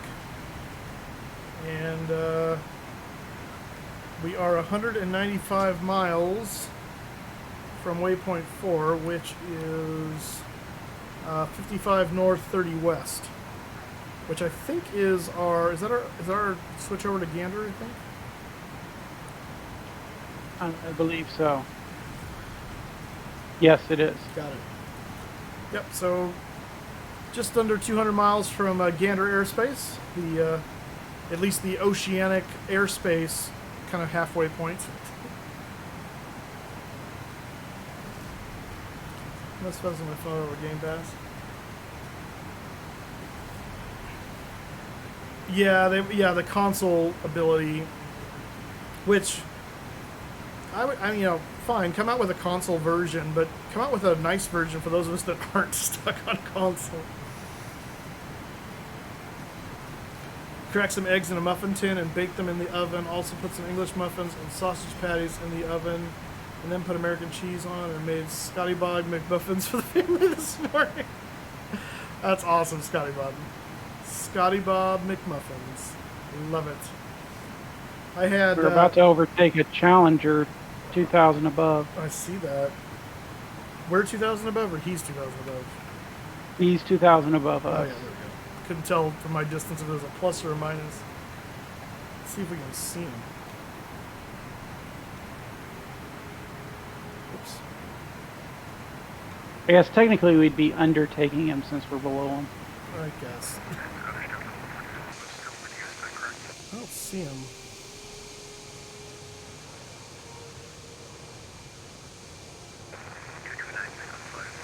Well, it's really funny is on Volanta, if I go on VATSIM, it doesn't show him as being there, but under Volanta he is. So I don't know what's going on there. Oh, that's weird. Yeah, he's showing up on TCAS. Yeah, that's what that's kind of, yeah. That is strange. Interesting. Yeah, and I don't see him physically.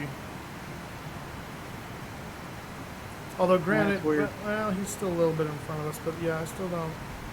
He should be only like 3 miles. I got him. I got him. Oh, cool. There he is.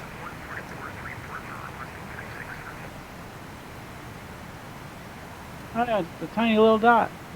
There he is. You slow Challenger. Oh yeah, I can see him too on my screen now too. No one flies faster than the mighty 7-4, except for Concorde. We won't talk about that. I'm just he glad looks like a Lear 45 on my screen. I'm just glad they gave us the Mach 0.85. I was afraid they're gonna be like, nope, Mach 0.8. Aww.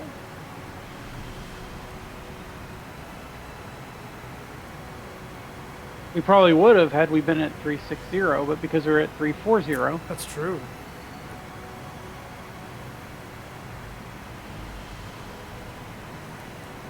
And he disappears.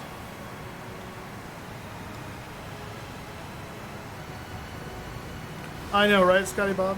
It is nice.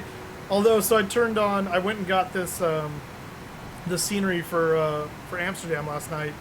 And I loaded it in, and it loads me at the gate, and there's static aircraft everywhere. And I was like, this isn't gonna fly, because if I have to like start moving gates around to find a gate I can go to, like this is not gonna end well. How do I turn the static off?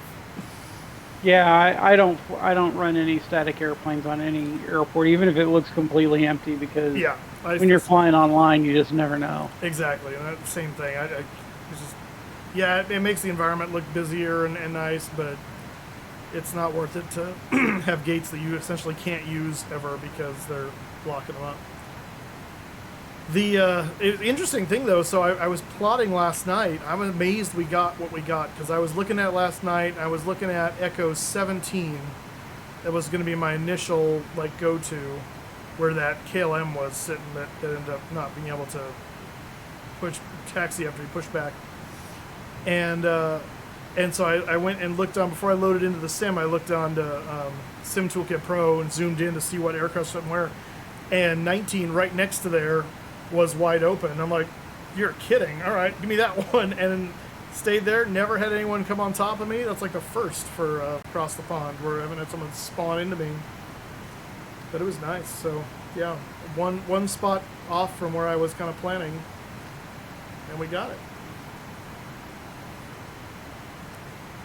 Static planes, Eagle. Ah! Indeed. Indeed.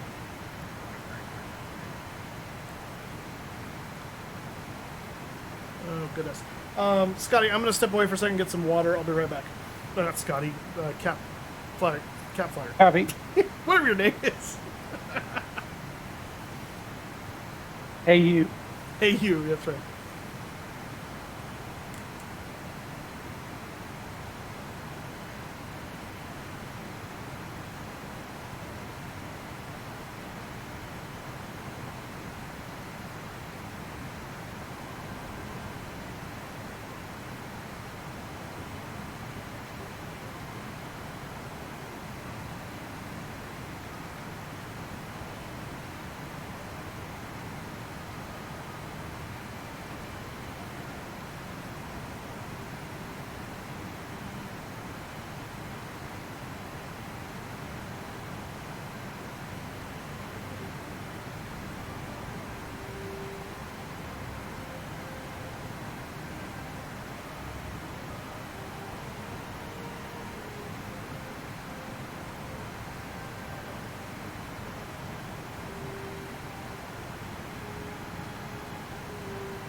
Okay, I'm back.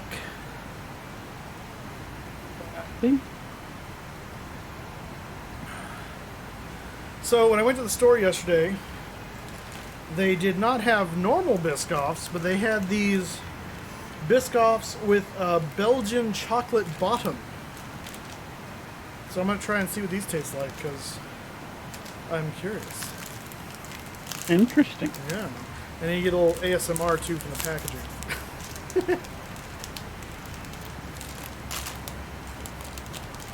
So, iTraveler, what you're looking for on those crash reports is you're looking for the faulting module or program and seeing what it says and seeing if that provides any hint as to what might be causing the crash. So, for instance, if it said faulting something or other, pushback something da da da da, then you know it's your pushback program. It says faulting. If it just says faulting module Microsoft Flight Simulator, it's really not going to tell you anything, unfortunately. But you might get lucky and it says something about either a DLL or a particular file or something that is causing the crash. But that's kind of what you're looking for. But you're going to have to read through there and see that, because it's not, it's not designed for laymen to look at. It's designed for the computer psycho nerds. Oh, okay, 3 little cookies to a thing here.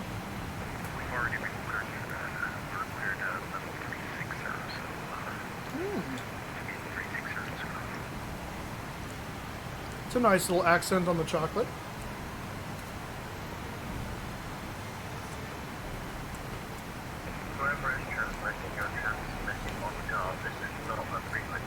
You're on guard!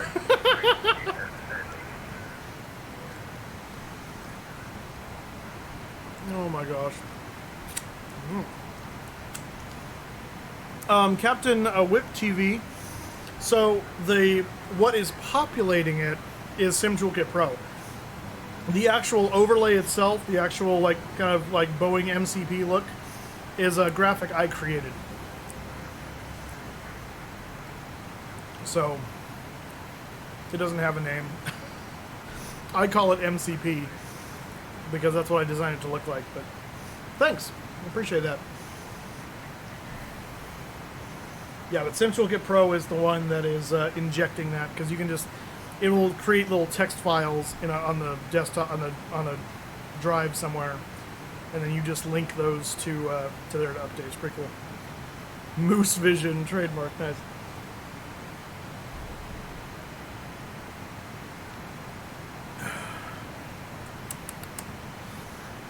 Yummy. All right, 90 miles to Gander. Fantastic.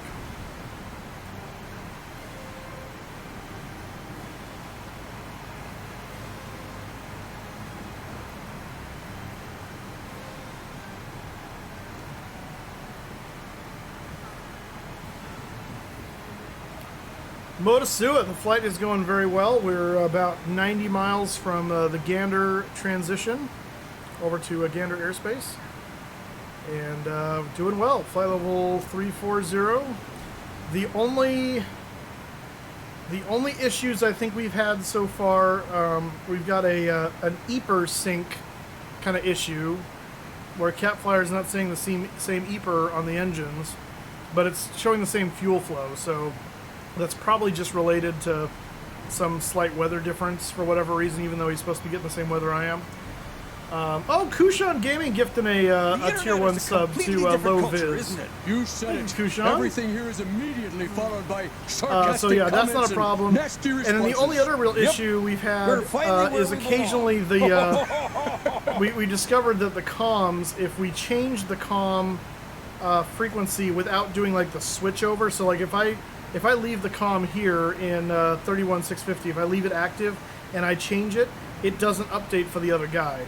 But if I change it over here and then switch, then it updates. And so it changes, Xpilot sees it as a change. So it's kind of weird. So we're not sure what's going on there, but a minor thing we've been able to work around once we figured out what was going on. And then the INS is not jumping from 9 to 1 again. So I don't think that's a shared flight thing. At least I wouldn't imagine it is, but maybe it is. I don't know. But again, that's one where we just, once we figured it out, we just will make sure we go from, 8-9 to 1-2 and do it on our own. We'll just program the 9th waypoint in as the first waypoint again. So other than that, it's been going very smooth. Cap Flyer's been handling the comms and is getting used to calling us United 6 instead of Westwind something, so that's good. Yes. What's your Westwind number that you normally fly under? 3382. 3382, okay. By the way, I made our passengers happy while you were out for breakfast and turned off the fasten seatbelt sign that had been on for like an hour and a half. Nice. I saw someone had done that because I glanced up there a little bit ago and went, oh good, someone released them from their seats because I sure as heck didn't. Yeah.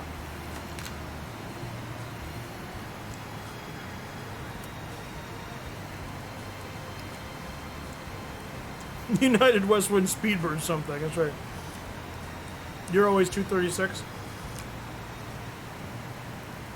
Yeah. Well, I mean, if you're flying with a VA, your call sign should be static. I mean, Mhm. that's one of VATSIM's things.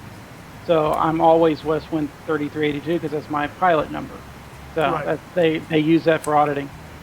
We, even way back in the SATCO days, which ages me so badly, there were discussions about how to make it work and how to do the auditing. And I think now they're actually getting to the point where they might be able to do it, where they can track by PID, but the problem is like they only want to count the flights you do for the VA as for the VA. So if you fly under for other multiple VAs, and that's where the problem came in. So I think now the data systems might be able to parse well enough that like you can sit there and say if it's this PID with this call sign start, just those 3 letters, then it counts towards that VA. But that's why they went to the static call signs, because it's just so complicated to make it where they can make sure that that they can give credit to the right VA for the activity. Right. So I had an issue where I was flying, I was using my 1990 Westwind ID when I flew other things, just because it was easy to remember. And then I started flying for PowerSet, and so I started using that ID number, which was 232, which became a problem whenever I flew for United, because I didn't realize that United 232 is the Sioux Falls accident aircraft call sign. And someone PM'd me at one point, like, that's kind of bad taste. I'm like, what are you talking about? I was like, oh, okay, I won't do that anymore. Yeah, that is actually a retired flight number. Yeah. So I've actually gotten used to flying like several different call sign numbers just to make it so I'm not like always ingrained into one thing. So but I'll have like some standards that I'll do. So I like, whenever I fly this guy, I like to fly it under United 6. Sioux City, not Sioux Falls, whatever. Sioux something. You know what I mean. The one where the fan blade came out and destroyed the tail section. So I'll fly United 6 Heavy into this one, which is basically kind of, so my birthday and birth month are both 6. So 6 is kind of a fun number for me. And I've got one of those cockpit videos things from Virgin Atlantic flying the classic 747-200 from Gatwick to Miami, and that was Virgin 5. And so I took that idea and just made it 6 because I like 6, and so I fly this as United 6.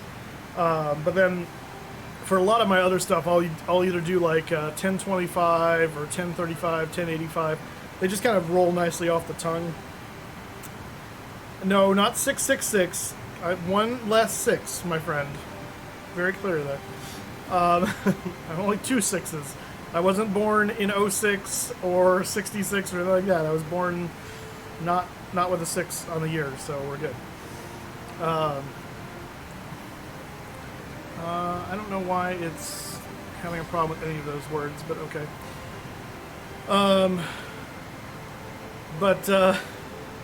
Anyway, so I do that, and then I started flying the UPS, the MD-11 as UPS 900. I'm not really sure why, but I just kind of of like doing that. So I'll have a couple like standby things. I know Sim likes to use 1180 for everything he does. Not United 69. That's like a Sim Caesar trope.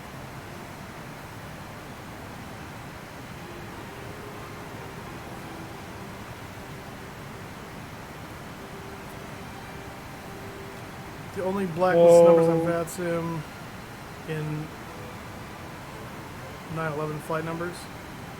Well, officially blacklisted maybe, but yeah, it's still a kind of poor taste to like name your. It'd be like trying to fly TWA Flight 800. Same thing with United 232. Really any aircraft call sign that's been kind of retired because it's been in an accident is just kind of generally poor taste. So it looks like Flight Factor might be doing a 67400 for X-Plane. Oh, really? Yeah, I just saw the FS Elite article. Was that the one with the cockpit renderings?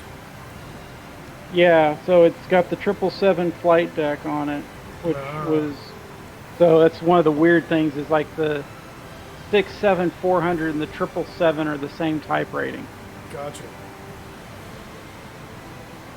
The Delta thing.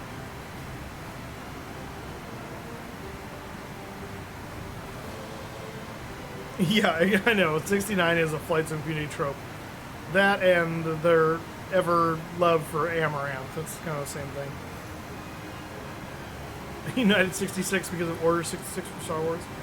Well, it's appropriate to fly that with when you're doing the Star Wars livery on the United aircraft, I guess. I was going to say, I think they actually did do a United 66 with that. Did they? Because I don't think there is actually a 66 in the system anymore. But they did like a special flight with a special flight number. Gotcha. Alright, I went and turned up the audio again since we're 17 miles from Gander transition. Yeah, I've been listening. Cool. Figured 2 years. Timothy, it's 5767 for all the 57s and the 67 200 300. Then it's 764 slant 777.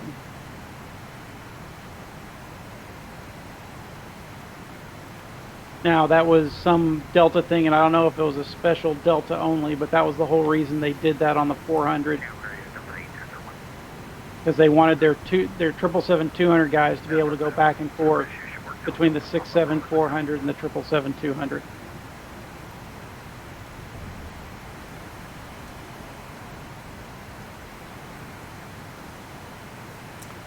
Let's see, what did Scotty Bob send me here? Patch day TCAS for the. Oh, there's a TCAS available now for the FJ Sim Q400, no?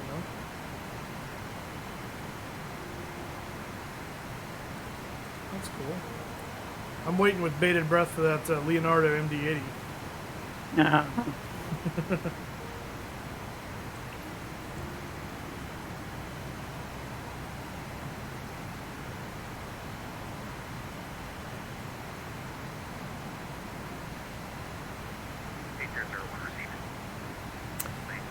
There's rumors that it is extremely close. Kushan. But nothing confirmed, obviously. Just rumors. Rumors and more rumors. So that's why we haven't gotten the handover yet. They're shift changing. Oh, gotcha.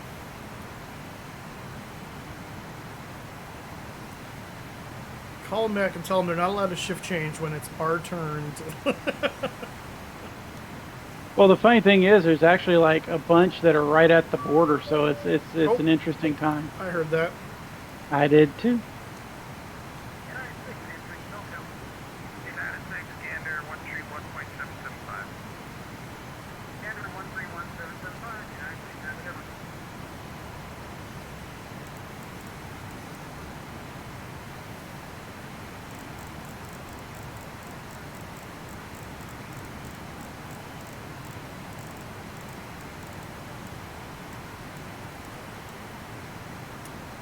Hey, 131775. I think so. Yeah. For some reason I thought I said 136, but there is nothing listed for that, so that killed me.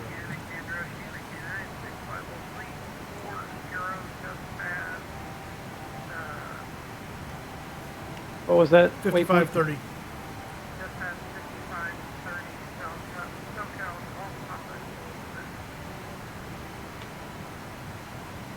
United 6 scan the radio and make tunnel 34 just west of object.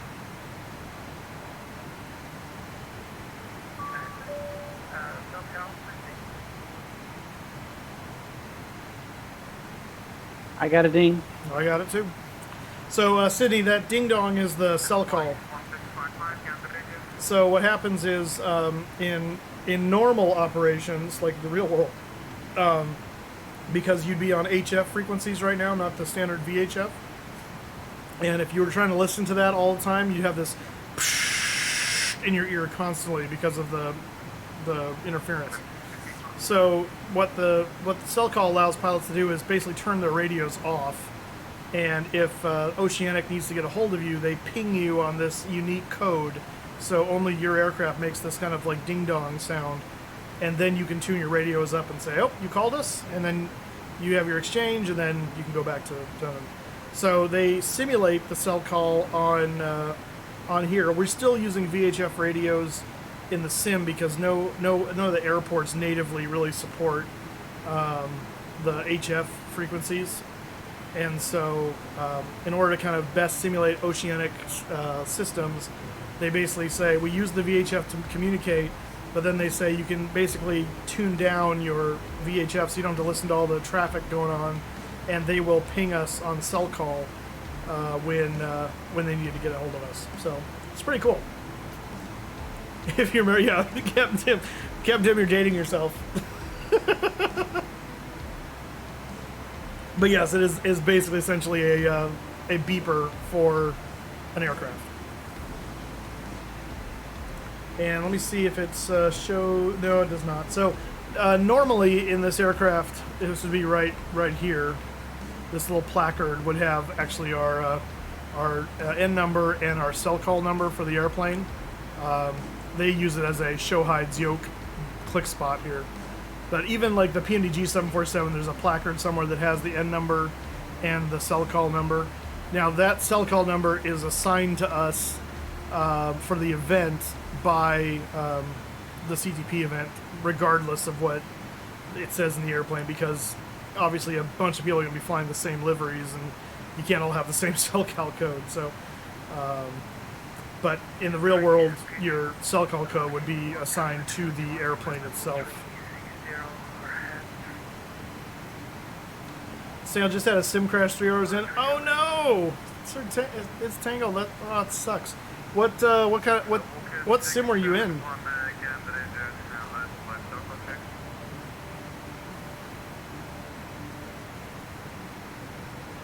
Oh, gotcha, Sydney. Well, there you go.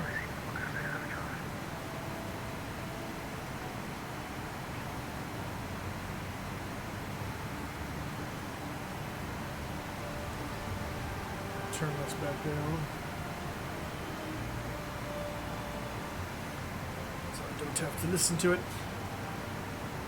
Yes, you do. And most people ignore it. Obviously, if you're not flying Oceanic, it's not something you're required to fill in. But when you go and load into XPilot or VPilot, there's a place for your call sign and your aircraft type and a box for cell call. So we obviously had to put it in what we were assigned when we got our route last night. We had to put that in when we logged on to the sim here. So in our case, it was Golf Papa Kilo Quebec. Thank you. I was just looking it up. Yep, Golf Papa Kilo Quebec. And there's certain, you can look it up, I think, on a number of places, but yeah, there's certain letters that go in a particular sequence, and it's not all the letters of the alphabet that are available. So yeah, I posted a link to a video that explains how cell call works, and even even gives audio examples. Oh, nice, yeah. So you can hear the actual tones. Cargo Fire had a crash on final. Ugh, that's probably the worst place to have a crash, because it's like you made it all that way. That's like my dread of doing across the pond. Is like making it almost all the way there, and then having the sim crash out or something. No, my sim crashed. My P3D crashed last night on that Lear 35 flight. Oh, seriously? Landed at South Lake Tahoe, rolled out to the end of the runway, and right as I started turning off the runway, it just froze up and crashed. Well, at least you landed. I mean, that's better than nothing. Yeah, so I was able to record the flight. Yeah. I tried to do one for they had that Ireland to the Canaries last week or week before last, and I was on final approach after 4.5 hours, or on final descent after 4.5 hours, and it crashed. Oh. Yeah, I was brutal. Like, that just aggravated me. That's brutal. And the worst part is usually it happens like when you load up scenery for the first time for whatever reason. So what I started doing is I would start, like, even before the flight, I add scenery, and then I go to that airport and load it up. Once, and so if it's going to crash, it'll do it then. Right. And I did that and still had it crash, which was very annoying. Yeah, that sucks. I mean, you could technically do cross the pond probably in the Neo. You just have to do it probably from Dublin to whatever the next closest one is. I don't know if that's Boston or Montreal. Yeah, or do fuel stop. Yeah, or do a fuel stop in Reykjavik or something. But yeah. But I know, I remember if you had an A321, you could do it nonstop. Yeah. I remember Max did a few years ago, maybe it was it might have been last year's Westbound. It was either that one or the year before that, but he did it in an A3 something. I don't know if it was a 320 or 321. It was something where he was cutting it super close. And I remember him on the radios, like when he was getting in the airport, and he was on fumes. He made it, but only just, like, not legally. That's for sure. It was just like, man. It might have been the 320. I know the other one that you can do it with too is the 318, because going, as long as you don't have a really super high headwind, you can go London to New York nonstop in a 318. Yeah. In fact, I think they do that out of, like, London City, don't they, occasionally? Well, they did, but they retired the 318. Oh. Yeah, but when that was the whole purpose of British Airways even having the 318 was because they could do London City and it was also all business class, so it had like 90 seats, or not even 90. I think it had like 70 seats or something like that. Something like that, yeah. But yeah, and as Timothy said, they run 319 London to Halifax, and then I think it goes from Halifax to Toronto or something like that. Yeah, for the Cross the Pond event, I don't think so. I don't think you're allowed to do fuel stop, because that would just add another wrench into the planning. Yeah, I mean, you kind of can, but it's as long as you're taking off from a non-CTP airport, landing at the CTP airport on your slot time, and then taking off from the CTP airport, on a slot. Yeah. Yeah, that's it. 36 seats.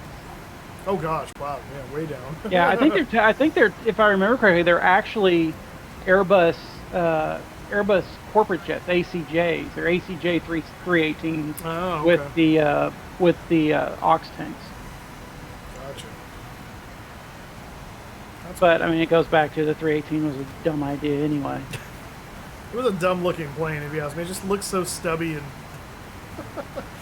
No, there's a reason why we called it the short bus. Yeah, I call it the baby bus, but yeah, same difference.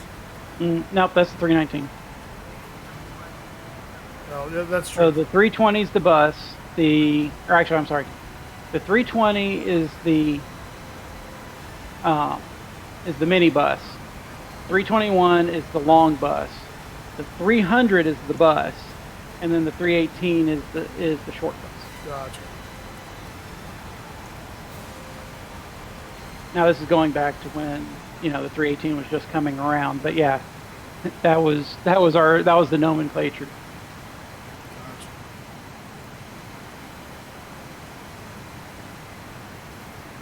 Gotcha. Then again, we also call the 737 500 and 600 the mini guppy.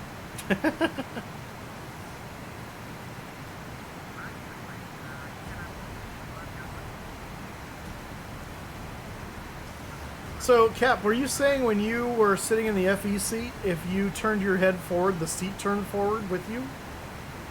Yeah, it actually swiveled as I was turning my head. Oh, that is cool. So, yeah, I thought that was really neat. I was like, oh, that's kind of cool. I can turn my head and then the seat swivels. That's awesome.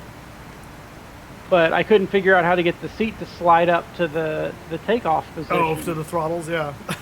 Yeah, I was like, if I could do that, that'd be even better.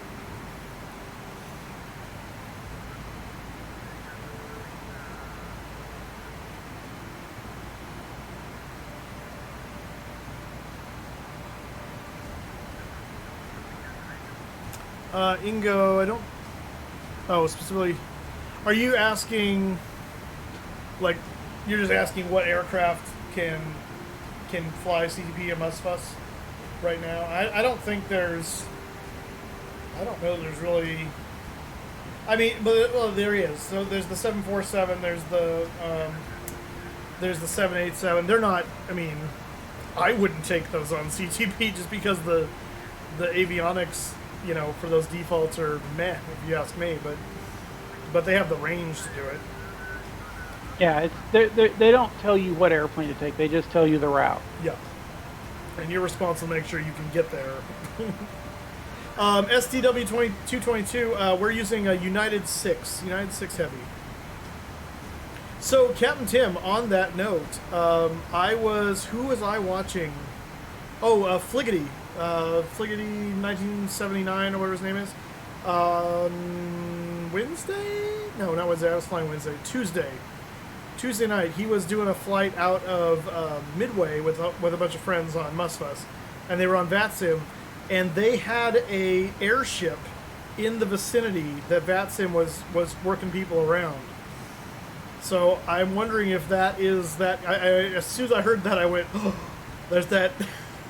So I wonder if that's that airship that guy's been working on. They're testing with it on VATSIM now and flying it around.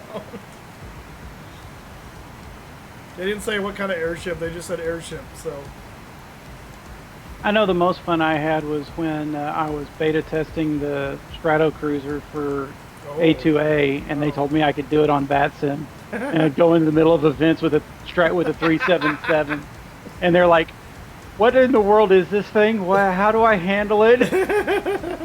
Well, that was like the first time we were taking DC-6 into on VATSIM into different airports, and they're like, "Yeah, we're gonna need to get like descent like way earlier than what you're giving us. We can't just dive down like that." Yeah, I get that too when I'm flying the 6. Yeah, model matching with the blimp. I know you're gonna have to get. They're going to need to come up with some kind of model match for it. I'm sure they will. Very low payload. It might be gliding in all the way to a touchdown, but hey, go for it. Exactly. Yeah, that's the difference. You know, can it make it? Maybe. Can it make it legally? No. Because legally, you got to have all those extra reserves and stuff factored in too. It could probably do eastbound this fall, but I doubt you would use it for westbound. Yeah, because of the winds. Yeah. Because like we were saying, even the 318s, you know, going westbound usually, I mean, even the London City still, westbound still usually stopped in Gander. Mm-hmm.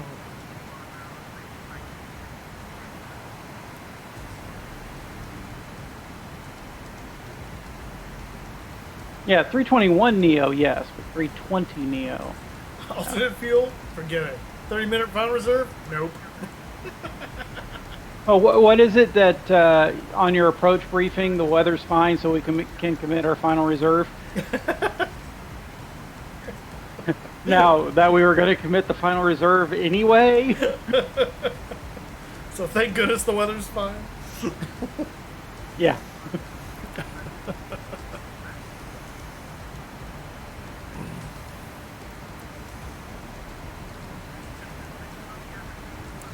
Okay, now that's interesting. When whatever command you're using to turn the volume at X-Pilot up and down Uh-huh. is turning it up and down on mine as well. So I'm not actually using a command. I'm reaching over into the sim here and turning the volume up and down on the number 1 VHF. Oh, okay, like physically on the audio panel. Yeah. Oh, okay. Well, because I was like, why did the volume get so low? Yeah, because I have my X-Pilot set to use the in-sim knobs to control volume. Yeah, mine does too. So I guess that's going across shared flight. That's cool. Gotcha. Well, that's cool. Just do a short release to stay legal. Did that all the time on the 742 across the Pacific. Yeah.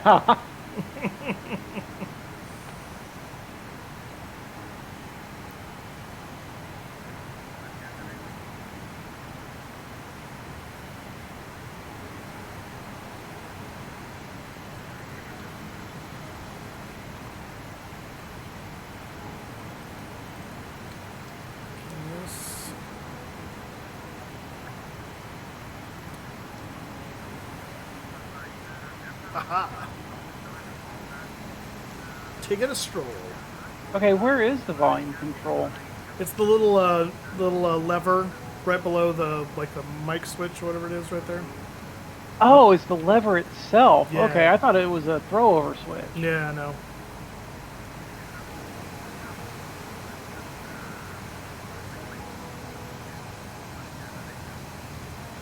I go up here and sit in first class. Yeah, take your mid-flight break. That's right. Look at me now. And I just realized that Corvette forgot to start the clock on takeoff. Oh. There we go. Got to figure out how to pipe in some kind of video onto the first class screen here. That would be fun. That would be cool. I wouldn't be scared, but it's a narrow body. I'm not tiny. Yeah, I wish I could. But Timothy, I wish I could lock him out, but unfortunately, he can just kind of walk through the ceiling. Yeah. / floor. But technically, he can lock the door from the inside. Yes, I can. Yes. I can ghost my way back into the cockpit, so it's not really a. Oh man. But I'd also have to get up and walk back there to lock the door. That's true, because I left it open, so all the terrorists can get in. Well, not only that, but these are the old style pre-reinforced doors, so there's no remote lock. Actually, it is. It's on the overhead. I had to push it in order to get the door open. Yeah. Oh. So up by the seatbelt light, there's another light on right now because I had to turn that on to unlock. Oh, okay. So now you know. Cool. Yeah. Yeah, it shows closed on my screen, so. Oh, the door shows closed? Yeah, it must not be one of the animations. That must not be a shared that flight. transmit. Yeah, right.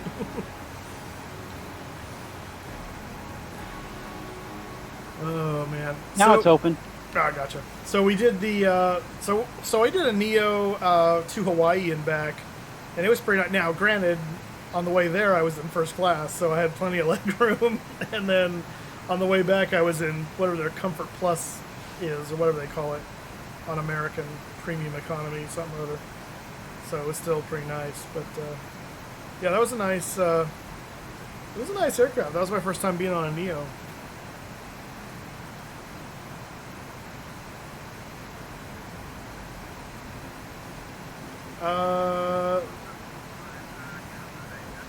Well, Sydney is, I think Sydney's in Germany, right?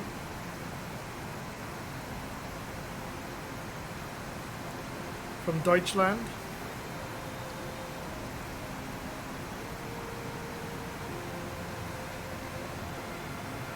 Can I interact with these?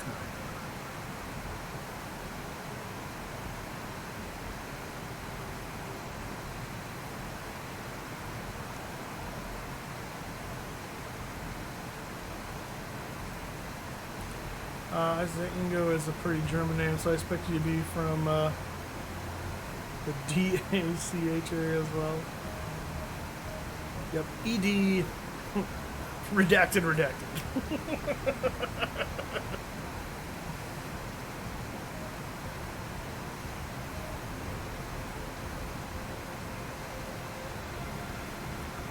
Redaction.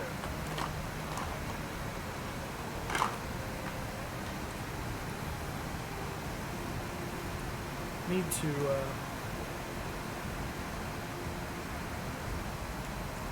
with this, I guess my other one was the same way. This is the one thing that was nice about the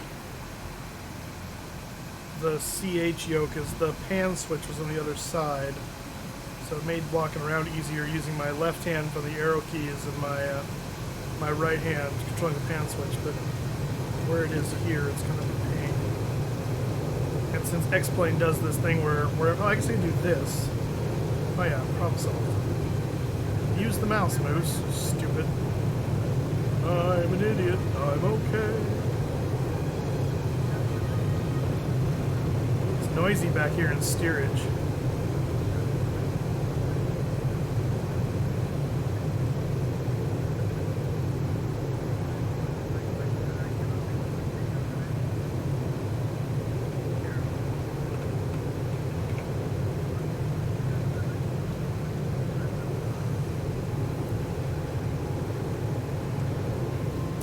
If you haven't gotten a ticket to the giveaway, we're coming up to another round here, so exclamation point ticket moose. Get yourself a ticket to the giveaway.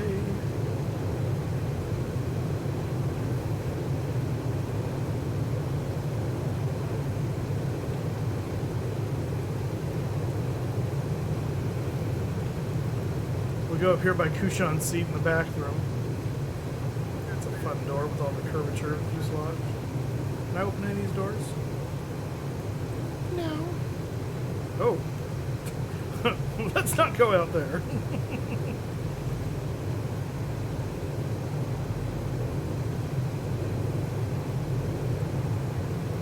So they model everything but the labs.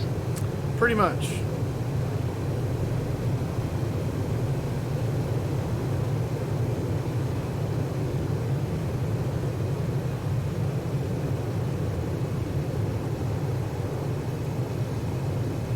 Can't open the bins either. Heck of a toilet, I know, right?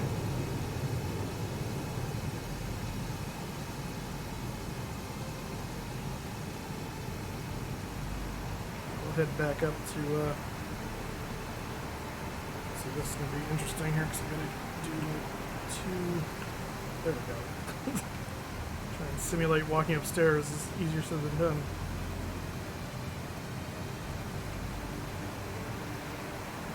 This is the express hatch right here.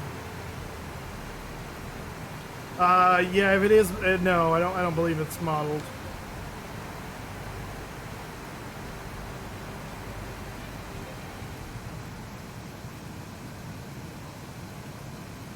Yeah, I don't think so. I don't even remember where the crew rest area is on the old 200s. I think it's through that blind, but I can't remember. Yeah, that's what I'm wondering, if that's where it would be, or... Yeah, I don't know.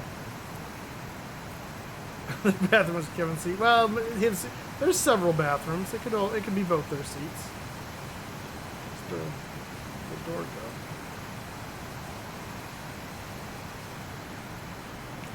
Let's see, our standard airworthiness certificate here. Date of issuance from 95.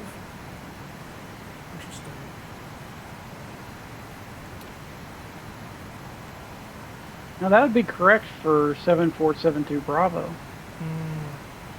Because it was recertified for, they did some testing of something on it and put it back in service. Did you say Cessna, sir? Did you see? I don't see anything for a Cessna here. No, it's a 747-200. Yeah.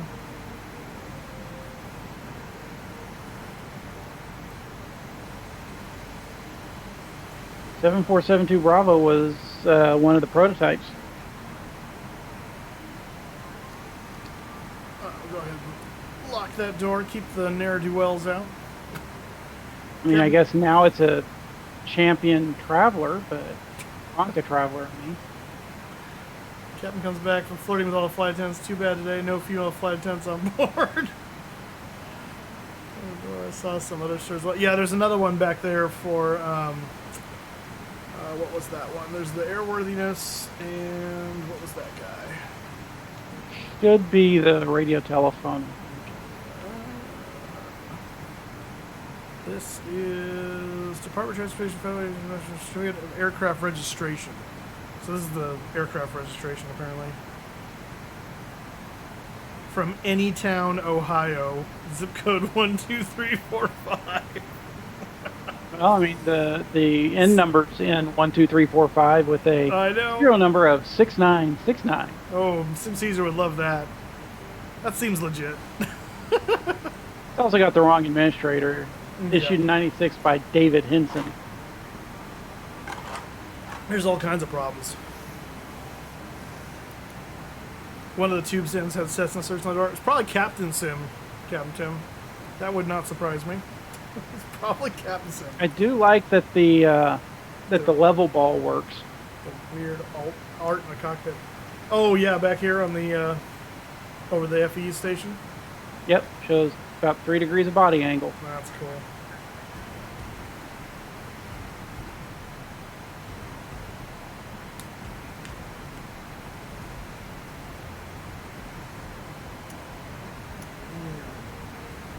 I love that. So we did the checklist with Corvette and about oxygen being 100% and on, and his was not 100% and on.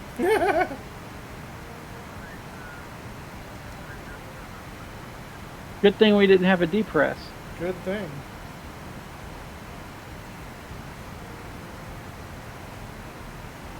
Good thing I know how to set the pressurization.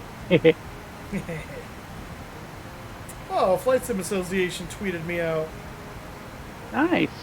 Said it's VATSIM CTP Day. You'll find plenty of Flight Sim streamers online, including friends It's Chewy94 and Flying Moose 83, which is kind of incorrect because I'm actually Mustafa, but that's fine.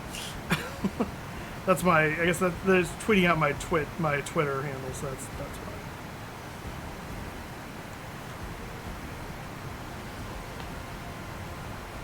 I shall like their post. I need to reach out to Evan and see how he's doing. So the E4 is still, or the E4 electromagnetic resilience has nothing to do with no computers to break. It has to do with everything on there was designed to be resilient to electromagnetic pulse. Because there are a ton of computers on those airplanes. Yeah.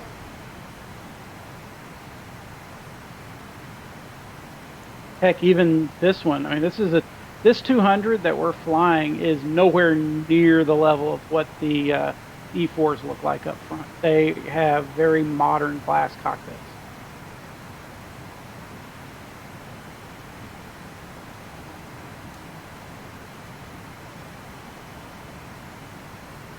As does, for that fact, Air Force One. Both of them. Well, the VC-25s.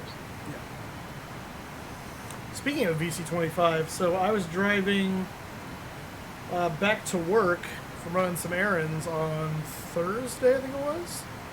Wednesday or Thursday. And the one of the VIP 737s was taken off out of Fresno Airport.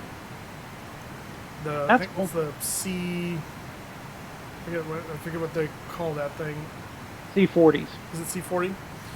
But yeah, I was like, did a double take. I'm like, that's Air Force One livery style. Like, yeah, actually, all the C-40, is it the Bs or A's? I can't remember. Yeah. Whichever one's the standard Air Force one has the blue and white scheme on it.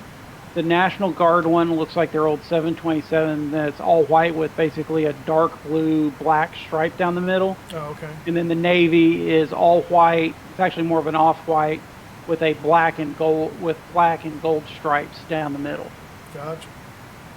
We actually had one of the Navy C-40s land at Ellington and fly over my apartment yesterday, day before yesterday. Oh, that's cool. Yeah, it's actually cool living like right next to Ellington because I get to see like the WB-57s coming in and the Guppy and all the cool NASA stuff. That's cool.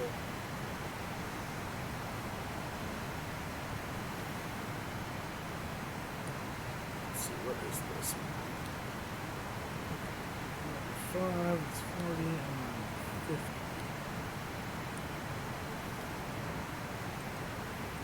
Got to start kind of paying attention to the fuel. We're getting close to changeover. Gotcha.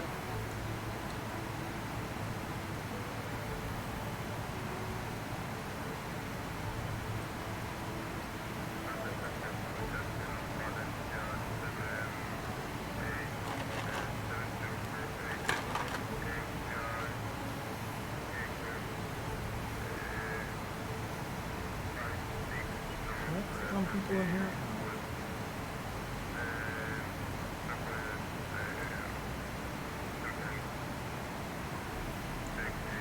Let's see if I can find a 757 spy on VATSIM.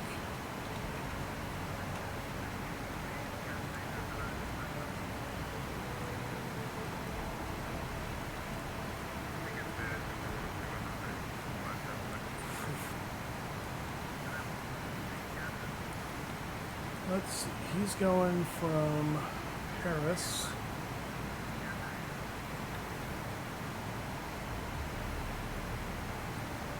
into Tampa. So he's probably going to be over here.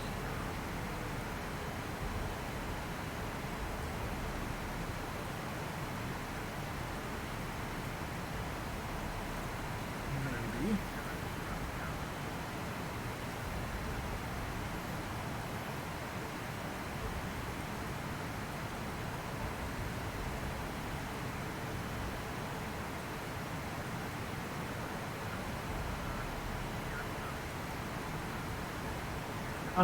He's just about at the convergence of Gander, Shanwick, and Santa Maria. Ah. Just a little bit west and north. Is he is he inside Shanwick right now? Yeah, he's right behind Speedbird 4 Papa Tango. I mean, he's like literally right there at that convergence.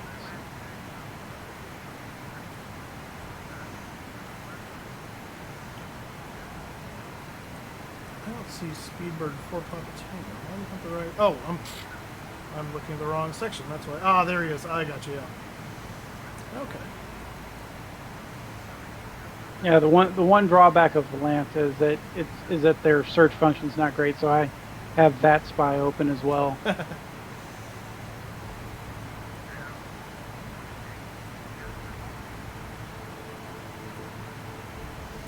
There we are.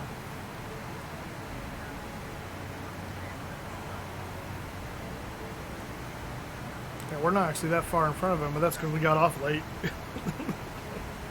We should have been like an hour in front of him, but... Yeah, but still, I think we're still doing pretty good, so... Yeah.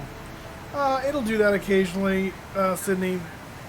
The auto throttle isn't the greatest in this plane, so... It wasn't greatest on the real plane. Exactly, so... There are times that people are like, well, this thing doesn't hold altitude really well. It's like, yeah, well, there's a reason that they said flying the autopilot. Right. Yeah, you think it's bad now, wait till we're on descent, because at a certain point, I'll just disconnect the auto throttle and do it myself, because it'll be all over the map. It annoys the crap out of me.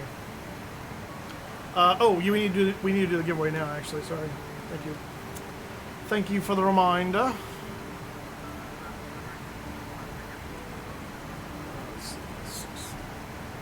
Make sure this one's in here. Yes, it is.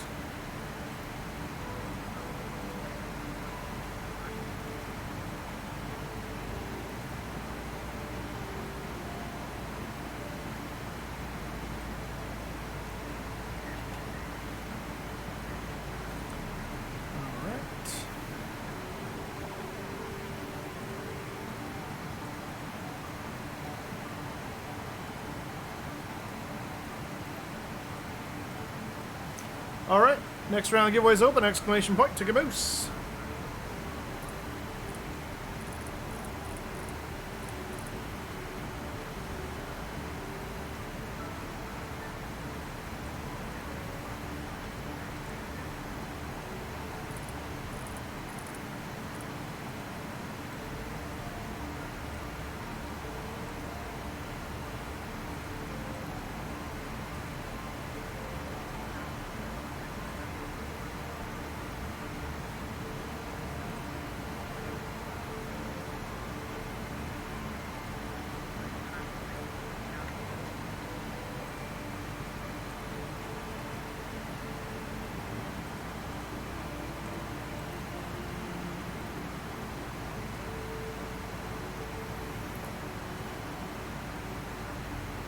Take your time. Sore from walking? How much walking are you doing?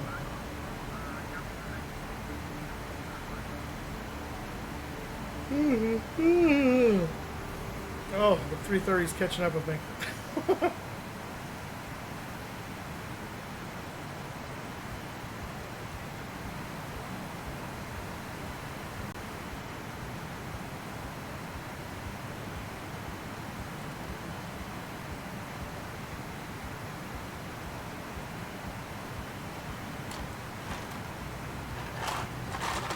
I'm gonna make another water run here real quick. Copy.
And I'm back.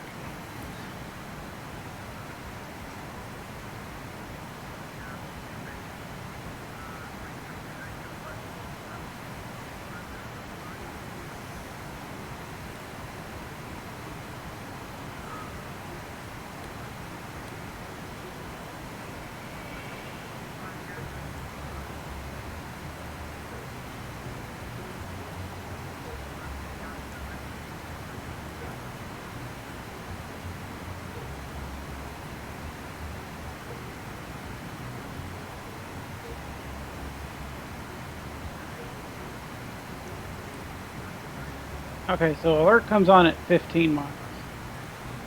Yeah, I thought it was something like that because I remember seeing it come on right around 14 or 13 or something when I was like playing with it earlier. So.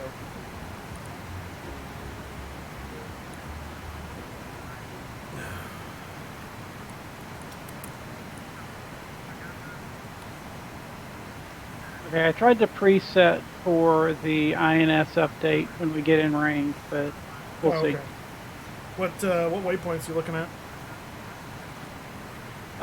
So the VORs I'm using, let's see, grab them again. It's the Yankee Delta. It's Yankee Delta Foxtrot on Nav 1, which is Deer Lake, and Yankee Alpha Yankee, which is St. Anthony on the INS 2.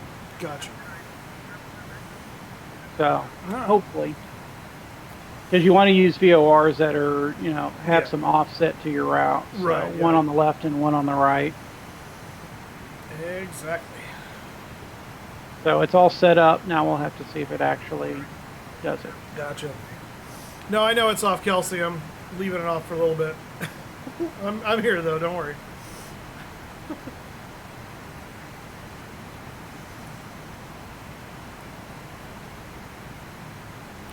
I'm going into Sim Caesar mode.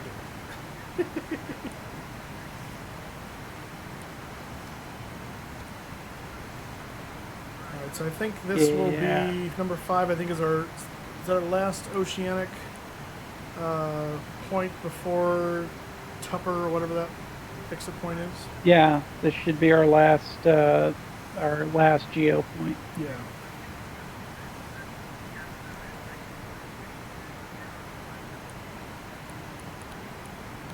Yep.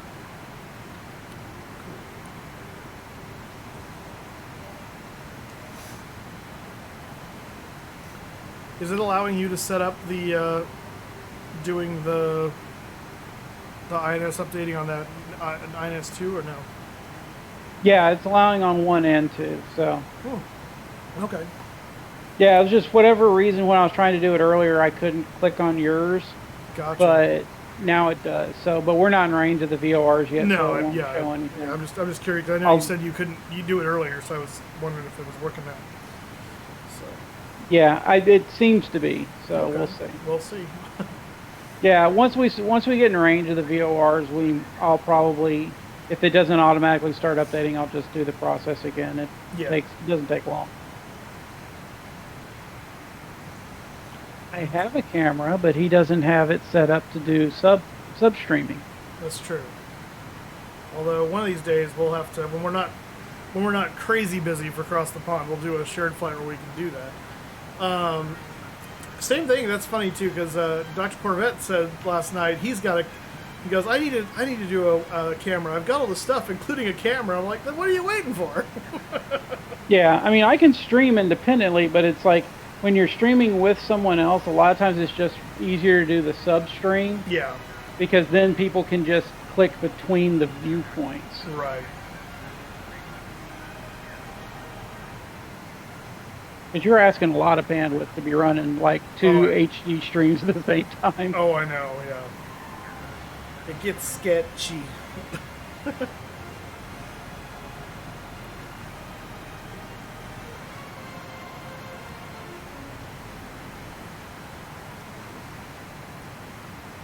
Little bit sketchy. Delta 75 emergency diverted into Denver yesterday with a shattered right windscreen. So it looks like I another heard heating about element that. failure.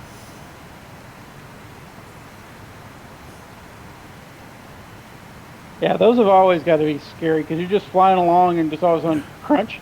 Right. Like no warning or nothing.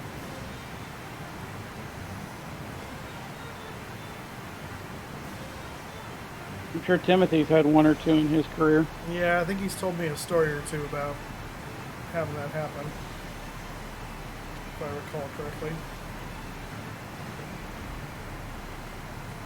Happens all the time with 75, mostly due to faulty heaters. Oh, see, there you go. Yep. Yeah, no, that was something I was told by a FedEx guy years ago, is that 7.5, the heater elements are notorious for failing, and then when they do, almost every time it pops the window.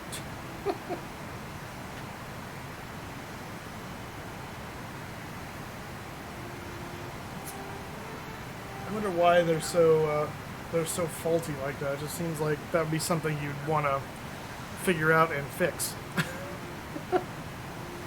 And it's probably more of the amount of time it would take to fix it isn't worth the money. Yeah, well, I'm sure that's what it comes down to, but yeah.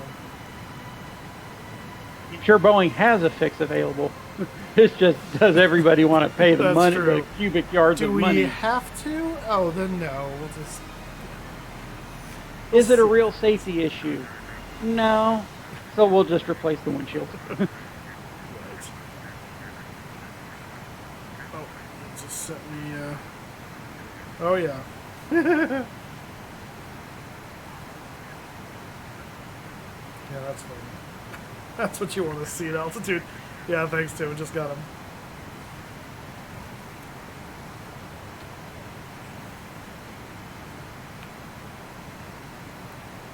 Hey, at least it's better than flying through a hailstorm.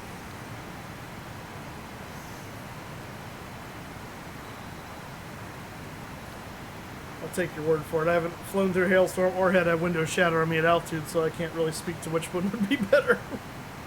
I haven't flown through it either, but seeing the results, yeah. My favorite 727 of all time, Princess Jessica, just got about completely demolished going into Toronto through one. What airline or whatever was that aircraft for? Capital Cargo. Capital Cargo. Yep. Yeah, she was the nicest, like, overall the nicest 200 in the fleet back in the late, or not the late, back in 02, 04, that area. Uh-huh. Just very nicely maintained, very clean airplane. Oh, there you go. Captain Tim says, I hate to fly through a volcanic ash cloud at night. Yeah, I can only imagine what those British Airways guys. I mean, I've seen the videos and heard their interviews, but it's like, yeah, you can only imagine flying along, nothing going on. All of a sudden, you start seeing some St. Elmo's fire, and then engines just roll back. Yeah. For no reason. Their announcement over the PA is still the best. But we've lost all 4 engines, and we're doing our damnedest to get them back on, or whatever it was. I'll bet you are. More or less. I'll bet you are. Wait, was it British Airways or BOAC? I can't remember. That I don't know.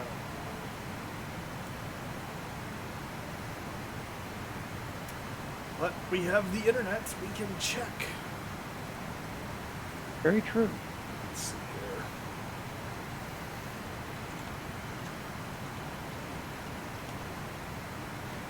here. British Airways, 1982. Okay. Yeah, so that would have been... That might not have been post-BOAC, but yeah.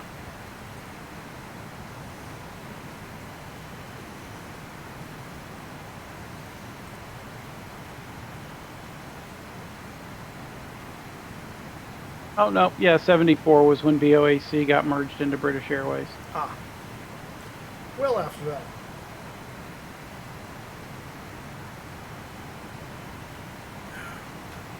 And a year before I was born. 82. Yeah, well, same for me.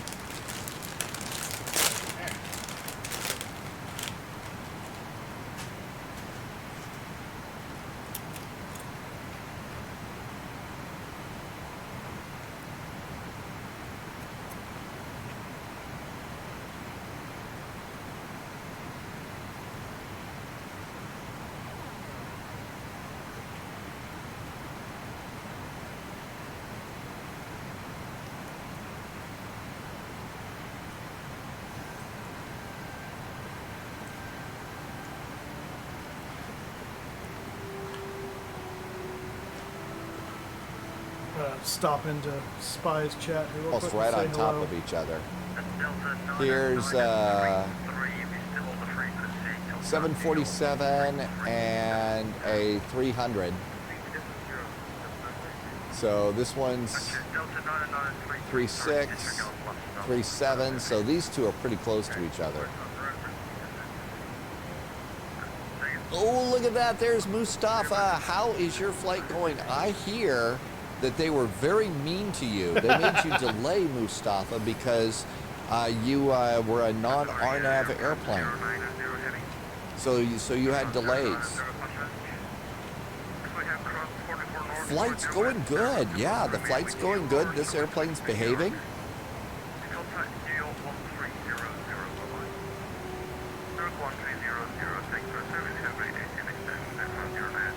I think that's where we're going to go eventually.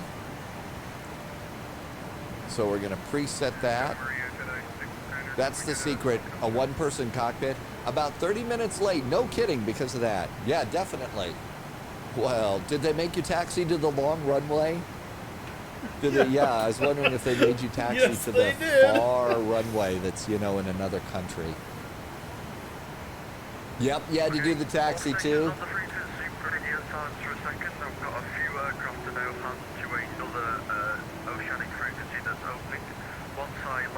Taxi to Brussels.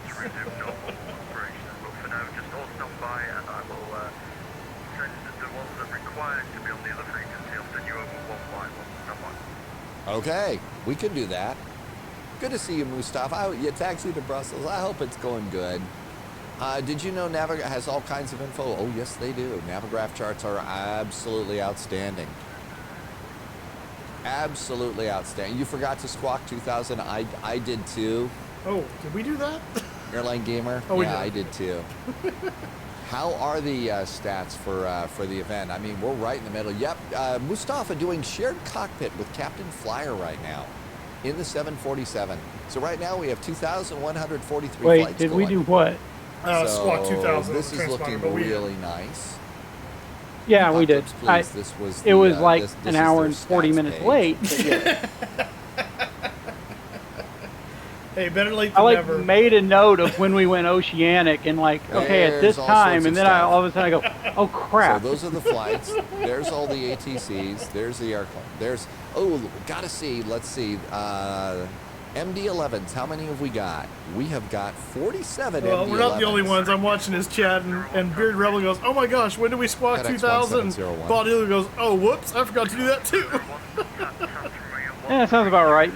Everybody forgets about it. It's like, I'm so used to doing it just like literally when I go Oceanic. They're like, no, you're supposed to do it 30 minutes after you go. Right, Oceanic. and that's what I saw. I was like, "Oh, okay." I mean, I guess I get it because they probably that way you're still under, you know, some form of transponder visual for the domestic guy for a little while, just in case, maybe. Yeah, it's yeah. As long as there's a chance that a radar's Okay, picking here we you go. up, you're at least, Yeah. you know, still tagged. Santa Maria, FedEx 1701. Well, he's going to Santa Maria now. Santa Maria, FedEx 1701, level at flight level 370, Cell-Cal equipped, Foxtrot Romeo, Bravo Hotel.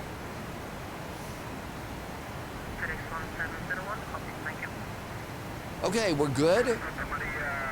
Overcasting Greenland, says Ryan. Apparently Imagine the what weather the world in will look like if Tampa the is not zombies very took good. over. Oh, I know. Which is You good really that we're think. not going there. Hey, there's Yeah. movies about that, you know, Ryan. What's the weather looking like in Boston? And you know, Keela was suggesting that this whole COVID thing was just a plot by the government to keep us all locked in at home, so we wouldn't see what the lizard Ooh, it's windy people at are up to. Boston. I bet there's some 290, 18 zombies in gusting there, too, 26. So, you know, Keela didn't think about that. that Yeah, one, but did that's she? all. I mean, if they're Yeah. landing 2-7, it's Yeah, not yeah, much. well, that's gonna be somebody mostly a decided headwind, to be so that'll be FedEx fine, 441 today. I know, I always mess it Just up. have to watch it's that, probably gust. good. Yeah. I really need to start using a couple more call signs than just that one. I know, Swiss Tony. There is a. Oh, by the way, I you're get a talking about the traffic auto every now throttle and then, earlier on but- descent. Uh-huh. It's not supposed to be on during descent anyway. Well, that would make sense then. Yeah. Kind of like you're not supposed to use IAS mode on the vertical speed module for descent either.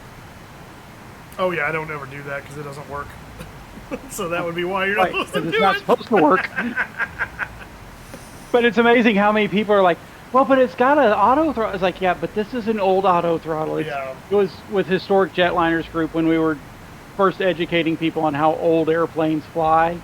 They're like, everyone's like, oh my God, it has IAS hold, but the throttle's not moving. It's like, yeah, because IAS hold does it through changing your vertical speed. Yeah, There's no auto throttle. We're going to lock the throttles where they are and control it with pitch. Yeah, well, actually, it doesn't even lock the throttles. It's No, just- but I mean, yeah. it just goes where you have them. But yeah, it's the equivalent of. Exactly, which I've just always found funny. It's like everybody's like, "Oh my God, is it blah blah?" It's like, really? not that hard. Yeah, it's really not. If you just want to push buttons and sit back and watch it fly, that's what Airbus is for. Exactly. That's why I like doing like the 727 and some of these other old planes where you don't have auto throttle and you got to do it gives you stuff to do. I mean, you have to actually fly the plane. Yeah. I mean, I make the one concession for always using FMS just because you're flying in a modern airspace and but other than that, yeah, it's like I'd fly this 747-200 all day long, because it's more manual. Yeah, you've got an FMS to guide you It's like I would use the VNAV mode on the FMS only as advisory. I wouldn't even use like actual vertical navigation if it was integrated into the autopilot. Yeah. Which it probably wouldn't be. Probably not. People, how you doing, my friend? Welcome here.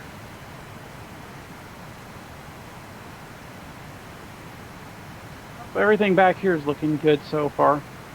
About to go tank to engine. Fantastic. Fantastic. On the plus side, it has been draining fuel even. Well, that's good. So I have not had to. I did that first balancing after takeoff because we were about 1,500 pounds off, but that was it. Yeah, from APU burn. APU, and then during the engine start, it always gets a little bit off. Did I make it in time for the dinner show? Well, depends on time zone you're in. It's only 10 a.m. here for me. And it's noon for me, so... Yeah. So the lunch show, maybe. The matinee. Yeah. I love that it says that I've got 921.7 hours on the APU. Wow, really? Yeah. Where does it give you the APU hours on? So if you look at the fuel panel, just to the right of it, above the vibration pickup selector. Oh, right there. I got you. Yeah, that's the APU hour meter. I've got 443.6 on mine. Okay. So you've got a newer APU on your Ghost. On my Ghost, yeah, exactly. Fuel's getting nice and cold, minus 20. Ooh, nice. Chile. Yeah, true. It's the dinner show over in Europe for sure. For sure. Rubber duck.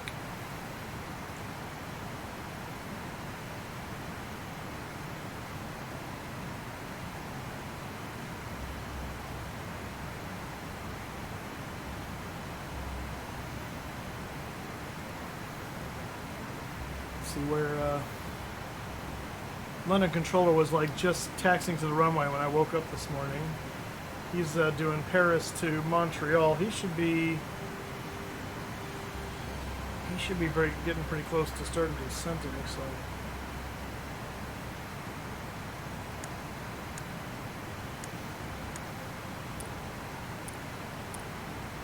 All right, fuel tank to engine and cross feeds are configured. All right, fantastic.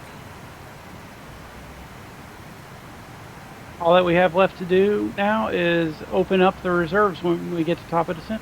Gotcha. Nice. Very nice, very nice. They say if you That's the other thing a lot of people get wrong. They'll transfer the reserves way early. It's like, no, you don't do it until you're top of descent. Yeah. The whole idea is that until you're assured that you're going where you think you're going. Right.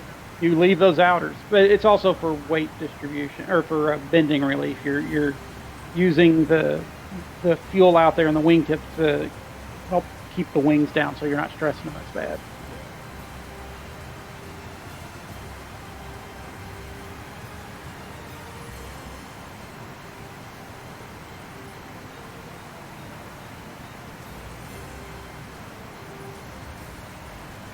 Oh, so I was looking at who was flying across the pond this morning when I first woke up, and the first two guys that I saw on, at least that were on my list, was London Controller and Kenko. And true to form, I go over to Kenko's stream, and he is frantically, as he is in the air, in the 777, I think. No, 747-400. He is frantically trying to reinstall, or for the first time, seemingly, the flight plan, because he got in the air and realized, like, the flight plan wasn't there. I don't know how you don't do that. This is like, yep, this is a Kenko stream. It's a cluster snack. Yeah. Well, that's why when I'm doing flights, even offline, I like here's my departure time. An hour prior to that to an hour and a half prior to that, I'm loading up because I'm going to take my time making sure that everything's done. Right. And then I still push 20 minutes late. Yep.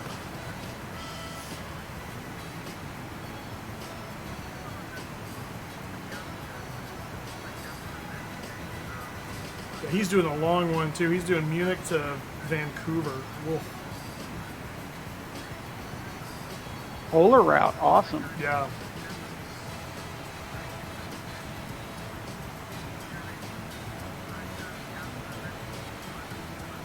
I did that once. I'm trying to remember what I did it in, but that was back in the FSX days. I think that I did my last actual polar trip.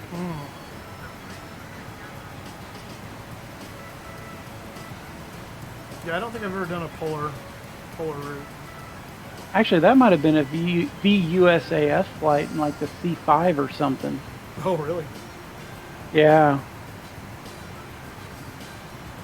Oh, I was stupid.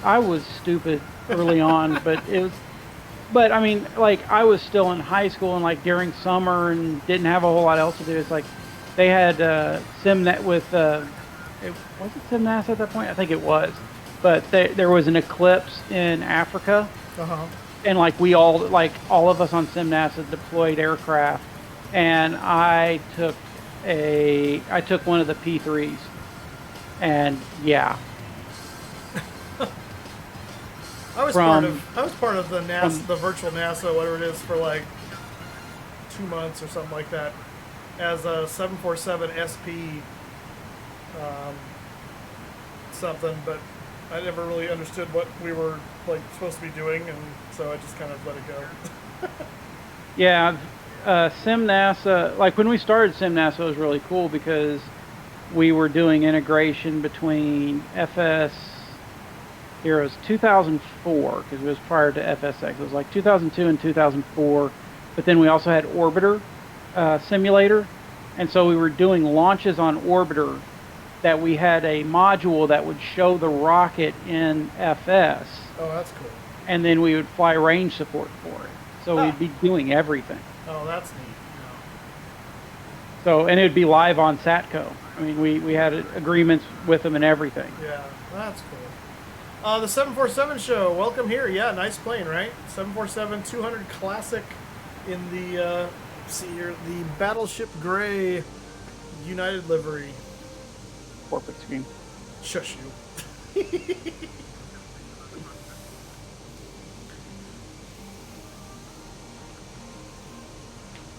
So yeah, we're about midway through Gander airspace or so, on the western side of the North Atlantic, and we're going to be we're about 176 miles from our last geo point, and then our next waypoint is our Oceanic exit, which, if I recall, what is the name of that waypoint? So it's the T is 2 depth. So yeah, we've got we're tracking right now to 5450 west, and then we've got 2 depth, and that'll exit us out of Oceanic. Go back to domestic, head on down the Canadian coast towards Austin. Okay, so I have to correct myself. I called the 3-stripe blue, red, and orange the Friendship. I was wrong. Friendship is actually the Friendship one that, like, said 727 Friendship on it. Okay. With the stars. The rainbow was actually the Saul Bass tulip scheme. Got it. Okay, that's kind of what someone said it this morning, referenced Saul Bass, and I was thinking for a second if that's what that was, because I was going, I've heard that before. So, do you know what the scheme before the Saul Bass? There was that kind of like blue and white kind of Art Deco-y kind of look, for lack of a better term. United scheme. The one that had the stars on it. Maybe. I'm trying to remember that Yeah, stars. because the one immediately before Saul Bass was the Friendship livery, which had the big blue stripe right at the cockpit window line, and then a swooping red stripe underneath it. Maybe. And then before that was they called it, well, it was the original Friendship, had a thinner red line under it. But the first all blue one was just, the first one that just had the blue stripe was just called the Jet Age. Okay, that's what I'm thinking of, the Jet Age one. Yeah, I'm looking at the Friendship one. Yeah, that's not the one I was thinking of. It's called the Jet Age livery. Yeah, the Jet Age or the LS scheme.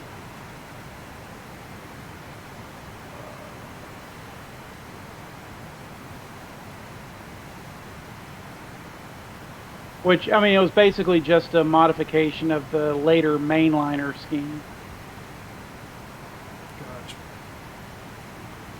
Oh, maybe I am thinking of I mean, there were variations on the Friendship, or on it is on the Friend- Jet Age that survived almost to the Battleship / corporate. Yeah, no, I'm thinking of the Friendship livery. Then I'm just used to seeing how it looked on the 727 versus the 747. Holy moly! Puff, wow, coming in with a 10 gift sub bomb here on Cross the Pond. The internet is a completely goodness. different culture, isn't Puff, it? You said you it. are Everything a here is legend, my immediately friend. followed by As sarcastic Living comments Control would and say. nasty responses. Arch We're NDA finally where we Carrot, belong. original Scott Speed, 7x7, Captain Danny 80, Russ BIKF, JDA The internet 1951, is a completely different culture, isn't it? You RA3 said Burn, it. Astro Everything Charles, here is and immediately Bittersweet followed by and sarcastic 84. Make comments sure you and give nasty a responses. Puff a big old Yep. thank you for We're finally where we belong. those gift subs. Thank you so much, Puff. You are amazing, my friend. He gives you some The internet moose is a love completely and different antlers culture, in isn't chat it? here. You said it. Everything here is immediately followed by sarcastic comments and Very kind of you. nasty Thank you so responses. Yep. We're finally where we belong. And we got a follow that came in that I missed while I was looking at liveries, apparently. The internet is a Trains and completely different culture, Aviation, isn't it? You said it. Oliver Everything here is 22. Thank you immediately for the followed follow. by Make sure sarcastic you get comments yourself a and ticket to the nasty giveaway! responses. Exclamation point ticket Yep. moves. We're finally where we belong. You do need to be a follower to enter, but that's it. You don't need to be present to win. We're going to be giving away a bunch of gift subs at the end of the stream. The internet is a completely different culture, isn't it? You said it. Everything here is immediately followed by sarcastic comments and Muppets nasty on responses. parade now. Yep. We're finally where we belong.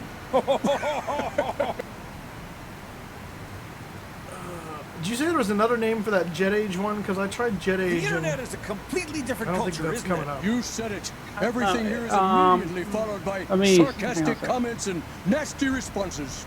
Yep. We're finally where now we I'm curious belong. what that one looks like.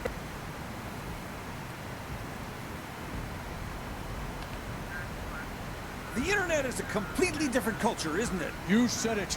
Everything here is immediately followed by sarcastic comments and nasty responses. Yep. There's a link. We're finally where we belong. Fantastic. And shows all the way from the beginning through. The only one that is missing, which is the one that was the most hated, is the Ted livery. Oh yeah, I remember the Ted livery. I never understood that. It was their attempt to compete with Southwest. Yeah. Still weird. Okay, so is the Jet Age one that blue stripe with the different culture, almost looks like the now modern day American Airlines logo on the tail? Sarcastic comments Yes. and nasty responses. Okay, that's the one I was thinking We're of finally where for we belong. That one, I do like that one. That's pretty close to, like, a modicum of that is like Friendship, right? Like with the red down at the bottom. Yeah, so it went from the original Jet Age. Then if you go down, like in 72 was when the first version of the Friendship came in with that thin red stripe. And then you got the 4-star Friendship that had the thicker red stripe, yes, and then I the see. 4 stars on the tail and on the forward fuselage. Got it. I see. I'm And looking that at was when like the Friendship became on the main part of the airplane instead of on the tail. I got you. I'm going to put this on the tablet so everyone else can see what we're looking at here. So I was looking at this first top piece, which is not really what I should be looking at. So once we get to the jets, we're talking about this right here, which is what I'm familiar with from the United scheme on the 727, which I really like this livery. It's a cool livery. And then you get the early Friendship livery, which is the thin red stripe, and then the thick red stripe with the stars, and then the Saul Bass, which is the rainbow livery, as I like to call it, with the tulip, which is probably one of my least favorite of the United liveries, but Sim's favorite, and probably because he, that was an era for him. And then the Battleship Gray, which is one of my absolute favorites for United. And then this one I didn't mind. This was like the Battleship Gray with a blue-white kind of rendition of it, and it was okay. It's okay. This is I hate this. This is Continental with United slapped on it crudely. Unicon. What'd you call it? Unicon. That was like the internal name for it was the Unicon scheme. United fuselage with a Continental tail. And then they had this one. It was like United. It was like Continental got a facelift and just moved the word United around and had a swoosh. And then the Evo livery, which is this one now, the Evo Blue. Which this one I actually like. I'd like it more if that was a tulip back there instead of the Continental globe, but I do love the colors and the way it flows. Just looks really nice. Yeah, it's sad to lose the gold, but it fits the scheme much better. Yeah, that's true. There were a lot of people at the time that were like, well, instead of getting rid of the gold completely, make it a gold pinstripe with the blue tail. Gotcha. I need to entertain you. You're at Disneyland. I think Disney needs to entertain you. Who was the famous rock band on the first Concorde flight? The first Concorde flight? I think he means the first revenue flight. Oh, okay. I don't know. I know the Beatles flew the Concorde at one point. I don't know if that would be them.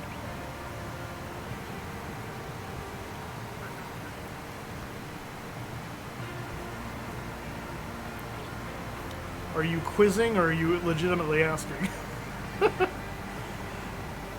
Oh, the Astros uniforms? You're at Disneyland and on Twitch. Something seems wrong with that, right? This generation today.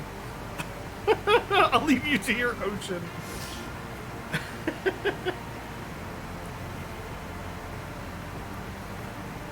Go tell Mickey Mouse to retweet me.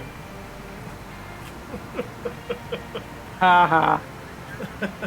Asking for trivia. Okay. So, I honestly don't know, Puff. My guess, my best guess, just because I know they're famous for having used Concorde, would be the Beatles, but that's my I was going to say the Stones, but it's a good guess, too. But I think that was back in the era when the Stones had their 720, so... Genesis, really? Oh, wow. Okay. Interesting. Wow. I mean, I know Phil Collins used Concorde for Live Aid, but... Interesting.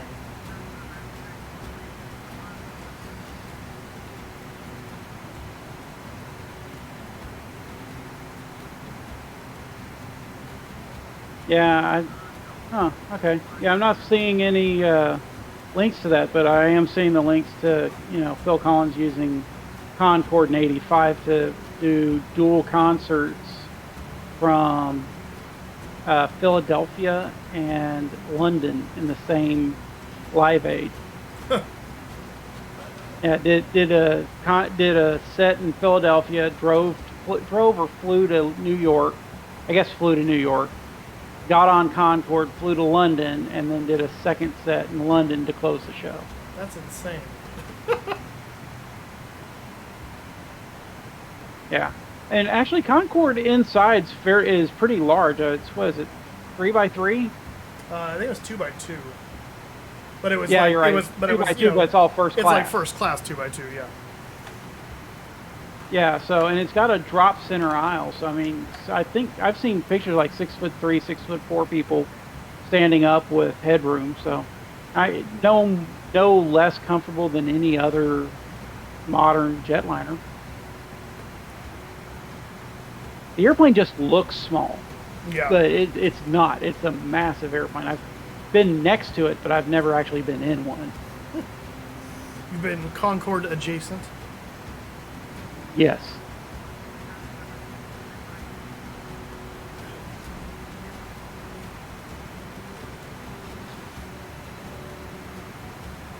I mean, it's kind of like a lot of, like you talk about the modern fighters, and it's like the F-15 is almost twice the size of a P-51 and 3 times as heavy.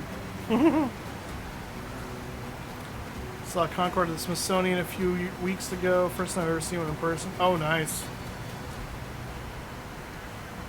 Yeah, I think the Concorde at the Smithsonian is at Udvar-Hazy, right? Yeah. But, I mean, Timothy, come on. Yes, it's small compared to a wide body, but that's because that's a wide body. I mean, you can't compare a narrow body to a wide body and say that wide body was bigger. Now, wait a minute. Yeah, are we talking about compared to a wide-body aircraft or a wide-body person? Yeah, that too. For wide bodies like you and I. Exactly. So pictures from the Smithsonian. I still need to sort through. Yeah, that's awesome. We went back. We went to we didn't go to Udvar-Hazy. We went to just the Air and Space Museum, right there off the mall back in 2001 when we were in DC. That's the last time I've been to DC. And that was cool. That was a really cool trip. I think I was there in 99 or 2000, and they were building Udvar-Hazy, but it wasn't open yet. Gotcha. Yeah, I don't know that was open when I was there either. I'm not sure. I'm not sure when Udvar-Hazy opened. Let's find out. To the internet. 2003, December 15th. Oh, look at that. So yeah, it wasn't open when I was there either. So there you go. I was gonna say I was thinking it was 02 or 03 when it opened. Yeah, that's true, and there wouldn't have been a Concorde there anyway because they didn't retire those until like 03. So yeah, they flew it. It was one of the airplanes they actually literally flew into the museum. Oh, yeah. It and the SR-71 that's on display was flown in. The shuttle was obviously flown in on the carrier aircraft. Mm-hmm. Yeah, there were actually quite a few airplanes that they actually literally flew into the museum because they've got a taxiway that connects. Gotcha. And they still have like flying displays and stuff where people will bring airplanes in to show. The Collings Foundation had a weekend every year until they stopped touring because of the loss of 909. That's cool.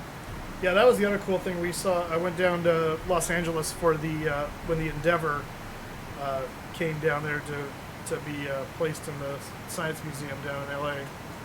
So they did their fly over LAX and then landed on the back of the shuttle carrier. And that was cool. Yeah, I've actually seen the SCA here in Houston a couple of years ago. I got to go over there and go through their display of the SCA with the Pathfinder on top of it. Oh, that's cool.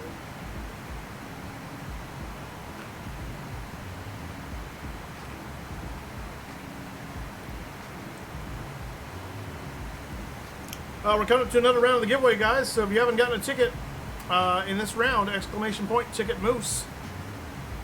About another 5 minutes or so, we'll start another round. As we hit 10:30 here, Mustafa daylight time.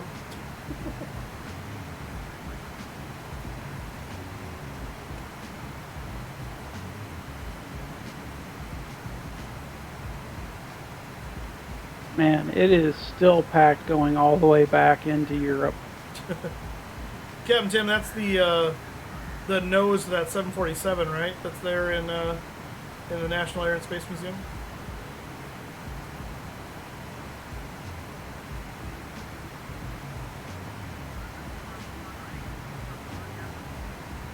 Yeah. That's cool. Yeah, that's cool. That was there when I was there. Yeah, my great uncle had an airplane that was painted as one of his C-47s outside of the museum at I'm trying to remember the name of the place. The Air Force base that's right outside of Atlanta.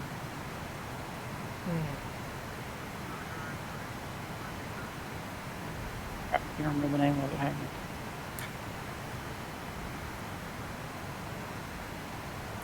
I'm not up on my Atlanta Air Force Base trivia. Clearly, I'm not either because I can't remember Warner Robin Air Force Base. Oh, okay. Yeah, so there was a museum there. I think it closed, but it was there outside of the west entrance with a C-47 painted as his airplane, which was pretty cool. That's cool. He flew the hump during World War II. Huh. His other claim to fame is actually there is a picture of him in the National Museum of the U.S. Air Force, but the airplane that's there is not representative of his because he flew for the 15th Fighter or All-Weather Reconnaissance Squadron during Korea, and they actually flew RF-86s into the Soviet Union taking pictures. Oh wow. Yeah, he used to tell me, he's like, I flew over some of the most heavily defended targets in the Korean War. Except they weren't in Korea. But he couldn't tell me because it was classified at the time. Right. His wingman's the one that found the bomber base on the Kamchatka Peninsula that made all the headlines. Oh. He had to turn back because he started pulling a contrail, and they were told that if you started contrailing, you had to turn around because the whole point was to be in and out without the Russians realizing you were there. Gotcha.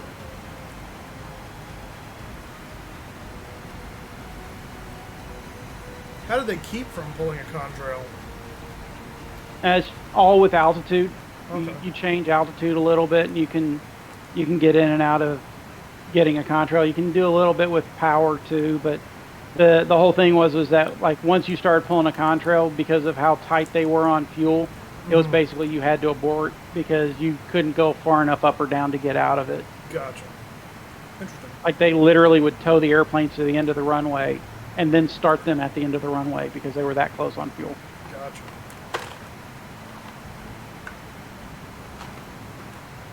21 to the next waypoint. Mm-hmm. And he said we said this was the last Oceanic waypoint, right? This is the last geo point, yeah. And then the next one after this is our exit. Okay, it's 2 to which that'll be already inside Gander Domestic, so. Oh, that's true, yeah. So we're gonna, yeah, they'll probably hand us off somewhere halfway through. Yeah, that's what I was wanting to make sure of. Gotcha.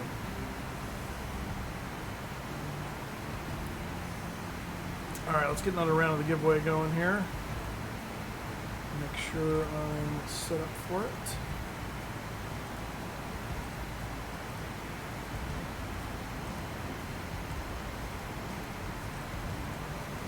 All right, next round of the giveaway is open! Exclamation point, ticket moose.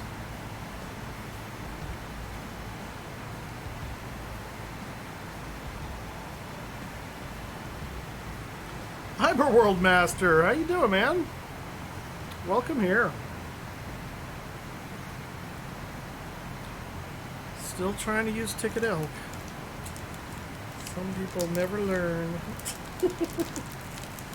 This Belgian chocolate thing is good on these Biscoffs, but it melts incredibly easily. Yeah, that's not great. Makes for a messy cookie. Yeah. So thankfully they're individually packed. Well, not. They're packaged in little groups of 3. So that helps, but still, it's kind of obnoxious.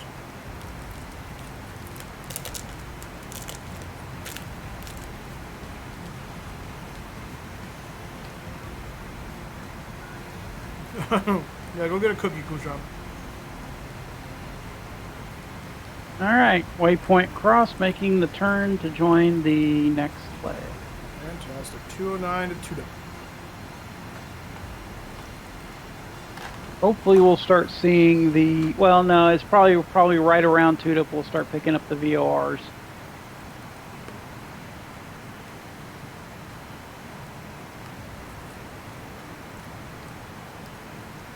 Actually,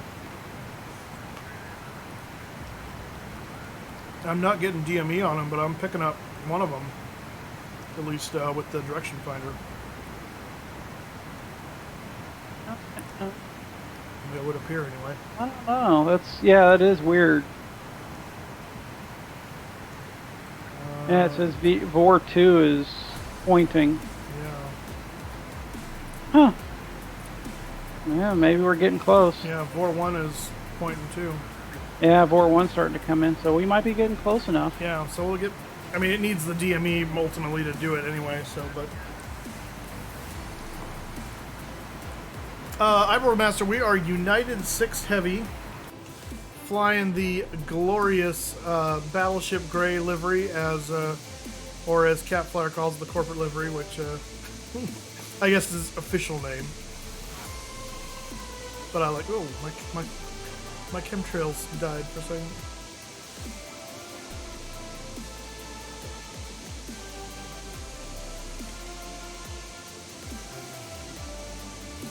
So it makes me feel this view right here. So I had was it for FS98? I had a 747 add-on for that, but this looked like the front of the manual for it. This little kind of bulbous front zoomed in on the 747. Good old 2D cockpit. Is that the Wilco or the Ready for Pushback? I don't know. Neither of those actually sound familiar. I'm trying to remember what it was. It came with a bunch of like little video snippets of a Lufthansa 747 set to music flying around, if that sounds familiar. That might have been the original Just Planes / Just Flight. That's how Just Flight came around. You know what? That's probably what it is. That sounds more right. Or you know what? No, that was probably the Fly 2. Oh, okay. Because the old Fly 2 series, that's what they did, is be like Fly to Hawaii. Uh-huh. And you would get a flight package, you get the airplane, the flight plans, the scenery, and then they'd have like video snippets of the actual flight you're recreating with it. Well, I don't think it was that then, because they just had they were these little snippets of just like a 747 in flight. It was all like, it was Lufthansa, so it was all around Frankfurt, but they gave you a bunch of different liveries, and it didn't come with any scenery. It was just like the 747. I'm gonna see if I can Google it and see if I can figure out what it was, because I'll recognize it immediately. Yeah. Let's see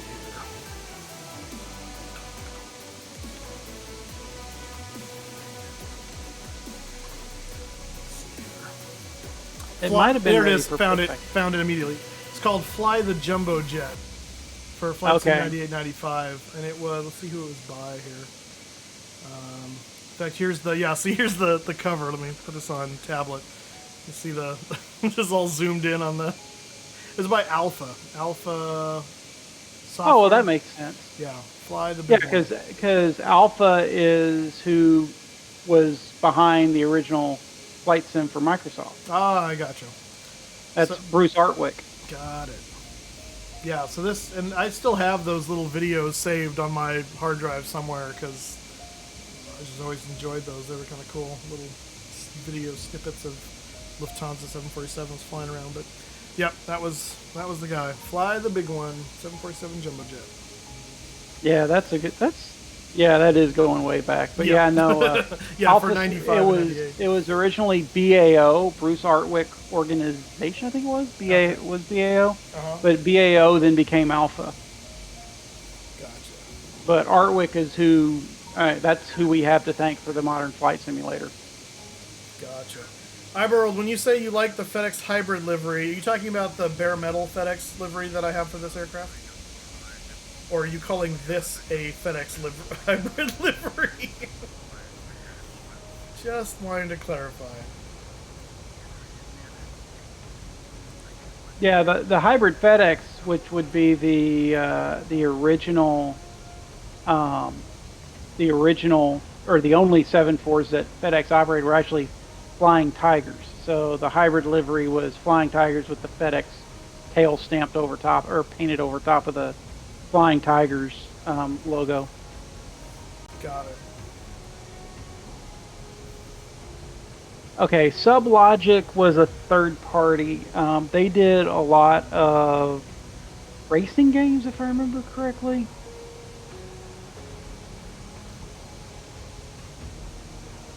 And so long. Okay, so SubLogic was Bruce's first. Okay, SubLogic was the first company that Bruce had that started it, and then Microsoft bought the original SubLogic, which became Ace's studio within Microsoft. Gotcha. Yeah, Iberl Master, yes, I do have that bare metal FedEx one. It's a cool looking livery too for this aircraft, because it just looks it looks rugged cargo, like, yeah. So I do enjoy that livery. In fact, I think that's the one. I have a little snippet on YouTube of me doing a landing with that one, because I was doing practices or something, and I thought it would be cool to film it.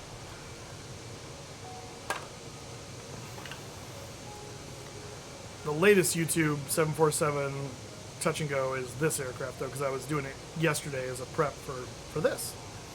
So hopefully I don't land like a noob. That's the hope, anyway.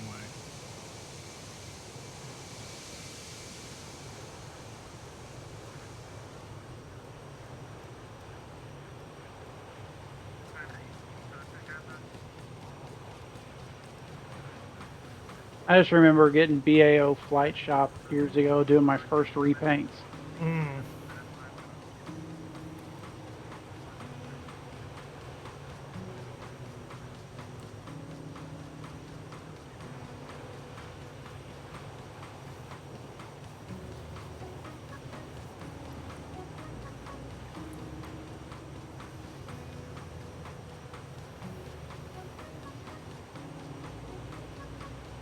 Hey Moose, did you ever do Space Simulator? No, I did not. Yeah, I've got that in a box somewhere. No, the other flight sim stuff I did, besides the FS, the Microsoft stuff, the first one that got me into flight sim at all was actually a game called A-10 Attack Cuba. And and then I had an F-18 Hornet simulator that came shortly after that. But yeah, that was junior high, I think, for me, was the A-10 Cuba one. Maple Aviation, how's it going? Ticket elk. Don't insult me.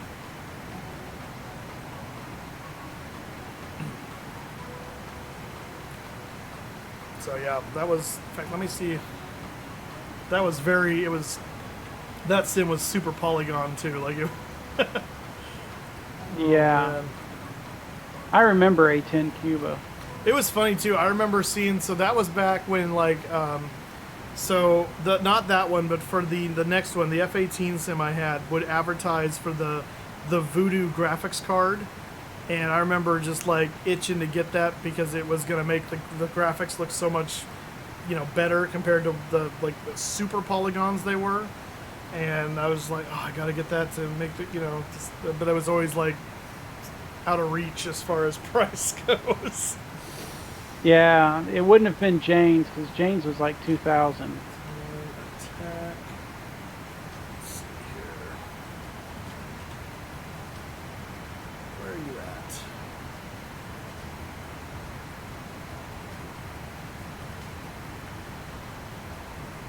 That's not helpful. Oh yeah, this is it, I think. And this might have been, yeah, because it might have been for our Mac. This is the A10 attack for Mac, and because I had a PC that I built at one point, but I think this was on the Mac that I played this. Let's see here. Is this Yeah, it? well, A10 Attack was the Mac version of A10 Cuba. Oh, okay, The same company, Parsoft. got it. Well, maybe it was for this. I can't remember. Cuba, if I had it for which one? A10 Cuba. Oh yeah, it says A10 Cuba and A10 Attack. I see.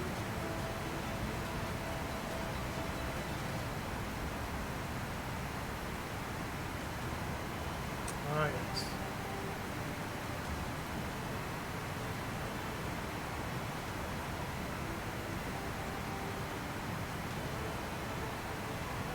Yeah, so this will give you some idea of the graphics here we were dealing with.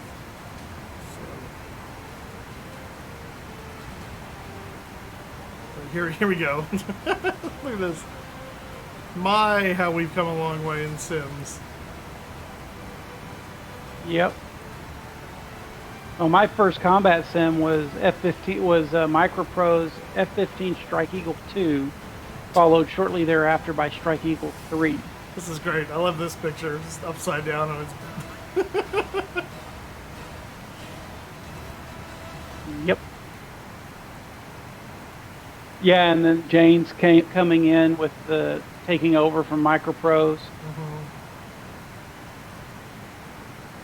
I remember on the A10 one, you could do. I figured out because they had like some rudimentary like AI kind of things.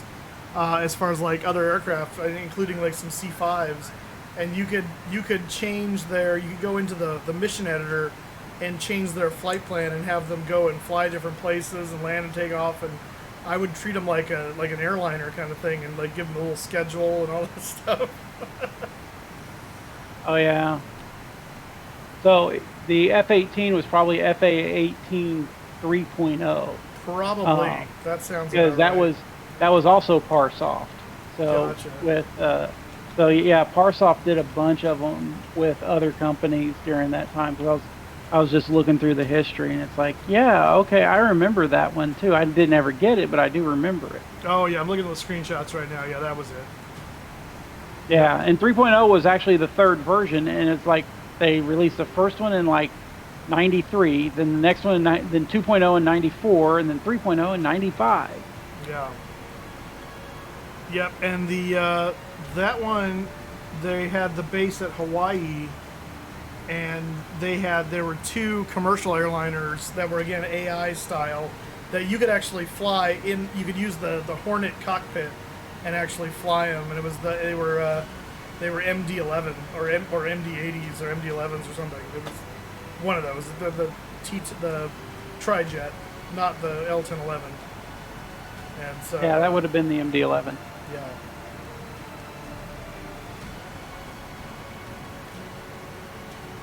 Jayhawks, your first sim was a Combat Flight Sim by Microsoft. I had, I think I had Combat Flight Sim 2. I don't know if I ever had the first one. I had all three, sadly. Well, because CFS3 was just a hot garbage. That's what basically killed Aces. Because it was management got all up in it, and actually it was more marketing. Marketing started telling them, you will release on this date, and Aces was like, it's not ready.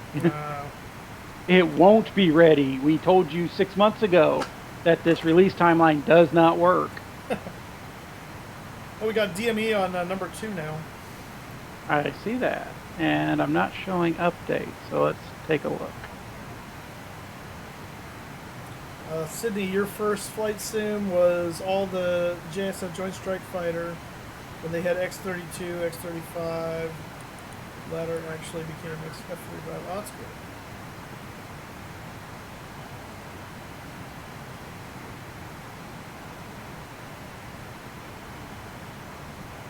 All right. Well, it has. I don't know why 2's not updating because it's showing correctly there. Huh. Let me try re-entering. Oh, wait. You're on. Are you doing that on the number 2 head? Yeah. Because you're selected on 0 right now. I think you need to select 2. I'm showing 2 and 2. Oh, you are? Okay. I'm showing 0 Yeah. on mine. So 2 on the 2 on the rotary and then 2 on the. Well, they said that the drift correction doesn't necessarily go through shared. I gotcha. Okay, that makes sense. So I don't know if once you start updating it actually updates all of them or not, but it said that some of the functions didn't work right. Got it.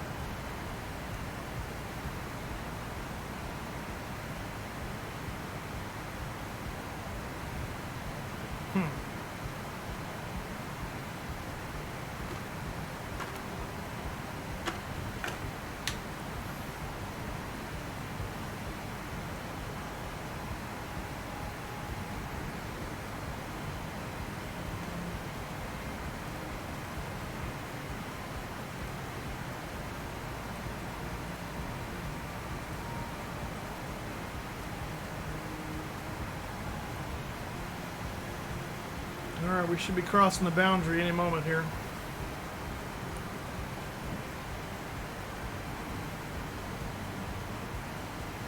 Okay, so on my side it is showing the correct distance. Like if I go to distance time, it shows 164 miles, 26.6 minutes. So it's showing correct, but it's not showing INS updating. Yeah, I'm not seeing INS update either. Huh. Well, that sucks. Yeah. What are we at right now? Oh, there's the, Yeah, we're at 9. Oh gosh, yeah. Jeez. And did you hear the cell ding? Yeah, if you'll turn up the volume though. Yeah.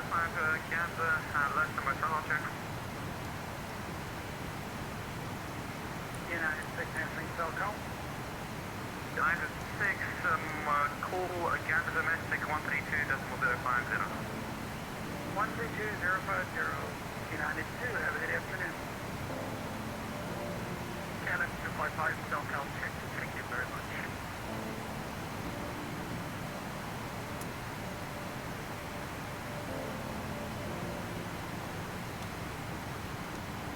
Standard domestic, United 6, heavy, flight level 340.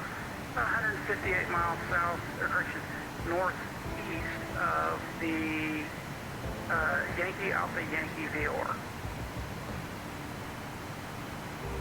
United 6, Gator Center, hello. Squawk 40 is Squawk 7552. 7552, United 6. Yeah, make sure you do the last two first. We're gonna show up as a hijack. Yep, that's why I'm doing it. Oh, you just broadcast that on VATSIM. Yep, that's why I'm doing it. Yeah, no, I know better. If it starts with a 7, you do Exactly. other digits first. Right?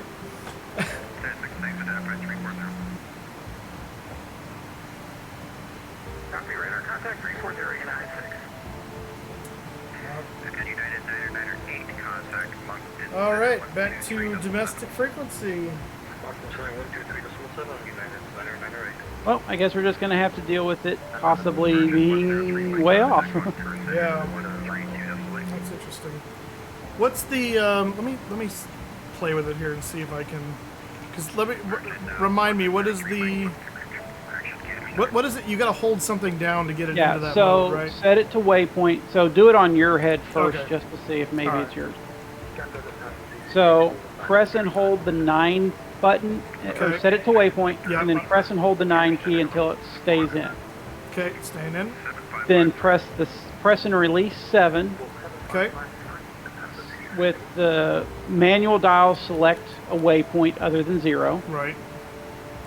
and then do a entry of the lat long as normal. So for Yankee Delta Foxtrot, it is, actually we'll use YAY since we're getting it. North 5123.6. And 5605.0. Yes. Okay, so they're already in here, so that's good.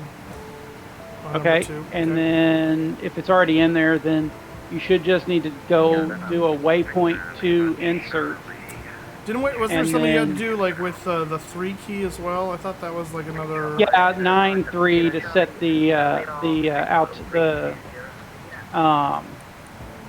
set the frequency and the altitude. But if it's already in there, well, see, I don't have the frequency and altitude on mine. I did have the waypoint, but I didn't have that. So the altitude is 0 and the frequency is 113.7. And the frequency is what? 1137. No, just 1137.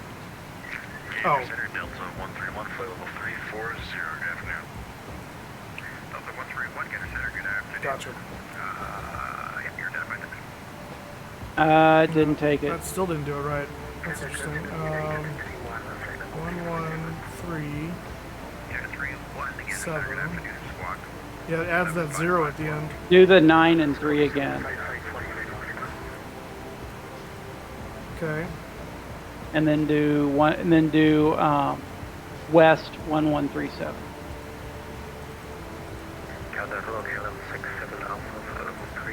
Yeah, it keeps adding that 0. Huh, that's weird because it didn't do it on mine. Yeah, that's. I don't think I've ever seen that before either, but I mean, it may not matter because I don't think it uses this. I think it's more for reference, I think. But No, that's what it actually it actually internally tunes its own it does? radio. Oh, okay. Mm-hmm. Huh. Yeah, the INS actually has its own internal VHF unit.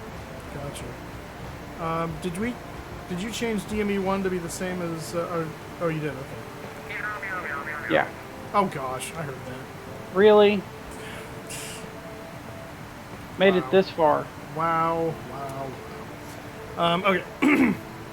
All right. So then So then in this state, it's just waypoint change, right? And it's picking 2 in this case. Yeah. Insert. Oh, there it goes. Mine's updating. So maybe it has to be on the number 1 head for whatever reason. Well, no, it has to be on the 1 and 2 head, but maybe it's just you're the one who has to put it in. Maybe that's weird. I don't know. Huh. But yours is still showing 11370, so maybe it's just that it needs to have the 2 digits. Maybe. Let me see.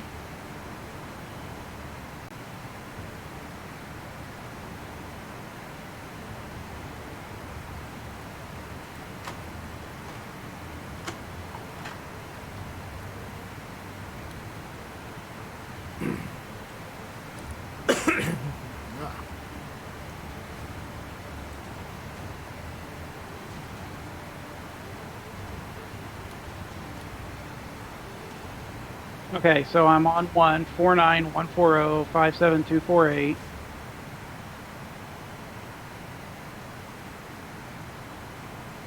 American 222, contact Moncton Center, 13565.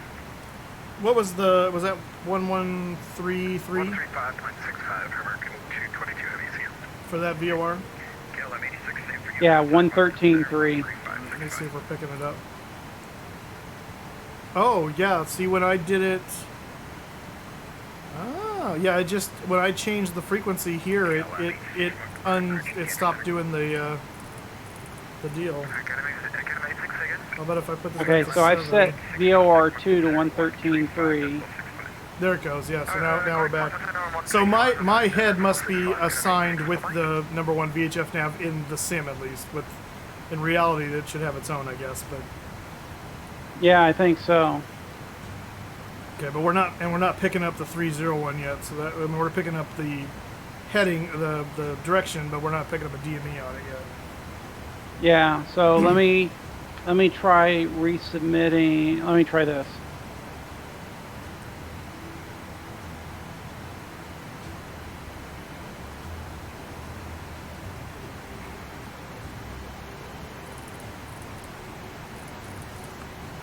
What was the name of that VOR? The Yankee Alpha Yankee on 113.7. No, on 113.3. What was that one? Oh, Yankee Delta Foxtrot. Thank you.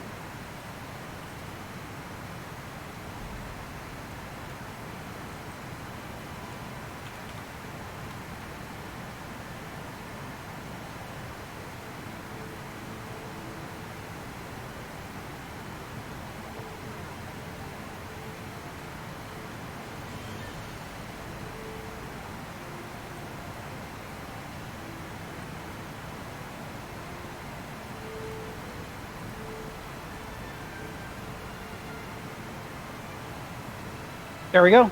Now it's updating as well. Okay, I don't see the green light on the number 2 for me, but I'm seeing it's flashing funny on, what is this? The alert is like flashing on and off. That's interesting, because my 2 is updating normally, so maybe you need to put it in on yours as well. Maybe. Do you see? Oh yeah, because it doesn't show it on 2 on mine. That's probably why. So if I do waypoint. Well, 2, it shows it on 1. No, so I know that, but it doesn't show it. So what I'm saying, I mean, I don't care, but on head 2, it doesn't show it's on 2. It shows it's on 0, which is why it's not showing it's updating on mine. Try do waypoint change 1 insert and see what happens. Yep, bingo. Okay, that did it. Cool. Yeah. Yeah, because you're supposed to use different waypoint numbers Right. for when you're doing the update. Yeah. So at least it shows that we can put that anybody could put in the waypoint info. Yeah.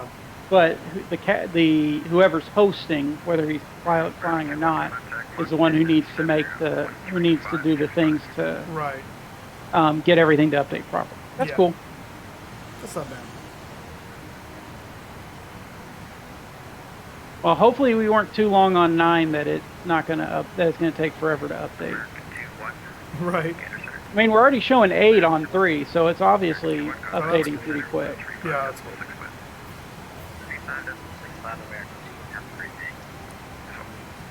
Okay, I'm going to step away for a minute before we need to go. Okay.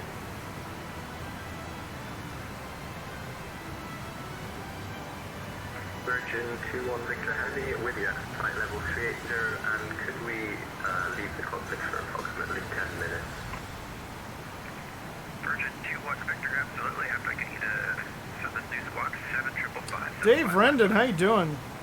Looked like you enjoyed the hot tub. Oh, it was nice. It was a great way to ready for across the pond. I'll tell you that.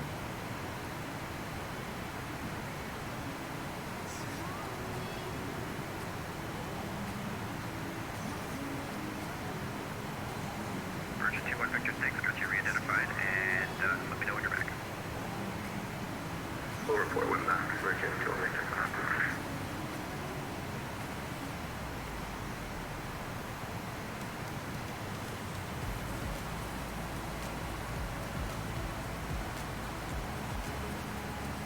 Dave, don't forget to get a ticket to the giveaway! Exclamation point, ticket moose. We're going to be giving a bunch of subs away at the end of the stream, and I see your sub already, but you'll get a chance to win a sub to any channel on Twitch, so you might as well.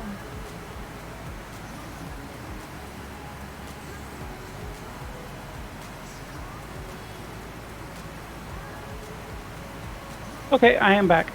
Welcome back. Also, I know that if Boston gives us any trouble with the arrival, I can give us all of the RNAV the GPS coordinates. Gotcha. I hope they don't. I hope they just are smart and give us vectors. I'm sure they'll be fine. It's not even on our flight plan. I took the Ocean 5 off, so they just see that last waypoint as that VOR. And so they'll have to, I'm sure they'll just vector us in.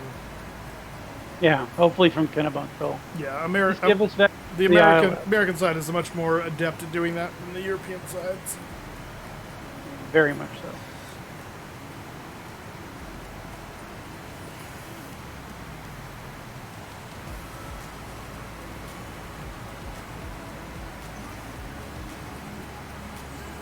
I'm trying to stay true to what we have on board and not cheat and get a D8s.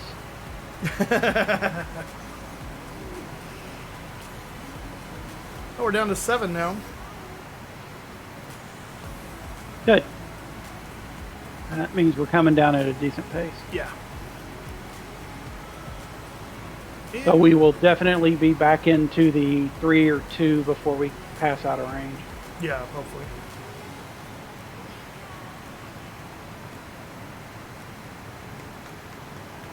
Man, this does remind me of the old Ready for Pushback days.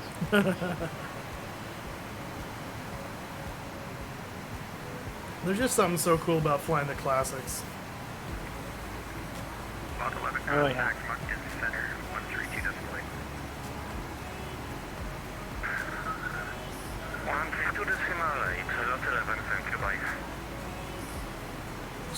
Doing these in the DC-8 Super 70 series. Spent a bunch of time working with D. Waldron on that stuff.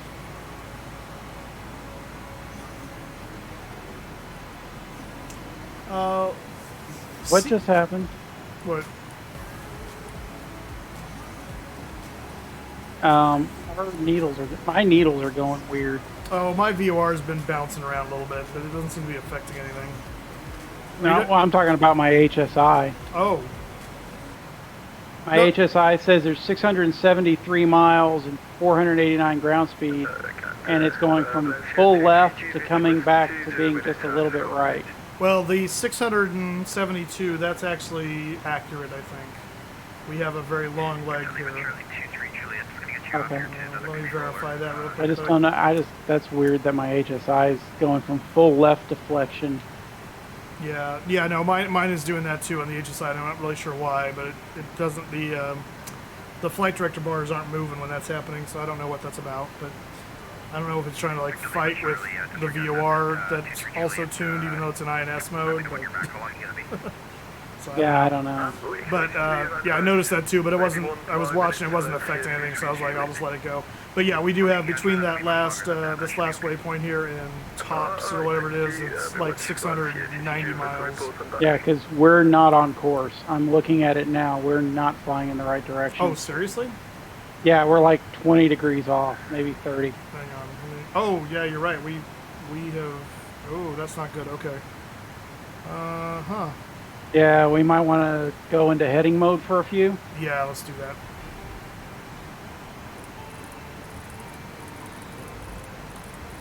The... Sure. Oceanic, good afternoon. United True on Bravo, flight level 390 inbound to Nico. United 318, get center hello. And United 318, recycle your transponder code and squawk 7556. So we should be to tops magnetic 263. Squawk 7556, United True on Bravo. Okay. But we'll have to there's something going on with the INS, I think. Yeah, something screwy is happening. All right, I'm going to turn us left to 220, and we'll just go from there for now. All right. He said 263 was the course? Was the course, but yeah, we're going to have to back a little bit to get on it. Okay, 263 set in as a reminder on the course. Okay.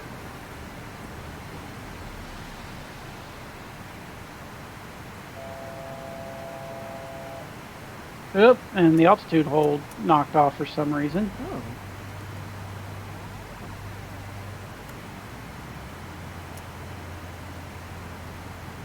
Fix that real quick.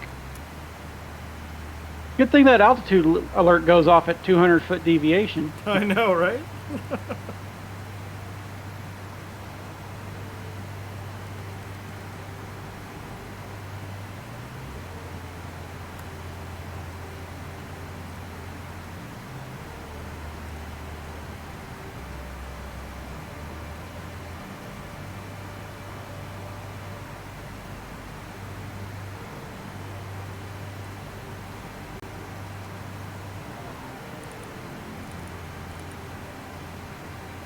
Maybe it was because we were in update mode that it was screwing it up. I don't know. Shouldn't be, but that's the only thing I could think of. But it happened.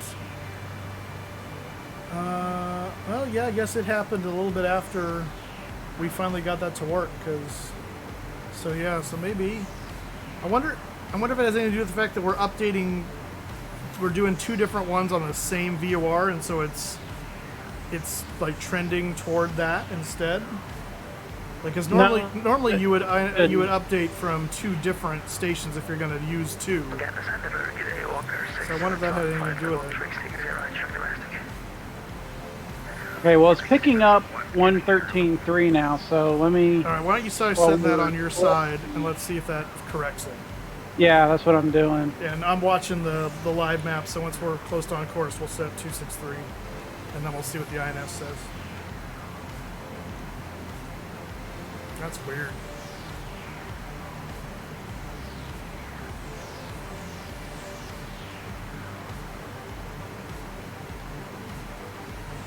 United 31 Bravo with scanner. United 31 Bravo. United 31 Bravo, can you do me a quick favor? Disconnect and reconnect to the network. I'm having a tag issue with you. Copy, 31 Bravo.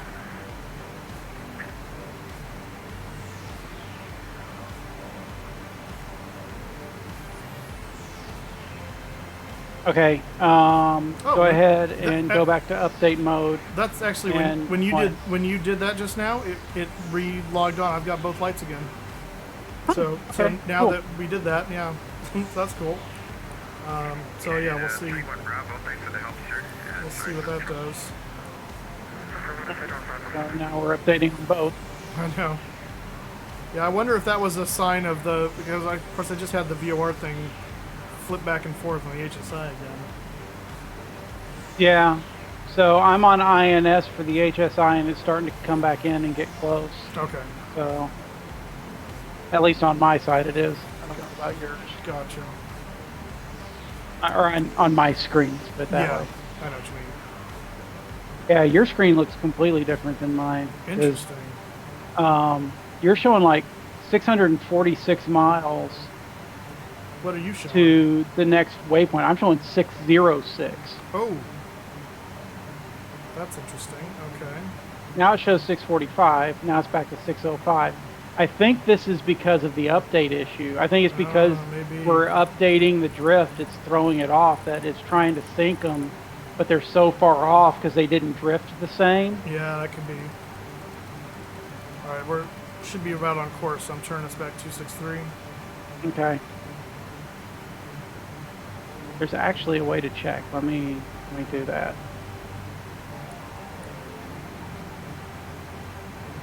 Oh, to see what the coordinates say it is?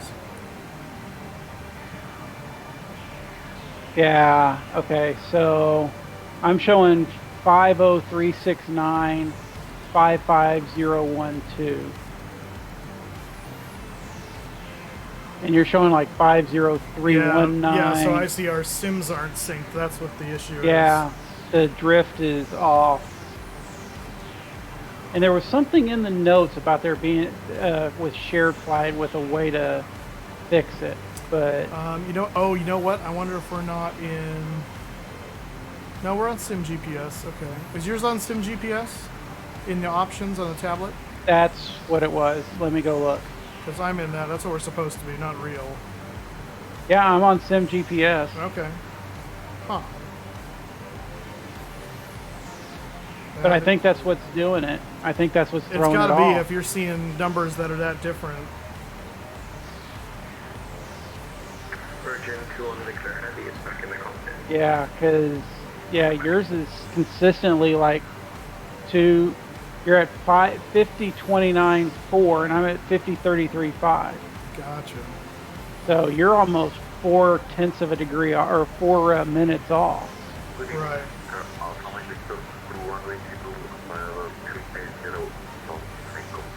That is goofy. Do you have your alignment as real? I have my alignment as real, yeah. Okay.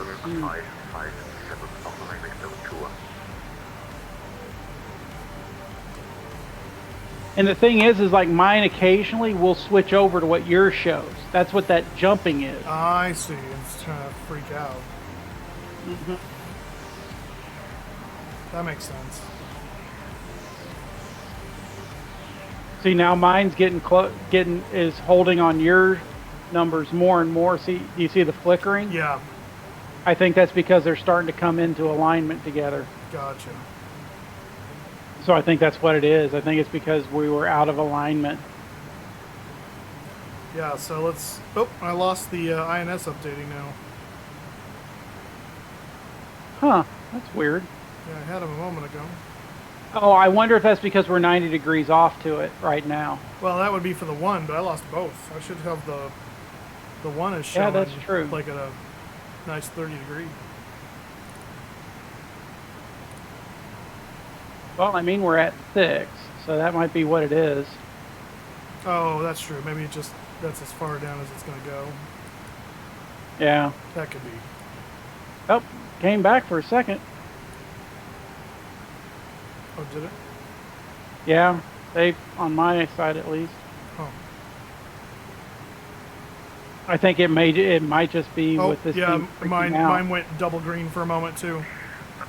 Yeah, it might just be with this thing freaking out for a minute. So, J-Snap's here now. Good.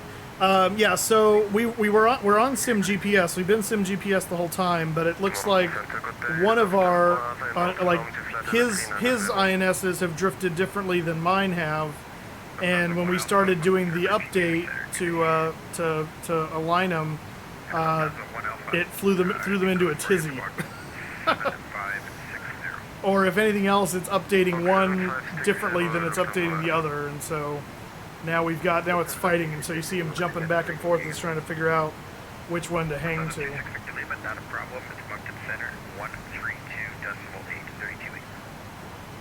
Yeah, and I think part of the it was doing this before we started the update. So it was doing that jumping a little before we started the update. Was it? But yeah, it was doing it a little bit, but it got worse. Okay. So I think it was already kind of discombobulating a little. Gotcha. I see. Yeah, if you are in Sim GPS, there shouldn't be any drift error. Should there? Well, yeah. See, I don't know. You would think not, because yeah, you would think not. Yeah, but when you go over to the DSTRK, you were showing a 9 for your accuracy, which means it's drifted. Yeah, so that was weird. So maybe we shouldn't have messed with DME updating and just left it. Maybe not. Yeah, he just said the DME updating is something he hasn't tested much, so yeah, maybe that's a work in Well, we progress. found something for him to test more. There you go. Happy to help, J-Snap. Being so mad about only RNAV departures out of EHAM, you should have flown from EHAM. There are SIDs that allow you to fly slant whiskey with a little tweak perhaps, but okay, just take a look at the... Oh, really? Okay, they actually have some that are whiskey flyable still, huh? Yeah, a lot of the German ones are. Well, I mean, even out of like London, most of the London departures have non-RNAV versions. Gotcha. Well, Felis was supposed to be working on a bunch of this stuff until this damn neighbor. Oh, is he in Ukraine? Oh gosh, that sucks. Oh. Yeah. Stupid Putin. Well, what if we both switch over to real as our INS source? Let's see what happens. Well, we could try it. Let me check something here. I just want to see how we're doing on course. I'm going to correct this a little bit, as this isn't, oops, not that one. This isn't perfect. Due to winds, no doubt. Yeah, let's just see what happens if we go over to SimGP. Oh, you just did it, okay. Oops, there we go.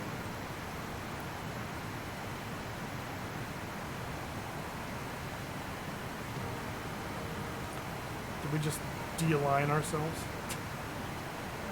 Oh no, now we have a 5, and it's stable. But now I don't have a, I don't have any waypoint showing. Like I don't have a.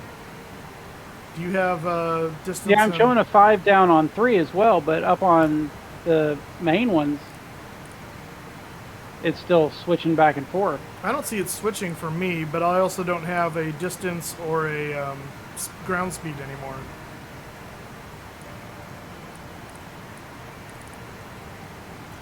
I do. Interesting. Huh, that is weird. Very strange. Well, if we switch back to Sim GPS, let's see what happens. Oh yeah, no, I understood what you meant, Jason.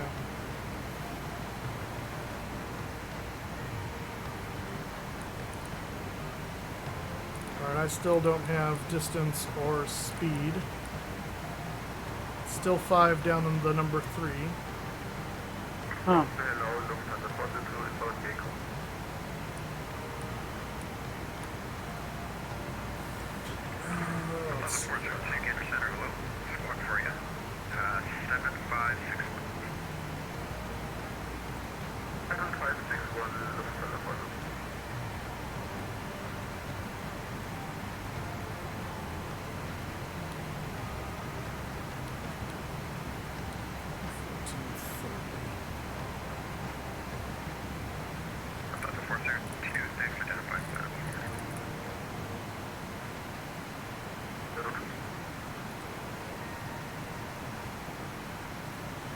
Tuning up the Princeton VOR, which is right next to our TOPS waypoint, so that at some point we'll have We can use it as a guidance. radio navigation to it. Yeah. Yeah, exactly.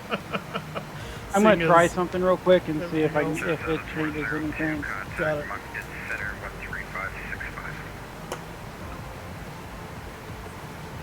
Transmitter 402, sorry, figure, please. Chestnut 402, contact Moncton Center 13565. 13565, transmitter 402, thank you, bye-bye. The fact that the Inertial Indian is devoured, and we're back. Welcome back.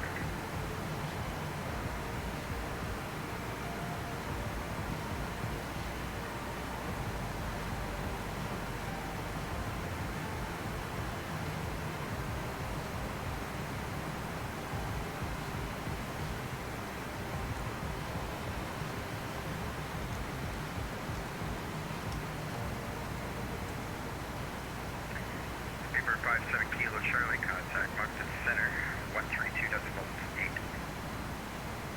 Center 132.8, also designed to the Charlie, I'm trying to manually update the position.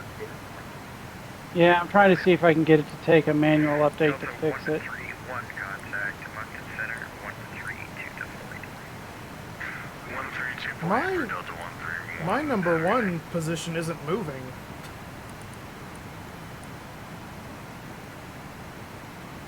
Yeah. Which would explain why I have no distance and time. Yeah, because it's frozen. Yeah, this one is moving. The number 3. Yeah. I wonder Let me see what your number 3 shows. if I go to number 3 on my system here, I have 587 miles, 492 ground speed. Yeah. Hang on a minute. I'm trying to think of something, and I got to look it up. But I want to see if I can make it work. Because there used to be a way, or there was a way on the original INS. Let's see if, I don't know, if I need to look at the manual and see if it's implemented on this one. Gotcha.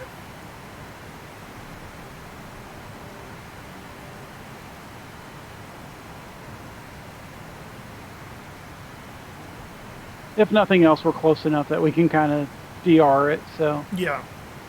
Well, and thankfully it's not happening over the ocean now, so we can, if nothing else, we can get updates from the centers and just say, hey, can we have basic vectors until we get to radio nav.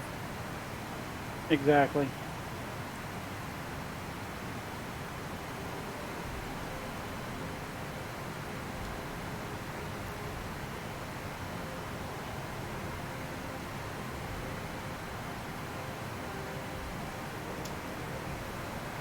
United 3-1, heavy contact, Moncton Center, 122.3.7. What are you showing on number 3 head for a position? I'm showing 50095. Okay, that's what I'm showing.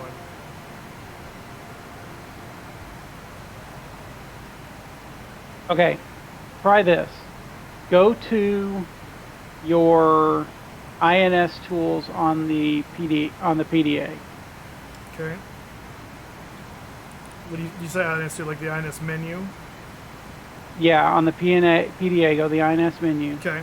And then click on Insert Present Position. Okay. Did that do anything? Oh, it's moving again. Now click on Quick Align. Quick line. Although it's bouncing all over the place, actually. Yeah, it's doing that to me too. Let's do this. Are you clicking on these at the same time I am? Yes. Okay. So let's do it together on Insert Present Position. 3, 2, 1, click. Quick align in 3, 2, 1, click. Nope. Still all over the map. Well, but at least now it looks like it's a little bit closer. That's true. Well, it's kind of going all over the place. I'm at 530, 520, 549, 50. It's, wow, gee grief. What is this thing doing?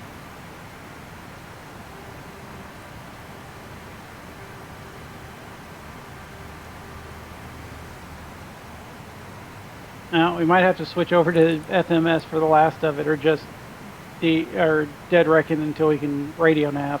I think we'll just dead reckon so we can radio nav. Yeah. We're getting close enough anyway. Exactly. I mean, it wouldn't be unheard of to have the INS decide to go tits up. Correct. Yeah, and in that spirit, here's what we're going to do. This is going to be fun. Gator, hello, Walker 584, flight level 330. Did that stabilize it at all for you? Yes, what did you do? I put them in attitude mode. Ah. So, give me a minute, and there's something else I'm going to try. But I don't think it'll recover them, but it might give us something better. Got it. All right.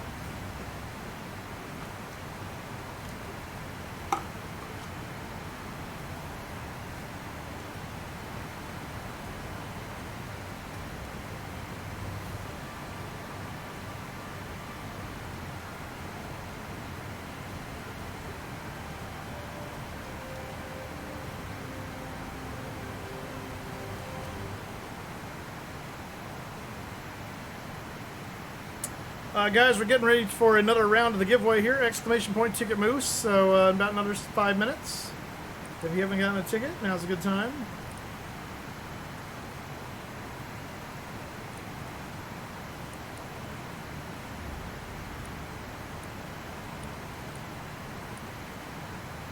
Okay, so for now we can manually steer on FMS 3. Meaning what now? Sorry. So if we set our heading of 237, that'll start. That'll bring us back to our waypoint. So we just look down here and go to track. There we go. But we can use it to get our. Because we're 11.9 miles left of course, 12 miles left. Oh, so we need to go right. Sorry, not left. I was going to say, the little barb over here is 270. So we can use the cross track to get us closer. Got it.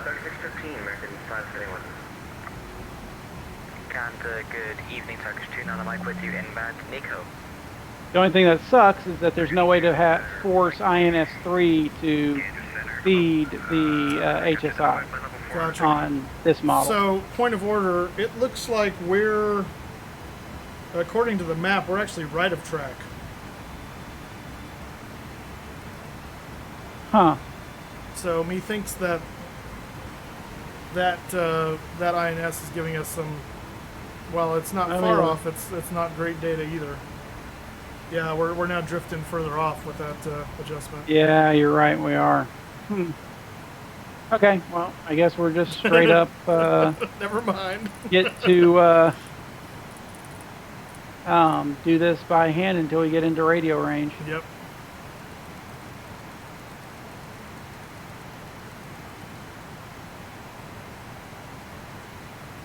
You said you're using the Princeton VOR? I've got that tuned up, but yeah, because it's, I mean, we're still so far away from at this point. Yeah. United 6 Heavy contact Moncton Center, 135.65. Moncton 13565, United 6 Heavy. KLM 67 Alpha, same for you, Moncton Center, 135.65. Good afternoon, Moncton, United 6 Heavy, flight level 340. United 6 Heavy, Moncton Center, roger. And United 6 Heavy with just information.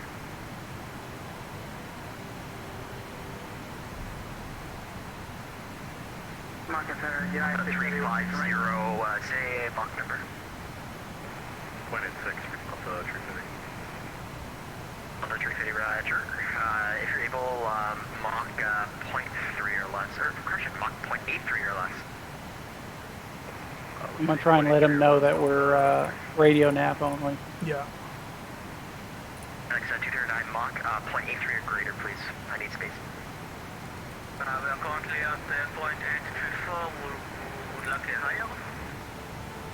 FedEx 239, unfortunately, Boston wants, how do you say, horizontal separation. They want 10 miles in trail of each aircraft, unfortunately. So yeah, if you're able to keep the speed up, we'd appreciate that. Okay, we'll cancel 9.884 to channel.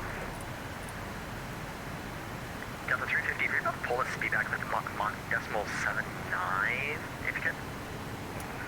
We are able, Delta 350, Mach 0.79. Actually, get the separation, then we'll be good. Okay. Yep.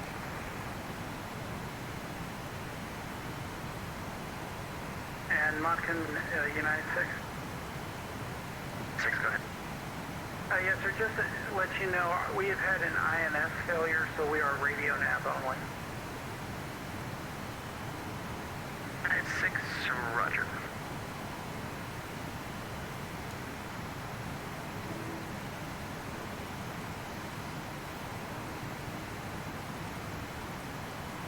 Next, 1 Fox, remember contact Boston, 134.95, good day. 134.95 for 1 Fox Romeo. Oh, there's another, Getting, let's see, there's a 222 airspeed. few here. Hang 260. on. Well, maybe not a few, but there's at least Getting, one.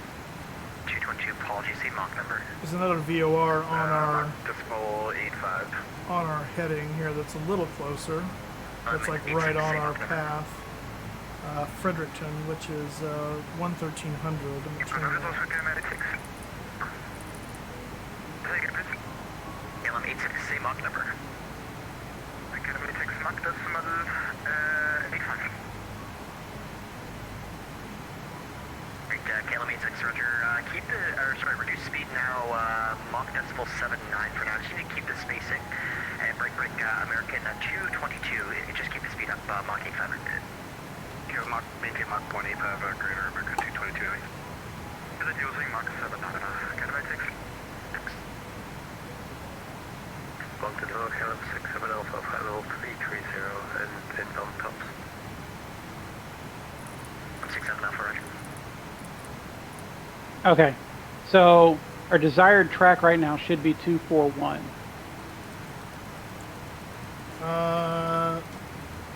Where are you getting that from? Okay, so when you set the INS to DSTK STS, that's the left side, that 241 is the desired track. So that's the track we should be on to intercept the waypoint. Okay. I think we're sliding off course to the left of track now by doing that though.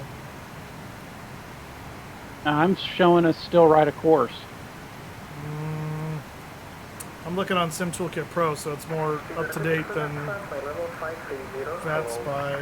I'm looking at Volanta, and Volanta's instant, or it's supposed to be. Yeah, so is Sim Toolkit Pro. I'm watching it. Tick, tick, tick. From 2-dep to tops? Yeah. Here's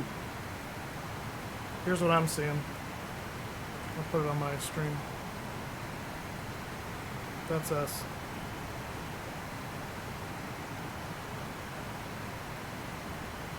Huh, interesting.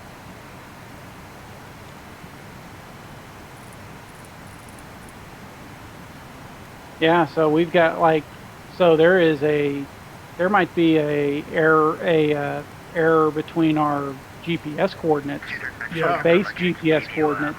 Right. Which is interesting.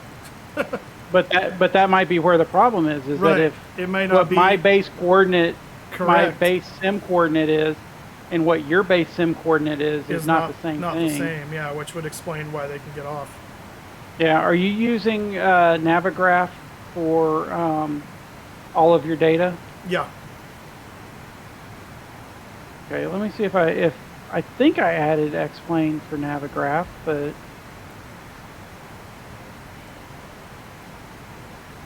let me double check. I mean, we were a little bit different when we were on the ground, but I was throwing that off to scenery error.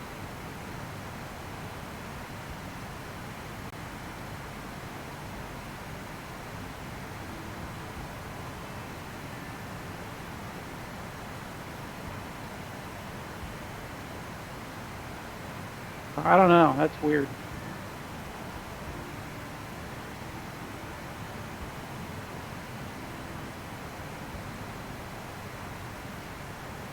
Good point.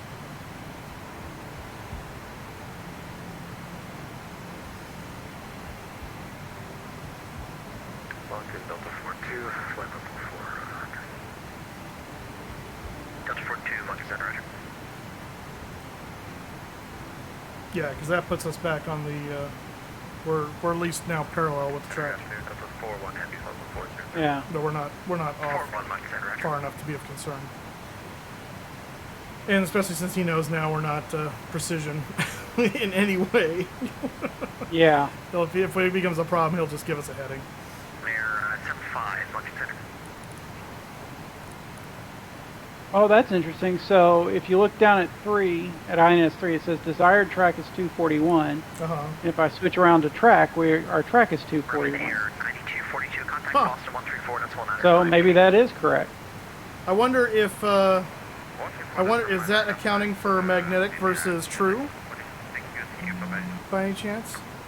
I don't think so. I mean, it should be showing our ground track. I mean, because it should incorporate our drift angle. Right. Because, you know, the wind's 268 at 6, which isn't much, but it's a little bit of something. Yeah. That's very strange. Or it's just because that's where it's drifted to, and so our drift, for our drift, we're on the correct heading. Yeah. Give me center, $75, level 360.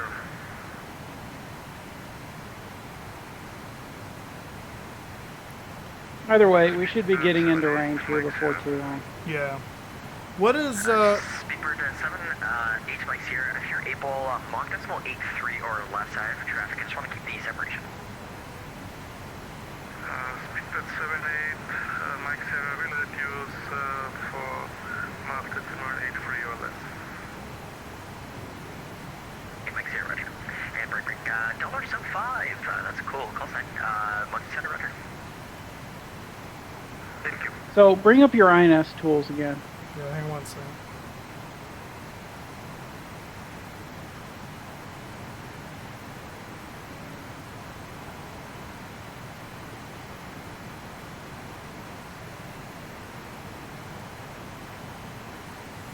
All right, INS. Yeah, I was gonna say, what does your present position show? Okay, so I'm showing 4850.3 now. Right, as am I. 5948, or correction, 5949.5 now. Yeah, okay. essentially the same. Okay, so then it's just our INSs drifted differently, and that's what's throwing it off. Yeah, it must be. Well, at least that's a point that we can, for JSNAP, that we can point that, you know, doing DME updating is not a good idea, that there's something not working right. Right. Just let them drift.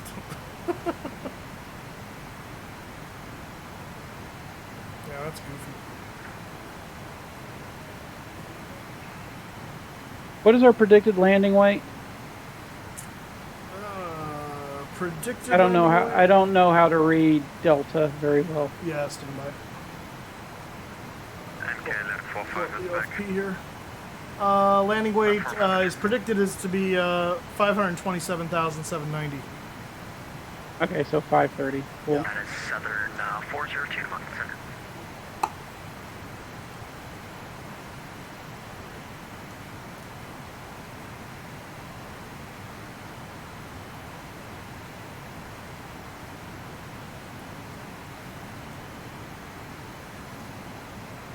No Boston 8 us yet, but I can see all the Boston centers.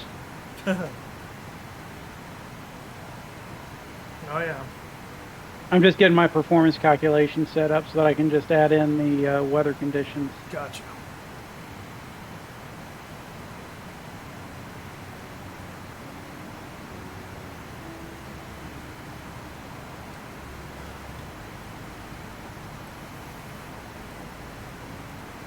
Okay, let's get in the round of giveaway here. China Eastern 402 Mountain Center. China Center 402, a second, please. And Southern 402, just looking at your direction of flight. Would you like flight level 360 or flight level 380? Alright, next round of the giveaway is now open. Exclamation point, ticket moves. Eastern 402, roger. You can climb flight level 380. Climb flight level 380, China Center 406. Sorry, correct, correction 402.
Alright, I'm gonna step away for a moment and get another water refill.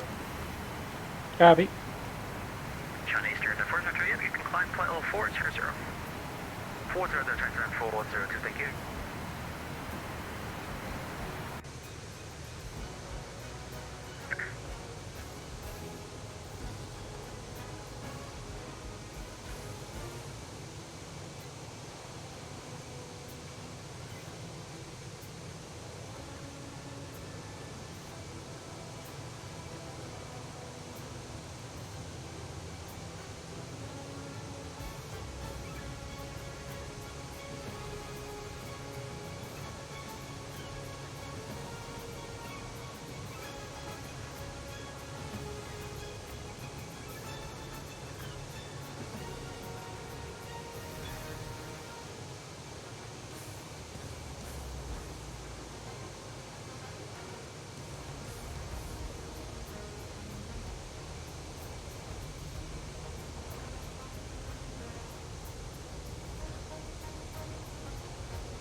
Hey, Quas.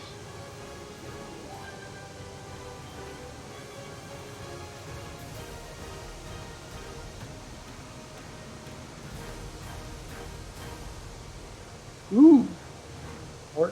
Just about an hour to go. Cool.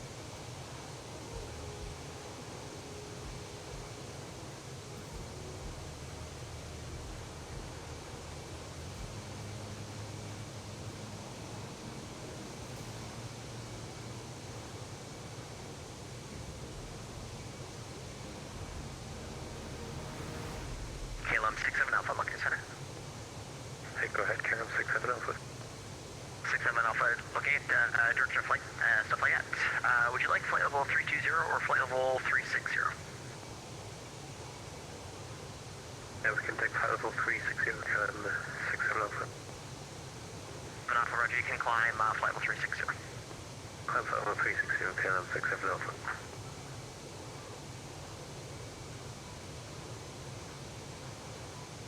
Ooh, sounds like fun. I'm back. Cool. We're about an hour and 7 minutes out, man. Nice.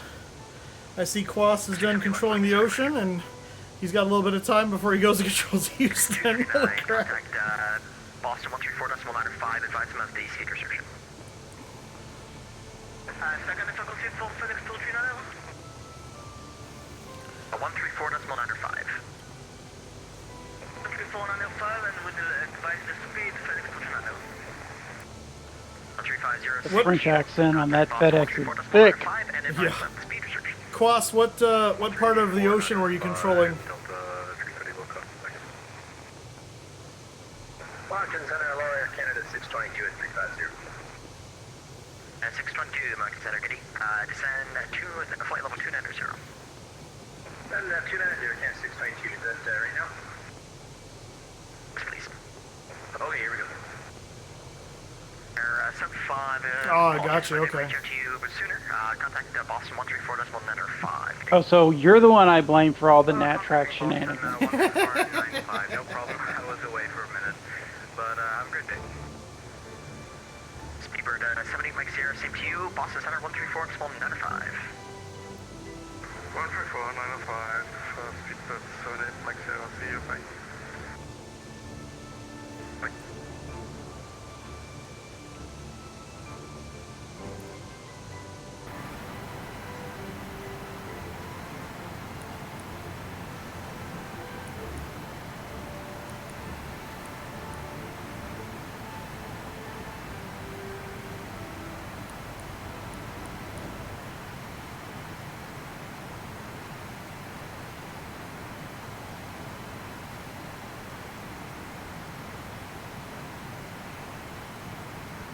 Mountain Center, hello, Orbis 1 Heavy, level 320, inbound Ebenezer, we got disconnected.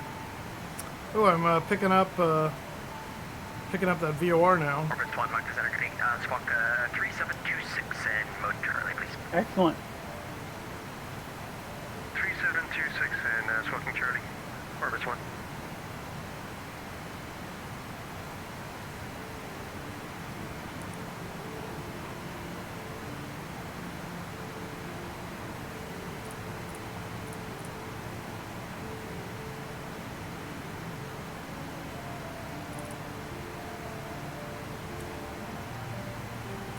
Wait a minute.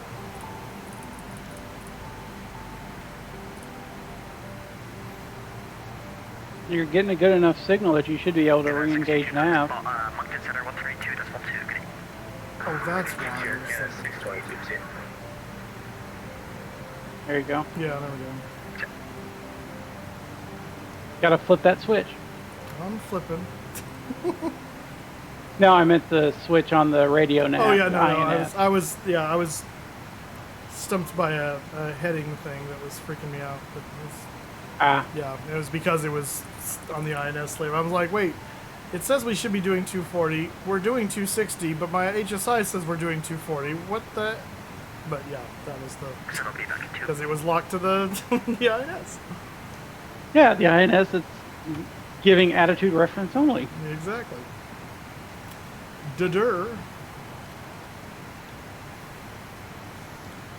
But hey, at least we're in good enough shape that we can get to where we're going, and we know that we'll at least overfly it. Exactly.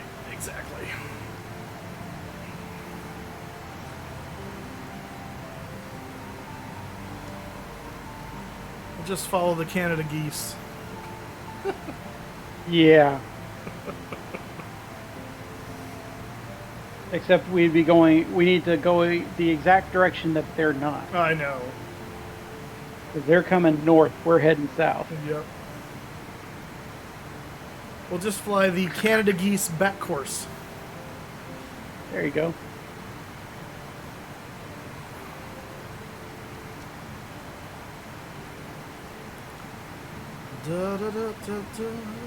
Almost just to turn off the INS, the 1 and 2 INS. I know. My only reason I don't want to touch that is I have a feeling it's going to screw up my. Because it seems like when that's aligning, that's when my my artificial horizon like tunes up, and I don't want to watch the standby. Yeah, exactly. Well, that's what I'm saying. It's like at this point we know that it's working in attitude mode, so let's just leave it. Exactly.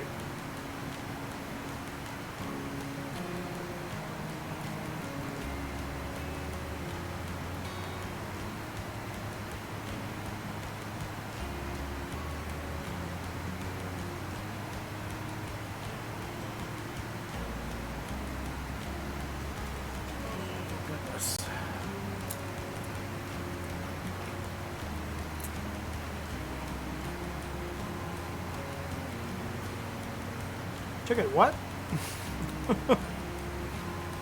American 222 contact at Boston at 134.195, advised of the speed restriction. Boston on 134. Well, that's true, Sydney. Although, if the Canada geese are flying at 34,000 feet, I'll be impressed. Heavy AC for you. Contact Boston 134.195 and advise of the speed restriction. 119.5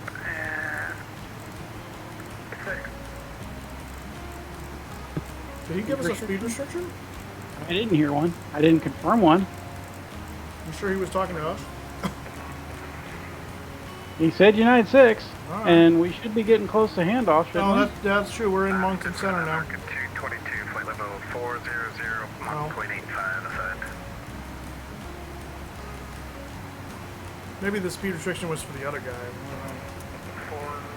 I don't know. Yeah, I never heard a speed restriction. I never confirmed one, so... Yeah, well, let's play dumb. I don't want a speed restriction. I'm not going to say anything about it. I'm just going to call him. Yep, good. Good plan. Good afternoon, Canada 86, level 380, inbound pups, maintaining Mach 700. 86, Hedgehog at 25. Good afternoon, Moncton Center, United 6, flight level 340. United 6, you are with Boston Center, yes? Whoops. Apologies, head back to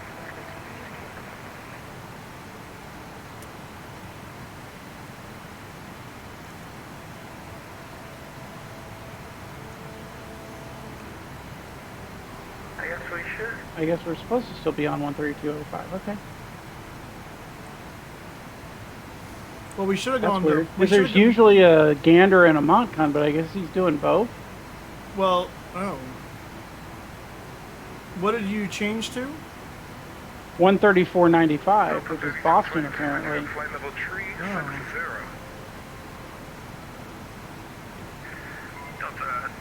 You might call our guy back and just say, what was the frequency we were supposed to go to?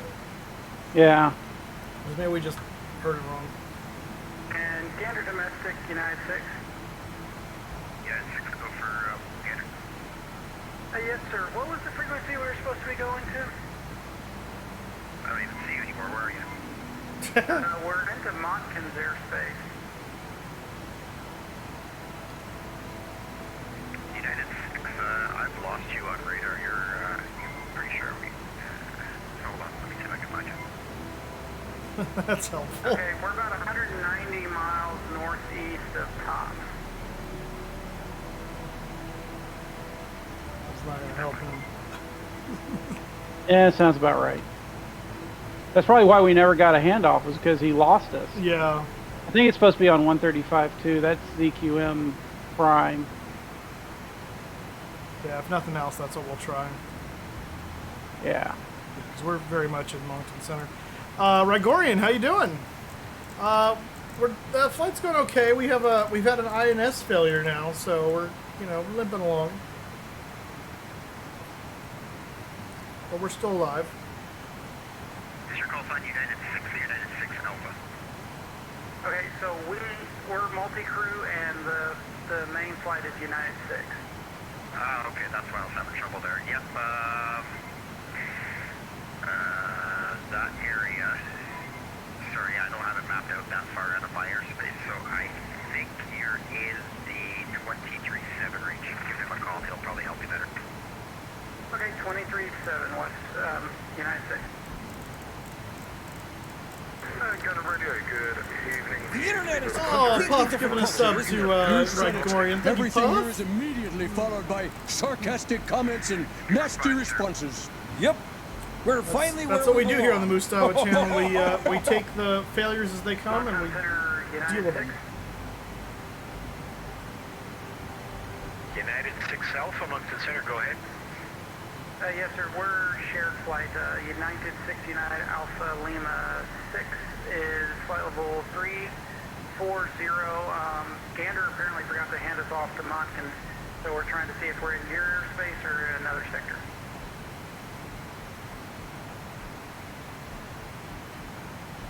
I'm looking for you right now. Stand by. Copy, we're about 175 miles northeast of Tops.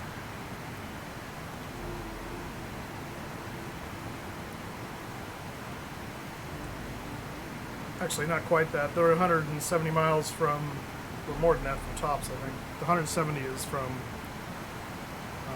Yeah, they're basically parallel to each other on our track, so... Well, I mean, they're parallel. They're in line, but one is much closer. The other one I was tuned up originally was like right next to it, but this one is further up in the thing. But it doesn't matter. He'll find us. United 6 Alpha, are you inbound Tops right now? Affirmative, we are inbound Tops. We're 170 miles northeast at the Fredericton VOR.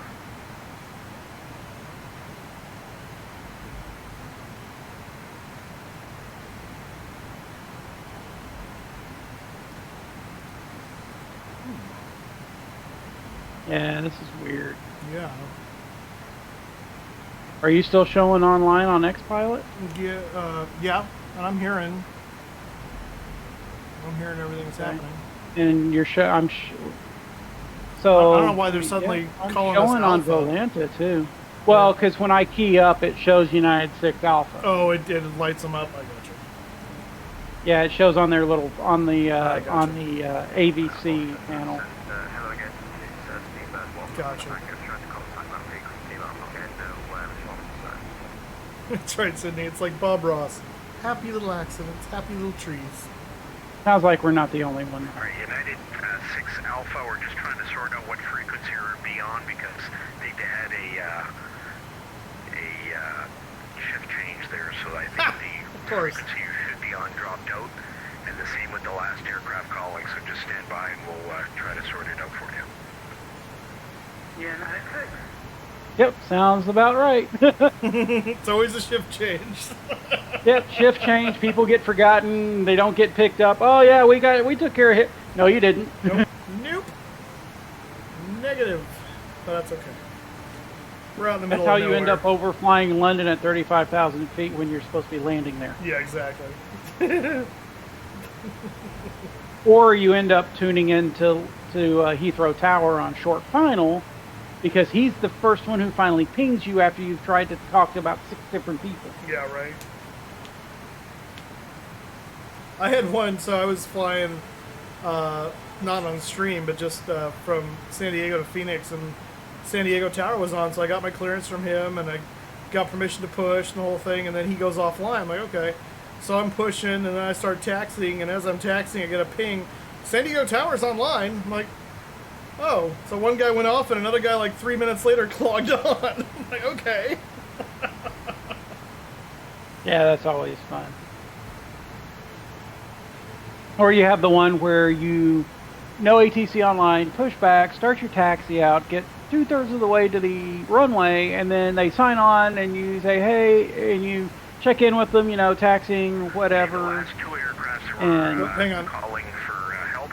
You can try Moncton Center. Frequency is 135.65. Okay, 13565, United 6. I didn't even see that on my list. 13565. yeah, we'll see. Oh, there they are down there. Why are they way down there? Moncton Center, United 6, flight level 340.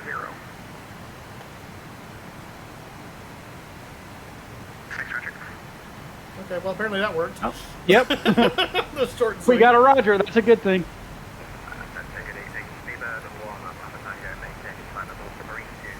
You might want to let him know that we're radio nav only, by the way. So just so Yeah. we're gonna have to do that with each of the controllers. Who handed you off? It was 123.7. Moncton Center, hello. Can you let us Roger 5 flight level 400? Like I say, was it 420? No, 400. Oh, Yeah, no, he should be either 400 or 410 or 430. yeah. I was gonna say I didn't think 42 was even an acceptable.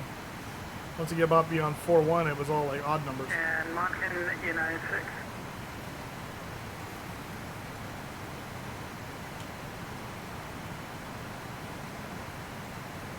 Yeah, Gregorian. That's kind of thing. It's like you then he pings you to contact him. You contact him, and then he's like, "Oh no, I need to give you your clearance and everything." It's like, but I'm past that point. I'm not gonna. You're gonna make me stop taxi in the middle of a taxiway Exactly. to get a clearance to then get cleared for takeoff. Right. KLM 621. Come on, 621 Moncton Center. Cam 621, final G6, sir, on rate Ebony, expect Ebony 2004. And it matters when you're expecting Ebony. Why?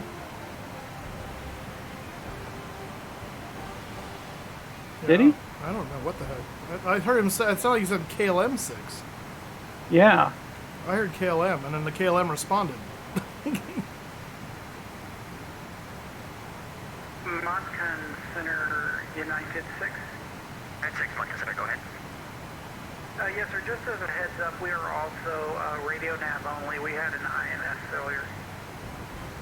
Hi, United 6, Roger. Okay, he knows. Good deal. Moncton Center, KLM 625, flight level 400. Yeah, I think he said 625. Ah, there we go. Yeah, sometimes with the radio noise, it can be a little difficult to discern. But yeah, thought I heard United 6.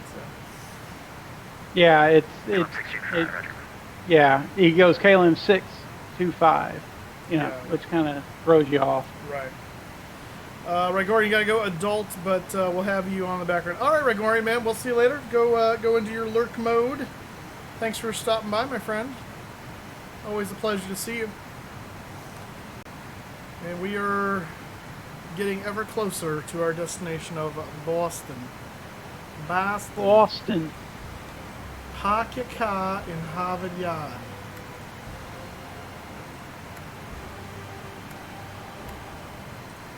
Because when in Boston, that's what we do.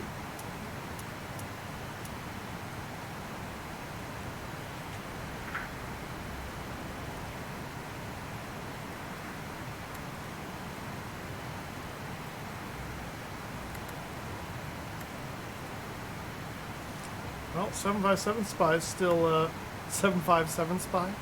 75. That's his name. That didn't sound right when it came out of my mouth, though.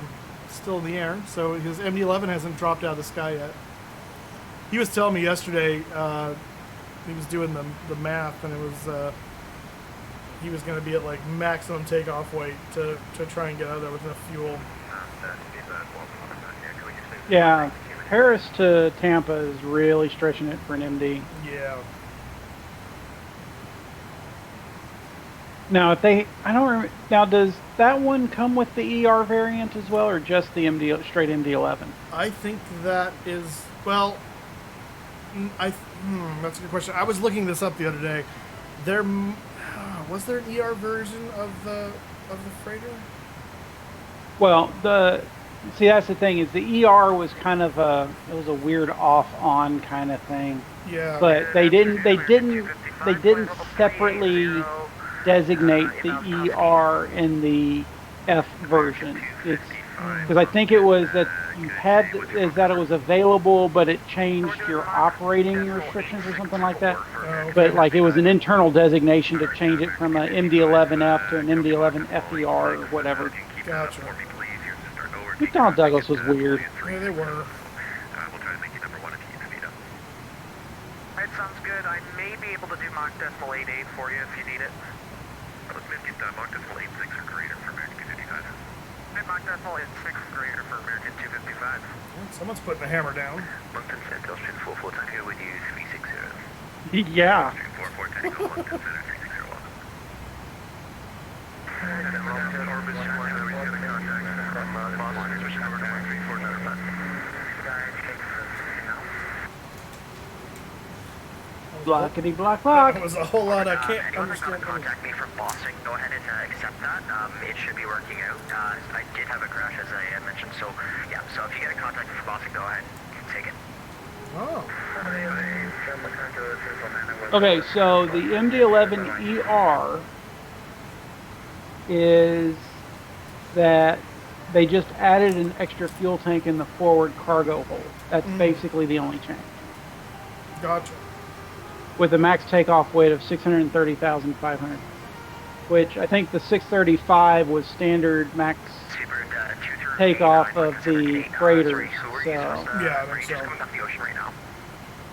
So the question just is, did any of the freighters put the aux cargo fuel tank in? I think you should be with, I believe it's Gander 3, so I believe Gander 3 will be, or apologies, Gander Well, 1. and either way, I don't think the rotate has that tank simulated, so I don't think it matters. Yeah, well, and the funny thing is that tank was not separately gauged, so I think it showed as part of the lower aux, I think it was. Oh, I think you're right. 64 Richard. So it would all it would do is change the capacity of that tank anyway. Right. Yeah. Because you're going to want Moncton Center 80. But hey, at least they don't, I mean, I don't know if they do or not, but at least you don't have to worry about the distribution of fuel as much since the computer does it. Exactly. That was the problem I always ran into fueling MD-11s is they tell you first thing they tell you is when you fuel an MD-11, don't close the fuel panel before you write down your numbers. Because the minute you close the fuel panel, it tells the computer that it's in control again, and it starts moving the fuel wherever it wants.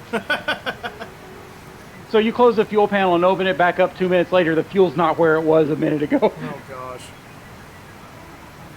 Like it literally, and this was one of the things that the FedEx guys told me, was that they really didn't like about the MD-11 because of that, was because as they loaded cargo, it would be pumping fuel around to keep the center of gravity wherever it was last told to have the center of gravity at from the last flight. So like if they didn't like clear out everything correctly, the plane would be constantly moving fuel around. Oh, gosh. Hey, on your VOR head there, why don't you tune 11430? That's Princeton. 14.3. And that is basically tops. Okay, and it's showing. Oh, yeah. Actually, this time we have a DME. We don't have it. Actually, it's only a DME, isn't it? Just realizing. Yep. So that's helpful. All right. Is Princeton DME only? Yeah, I just realized that. So that's fun. That's helpful. Thanks, Princeton, you jerk. Oh, Princeton's a VOR DME. Not according to, not according to Navigraph charts, it's not. I'm looking at it right now. It says it's a VOR DME, not a VOR-TAC. Mine says it's a DME. Here, I'll show you what I'm showing on my Oh end. yeah, no, I'm looking at it deeper now too. It does, but that's weird because the symbol is for the VOR because it shouldn't have the segmented circle around it if it's not a if it's not a directional beacon. I think that's how. I think Navigraph leaves the segmented circle on all of them and just changes the interior symbol. When I was looking at Navigraph, so. which is a misnomer because yeah, you're right. You wouldn't. There's no reason to have the segmented circle if it's not gonna, send out radials. Yeah. Okay. So. Well, at least we have a DME, Yeah, so we know we're getting closer. We got something. Yeah, if it starts the number goes getting bigger, we're going the wrong way. And again, this heading should roughly be good, so we can just fly the back course off of what is it, the Frederickson VOR or whatever it's called. Yeah, Fredericton. Fredericton. Great Canadian names. Mm-hmm.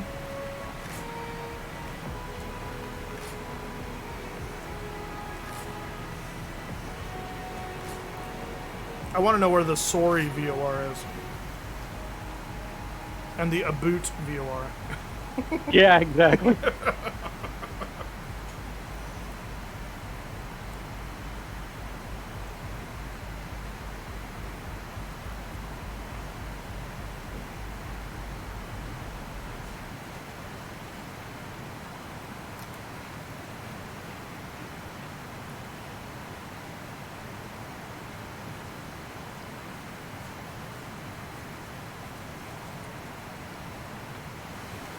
Well, Simlink says it's installed, but in X-Plane, but I guess it didn't. It's not initialized, so I still can't get get my airplane on the chart. So, Wait, well, it's still good for charts at least. What says it's installed?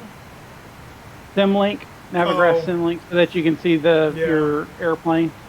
I've had so much back and forth problem with that, and so I don't even try it anymore. I just assume it doesn't work, which is kind of nice because it's like it forces you to do your navigation, the right way. I mean, I'm using, in this case, I'm looking at, the moving map in SimToolkit Pro just to kind of get a relative position. But yeah, well, that's all I use charts for. Either is just for the moving maps, just there for reference.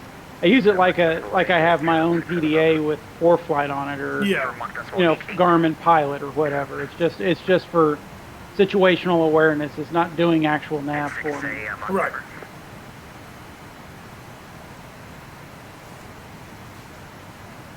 I'm sorry, was that for United 6? United 6 is Mach 0.85.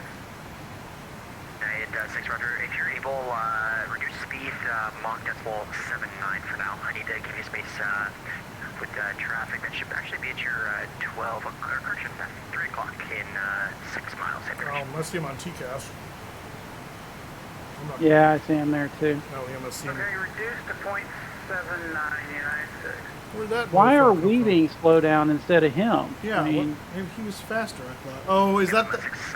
I know why. I'm pushing it, but you can keep the speed up just until advised. I think I know what's happening. I'm going to verify it right now, but I have a hunch. Where are we at here? it's KLM 67. Oh, it's KLM? I thought it was an American. Yeah. I heard him talking to an American guy about making him faster to make him number one. No, that was somebody different. else's. That was different, yeah. Well, boo. What the heck? I mean, yeah. On demand satisfaction. Your probably readability is about 3. I'd give Gander a call. Step by. I'm just looking for where did this guy come from? It'll be 132.3. I almost wonder if he was 4Xing for a while. Oh, I bet he was.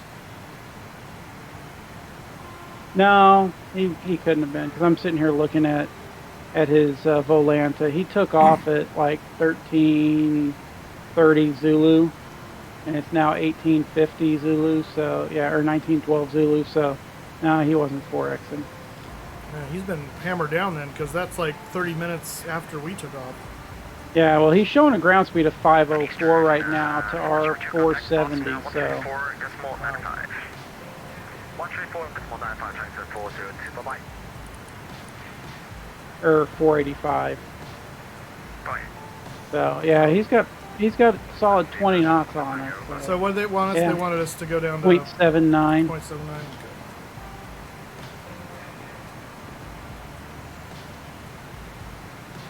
Yeah, because they want, I guess Boston wants 10 in trail for Yeah, everybody. I heard him talking about that earlier.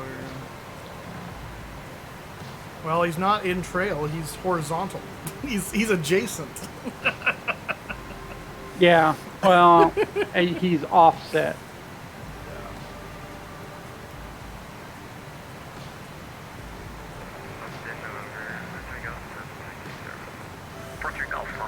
Actually, looking at our track, we're technically offset. That's probably why they didn't slow him down earlier.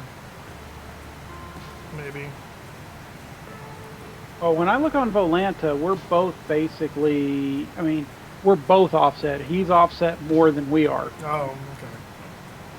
But again, that's Volanta. Yeah. Your sim toolkit shows different as well. Yeah, so who knows? But I think some of that too, with the difference between Volanta and sim toolkit is, Volanta does not do circular projection on the flight path line. Oh.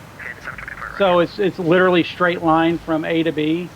So when you're going down the middle, you can see a bow in each segment. That makes sense. Yeah. So yeah, we might be a little bit more offset than him, but yeah, or a little bit less offset than him, but yeah.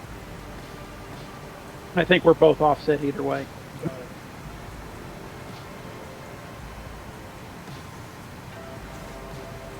But he's also 2,000 feet above us. True.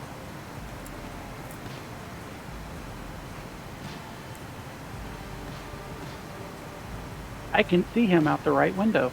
Oh, you can see him now? Oh yeah, very clearly, and he's definitely KLM. Oh yeah, I see him too. Yeah, the blue and blue against the blue. Yep, just creeping by. Yeah. I didn't even have to zoom in to see him. I just looked right and it's like, hi! I know, I could see him without zooming, but I get a better shot by zooming in. Oh yeah. Yeah, go on your merry way, Mr. Mach 0.9 or whatever you're doing over there. I mean, 777 can do 0.87 or 8.8 for max. It's something nuts like that, yeah. I mean, 8.5 is like normal cruise. Yeah. 8.5 is high-speed cruise in the 200. Right.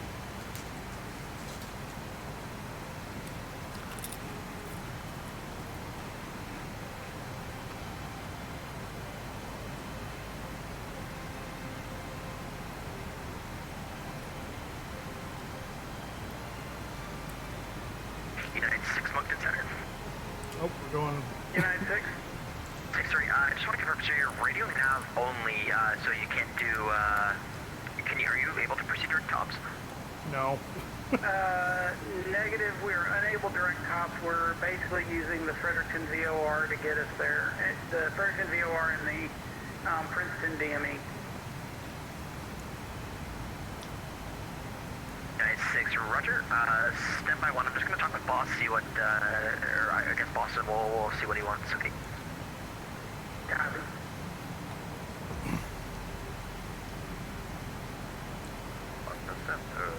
I mean, we can get to tops because we can do a DME thing, but yeah. Still not the best. You should be able to go back in. We technically, at this point, we kind of are direct to tops. Well, that's what I'm saying. It's like if I might actually pull out the chart and see if I have it, because I think tops does have a DME and radial off of Frankton, but. Oh, it might. Yeah, that's true. Yeah, because it was like right on the. Give me my. Or Fredericton.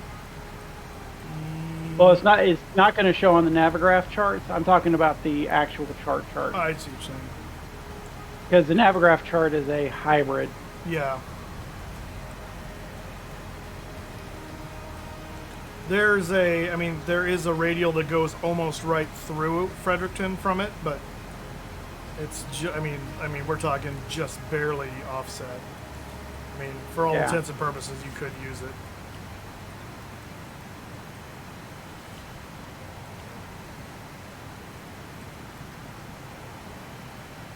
Because this technically isn't an RNAV, TOPS is not an RNAV waypoint, so it should have radio radio waypoints to co-locate. That's what I'm trying to think of. Gotcha. So when I pull up the real chart, I should be able to find out what those are.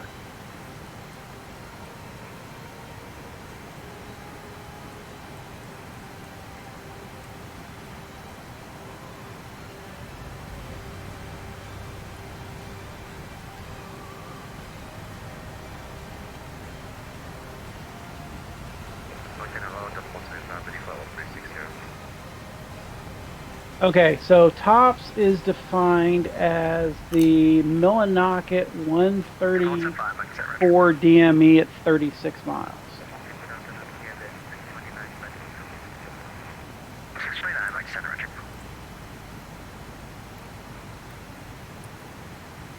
Say that one more time. Okay, so wait. You say yes, WinAble? we're able vectors, or we are able radio nav to VORs, or however you want to set it up. Okay, United 6, you're stuck on bots, and they want you over TOPS as best as we can here. So turn right heading 260. Let's see here. Yeah, so he'll get you vectors into Boston there.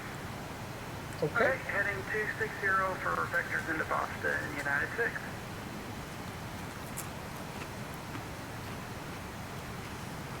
That'll work.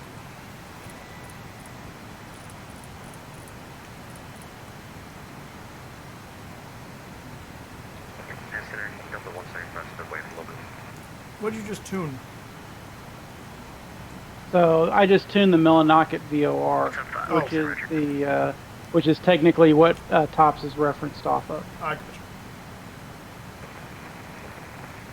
When we cross the 134 radial at 36 miles, that's TOPS. Huh, gotcha.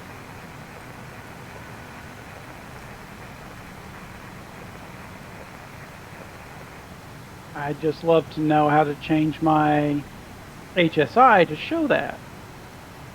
I should be able to split the HSIs where my HSI will show nav2 on it, but I'm not sure how to do that. Yeah, you should be able to. Oh, that's weird. Oh, well, you're showing something different now. Oh yeah, because you got your own course knob over there. Yeah. Okay, so that's how you do it. Okay, Yeah. so if I set this to the 134, it's just I don't understand, or not I don't understand. It's just weird not seeing the miles and ground speed on the HSI for DME2. True. Yeah, that is weird. You'd think they would put that there.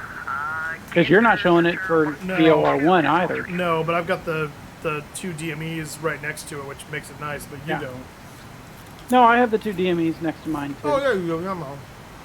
Yeah, they're identical. It's just it's just weird not seeing the HSI displaying, because usually it would still, or not usually, but I would have thought it would have still displayed. Yeah. No, that's right. I looked over and looked at it from the same side, and not expecting it to be like not a mirror. So I was like, yeah, they're not there. Oh, yes, they are. Yeah.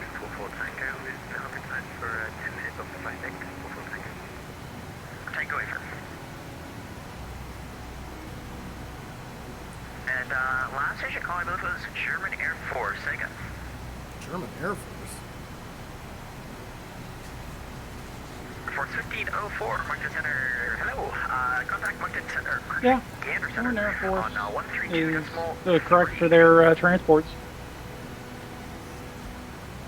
Just funny to hear them on VATSIM. Yeah, it's not normal, but it's also CTP. So.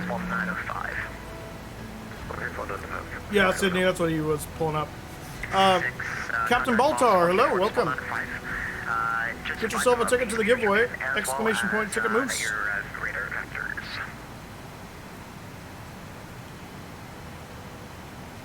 Actually, the German Air Force is over in the States quite a bit. I mean, the transports are, because you've got the Injet at Wichita Falls for Shepherd Air Force Base that does a lot of training for German pilots. They're very active in Red Flag, and they still do a bunch of training out of Cannon in New Mexico. Gotcha.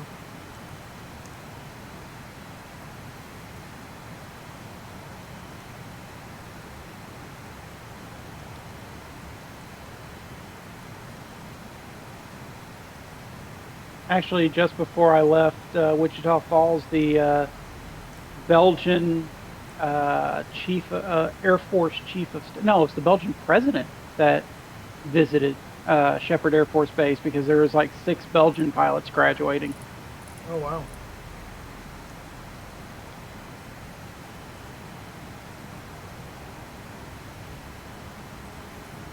All right, we're just about to cross over tops.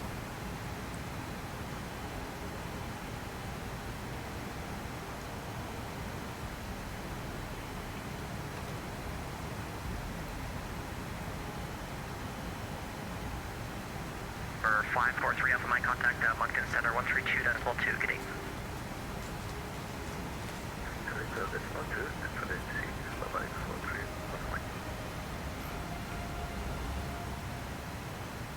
Moncton Center, Delta 1855, would be flight level 340. 255, Moncton Center, enter. Contact Boston 13495. Yeah, I was getting ready to transmit. Moncton Center, Delta 8001, flight level 360. AT01, Moncton Center, enter. And over to Boston 13495, United 6. Moncton Center, hello, Delta 175 back. 175, enter. Good afternoon, Boston. United 6 Heavy, flight level 340, heading 260, and Mach 0.79. United 6 Heavy, Boston Center, good afternoon. Descend to maintain flight level 320. Send flight level 320, United 6 Heavy. 320 set. Good. Pulling about 1,500 feet per minute.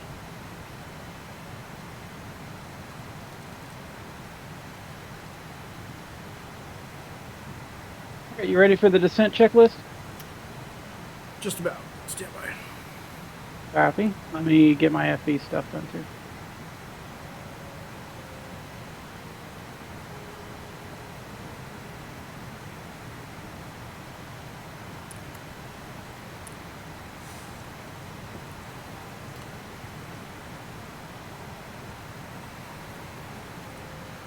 Alright, well, as part of that, we need to do a approach briefing, so let me pull up my Boston stuff here.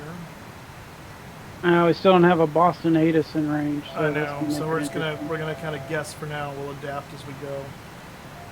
So we do know it's gonna be vectors for the arrival, because we're not capable of doing the ocean, and none of the other stars come from this direction, so it's pretty clear what we're up against there.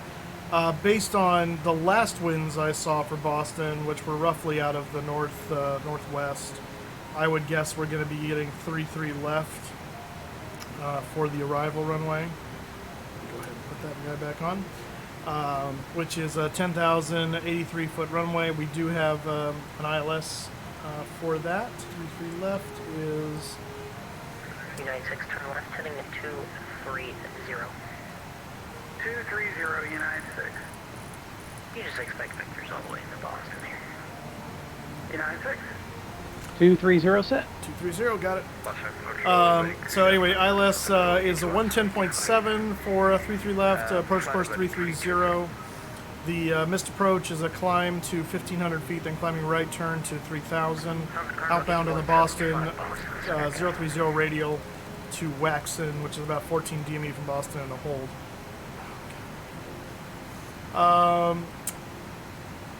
we will plan to. I mean, we'll probably end up doing it visually, but we'll have the ILS up as a reference minimums for a standard Cat 1 ILS 200 feet radio. 128.2, tell them happy birthday. We are going to, 128.2. upon landing, we'll probably plan to exit around November. I doubt we'll take it all the way down to Zulu. Hopefully not. And I'm going to plan to park at the international terminal, which is over right at that area, right off of Alpha Zulu there. Some international gates, we'll use those, even though we're United. We're coming from Europe, so that's what we know so far. It'll be a flaps 30 landing. We'll do auto brake 2 or the medium. You could probably do men because men's only you know, you're going right. 7280. That's true. Let's do that. Yeah, we'll do auto brake man. Good call. All right. Because with a 15 gusting to 25. Yeah, we're gonna have a pretty good headwind. You're right. So we'll get our, once we know for sure the runway, we'll get our performance numbers for sure, along with the weather. So let's go ahead and go with the descent checklist now. Okay, descent checklist approach briefing is complete as far as it can be for now. Okay, landing data is well, not really set yet, but we're waiting on a runway notification. So auto brakes. Auto brakes. We will set to a min. Min. And the cabin signs are on. Pressurization set to field altitude, and we will update the altimeter when we get that. And annunciator lights are checked. Fantastic. That is descent to the line. Fantastic. Good afternoon. And also reserve cross feeds are open and transferred. Excellent.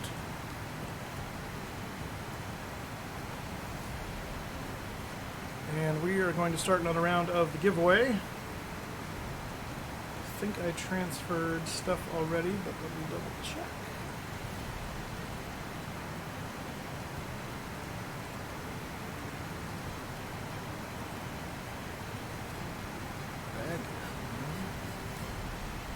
Yes, we did.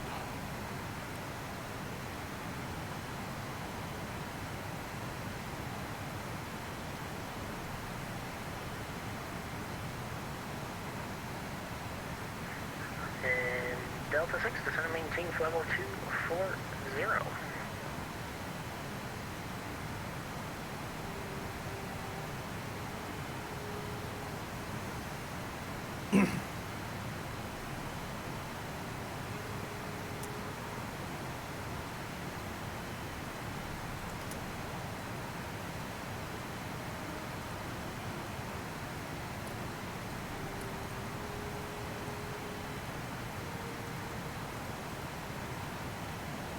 All right, next round the giveaway is open. Exclamation point ticket moves. Texas Flyboy, hello.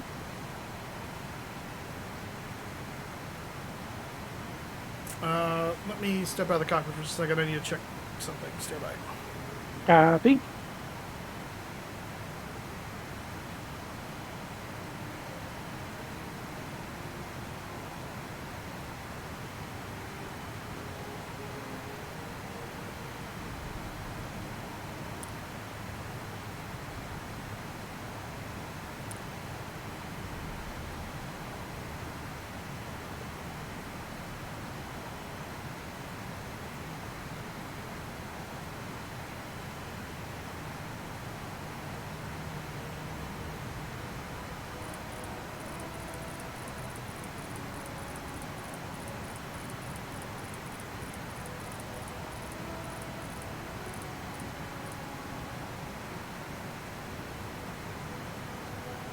Almost, Sydney, almost. All right, about 20 minutes. Yep, we are very close.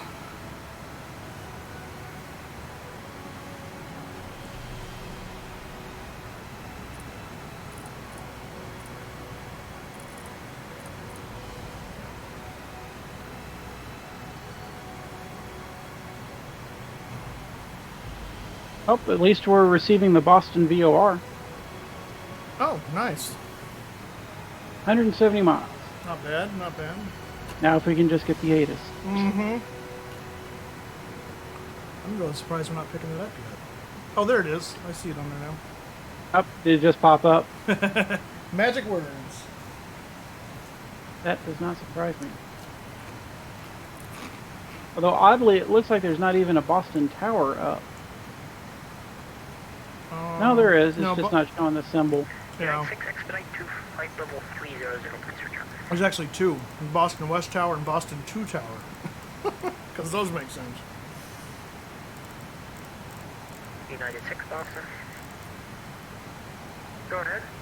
Expedite your descent to flight level 300 for traffic. Give it a... Okay, descend now, flight level 300 for and expedite for traffic. United 6.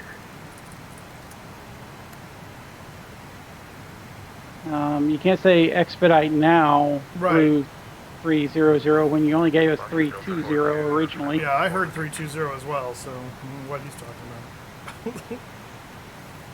I think we leveled off at 320 for fun.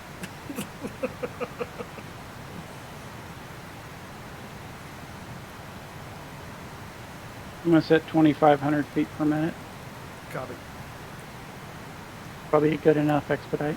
Yeah. What traffic are we expediting? I don't even see anybody on TCAS. Well, outsell is overriding me because we're 1,000 to go. So. Yeah, it's going to do what it's going to do. Yep. United 6, contact Boston 128.2, tell them birthday. Okay, Boston Center 128.2, United 6. Boston on 128.2, United 6. I guess it's his birthday. Apparently so. Happy birthday, Boston Center, United 6, flight level 320. Oh, boy. Flight level 300. United 6, good evening, descend and maintain flight level 230. Descend 230, United 6. Keep going down.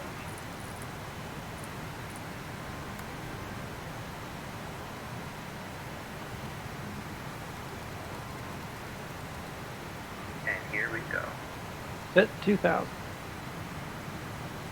United 6, are you on a vector? Affirmative, we were last given heading 230. United 6, roger. Stay on that heading for now, but set up to go direct to the Boston VOR. You can expect to cross 40 miles east of Boston at 9,000 feet. Okay, plan to cross 40 east of Boston at 9,000, direct Boston when able, United 6. Negative, stay on that heading now, but expect clearance direct to the VOR. Okay, expect clearance direct to VOR for United 6. Okay. I mean, we're more or less direct right now. I know. Well, I mean, we're not. We're like 10 degrees off. Yeah. I'm looking at our drift vector, but yeah. Still. Horseshoes and hand grenades.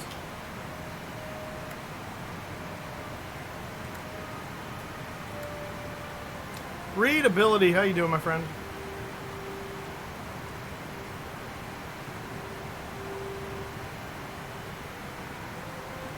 Walker Fox 71, descend and maintain flight level 230. And descending to flight level 230, Walker Fox 71.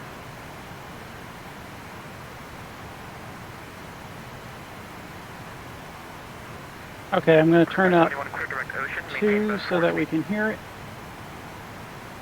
Direct ocean, that's forward speed, Walker Fox 71. Yep, 3-3 left and 3-2 are the approach runways, departing 27.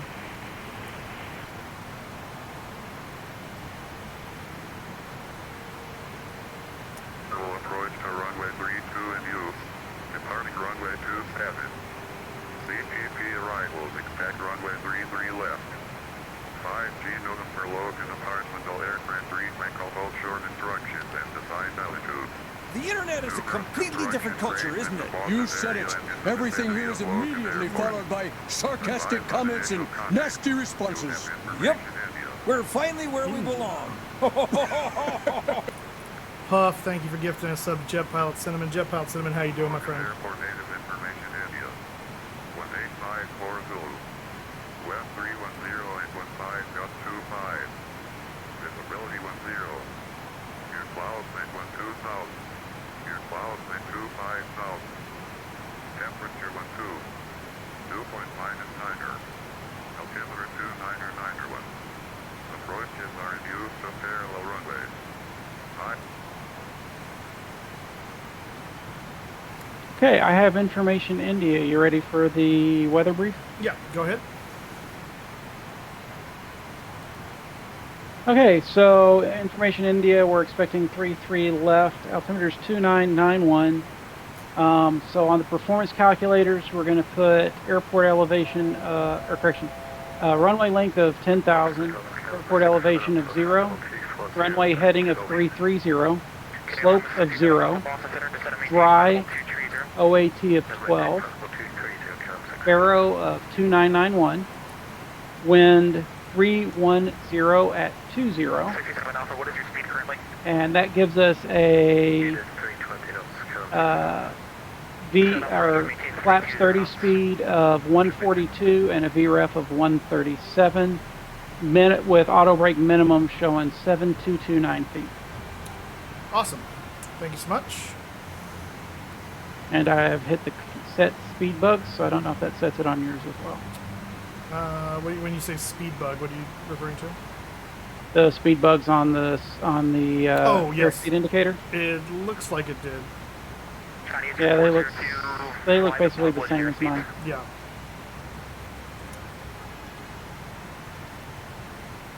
Challenger 402, a second please.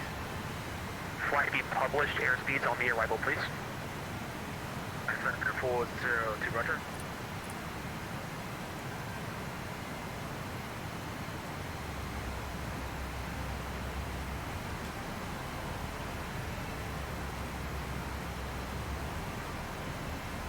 And cabin pressurization is set to field altitude and corrected barometric. Excellent. KL 67 Alpha, reduce speed to 310. Speed 310, Grid 571 cross ocean, add and maintain 9,000. Be Boston altimeter 2991. Maintain best forward speed until advised. Roger, best forward speed is advised of 2991 the altimeter, and we'll cross ocean at 9,000. Welcome back, 71. Okay, outer tank fuel transfer complete and secured. Pressurization is set. We have our speeds and our approach briefing updated, so descent checklist is complete to the first line. Fantastic.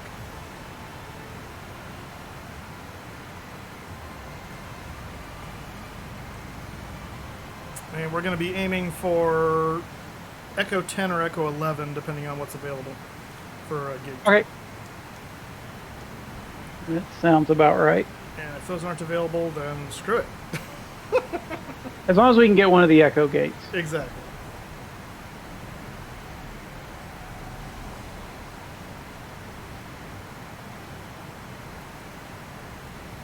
Well, if he wants us to cross 40 east at 9,000 feet, he needs to get us lower here pretty soon. He wants to cross how far out from Boston?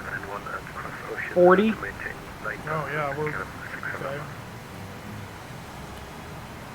Yeah, I was gonna have to give it to us soon. We'll go about 60 miles. Yeah. United 6 is going to maintain flight level 190. There, well, okay, that's a little better, but... Flight level 190, United 6.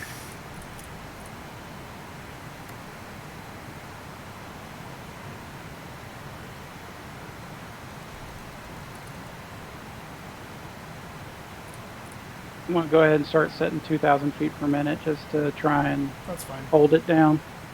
98402, contact Boston, approach 118.25. Line at 135, Can you quickly show the preservation panel? Did you set field QNH in the lower gauge and leave the upper at 29902? Let's see. Are you talking? Yes. Oh, I see. This one. Yeah, that's 29902. This one is set to field to local barometric.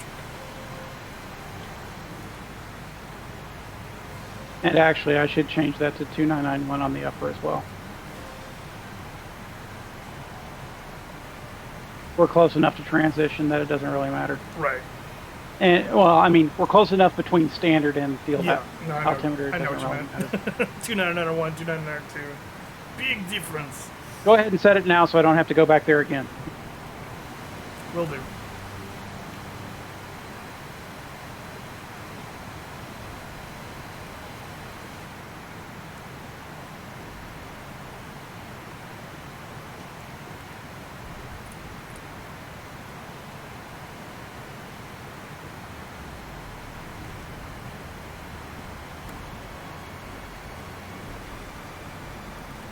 Six flight heading 220, descend and maintain 14,000, the Boston altimeter 2991. 1,000 to go. Did you hear that? That was us. Oh, was it? Yeah. 220 and 14,000. Okay, heading 220 and 14,000 United States.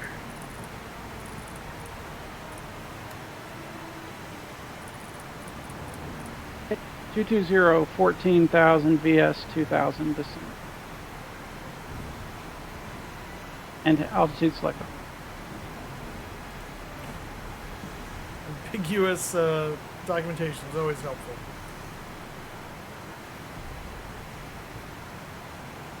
Sydney, 0.01 psi. How big are the doors? That might be a point of contention if we were cruising, but since we're descending and it only changes when the descent stops, I don't think it makes a difference.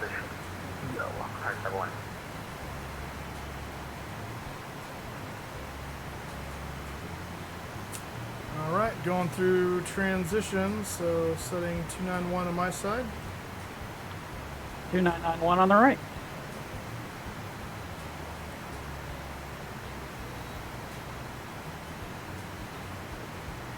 And so that completes below the line. Fantastic. Passing 17,100 now. Gotcha. All right, all we got left is the landing checklist. Cool.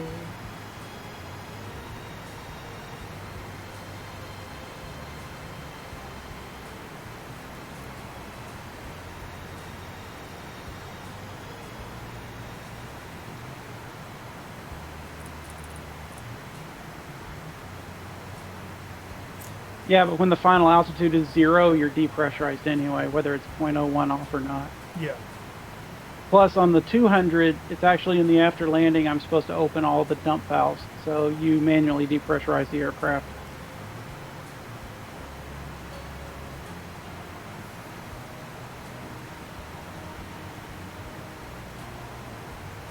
One of the nice things about older airplanes, you have easy ways of making sure you don't screw it up. That's right. 1,000 to go. Check. Okay, 1167 Alpha, resume published speeds. I did publish speeds, Caleb 670.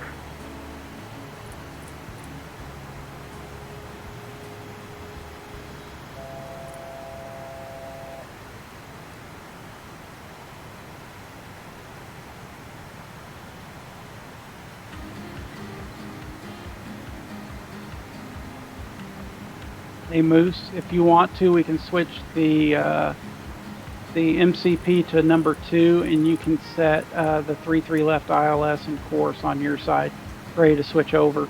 Yeah, that's fine. Contact Boston approach 118.25. Roger, we'll contact approach on 118.25, and you have a happy birthday. Welcome 571. Thanks. Wasn't very enthusiastic. No. He must not like his birthday.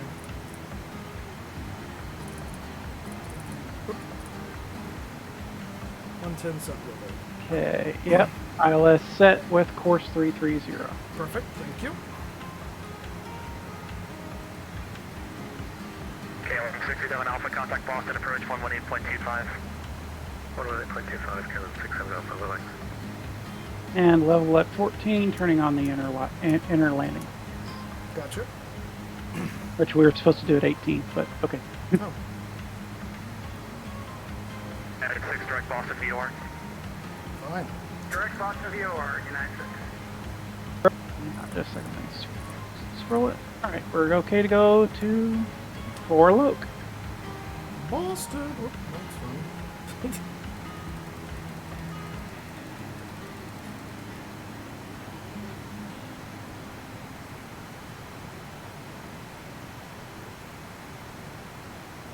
United 6 across 40 miles east of Boston at 9,000. 40. 40 east of Boston at 9,000 United 6.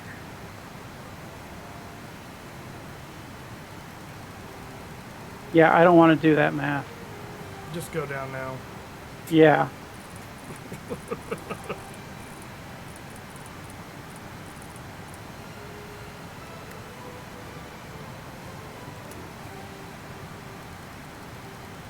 I'll call it 1,500 feet per minute, and we'll play with it if we need to. It's like I don't have an easy readout of oh yeah, I do. We're doing 310, but I don't have a minutes readout. That's the one I'm looking for. I mean, we're only how many minutes to the VOR? I mean, well, he wanted us. He wanted us 9,000. 20 miles. Did he want? Yeah, 20. Yeah, we're 20 miles away, so you might want to speed it up, actually. Let's see.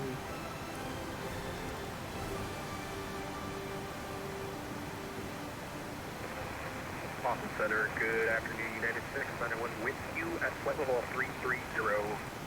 United 691, I am not with you. You're on the wrong frequency, sir. Affirmative. What frequency would I need to change? Because there's like 9 different. Actually, we only need 1250. I have no idea. So. Go back to whoever sent you here. No one did. I came around my own will, but yeah, I did the calculations. Did the math after all, huh? Running. Yeah, well, when I realized we had a ground speed readout, I was like, okay, I can make that conversion pretty quick. Watertown VOR, is that you?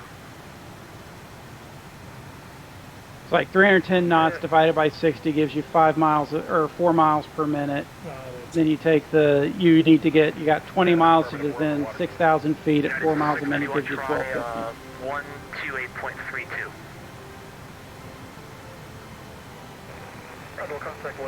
We'll level off before the 40, which that's fine. Yeah, they don't care if you yeah. level off early. Hey, I have the Boston Peninsula in sight. Oh. Yeah, I don't show the cloud layer that you've got. Well, I do show it. It's just a lot more thin than yours is. Got it. The guy called the wrong frequency, and so he was saying he's not with you because he wasn't supposed to be on this frequency. But they're getting them sorted out. The joys of these events. People get lost. That's right. Well, the pilots don't get lost. They know where they are, but the controllers don't know who they're supposed to be. Right. Forget that they're out there. Exactly.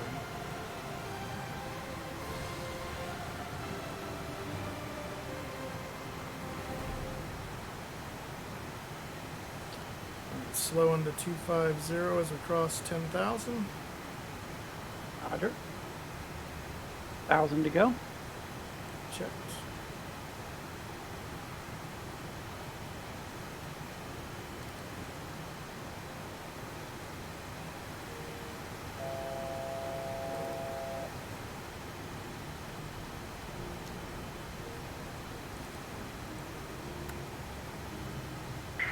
Contact Boston, approach 118.25. 1825, United 6, have a good one. Good.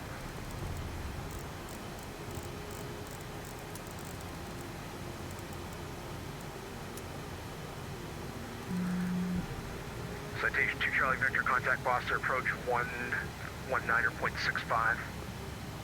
119.65, 2 Charlie Victor. Good afternoon, Boston approach, United 6 Heavy, 9,000 with information India. Walker 571, contact Boston, approach 126.5. Roger, contact and approach on 1265. Walker 571 today. United 6 Heavy, Boston, approach, Boston altimeter 2991, expect ILS 33 left. 2991, expect 33 left, United 6. Perfect. I gave him that I had information India, so he didn't have to give me the altimeter. Yeah, I know. They still.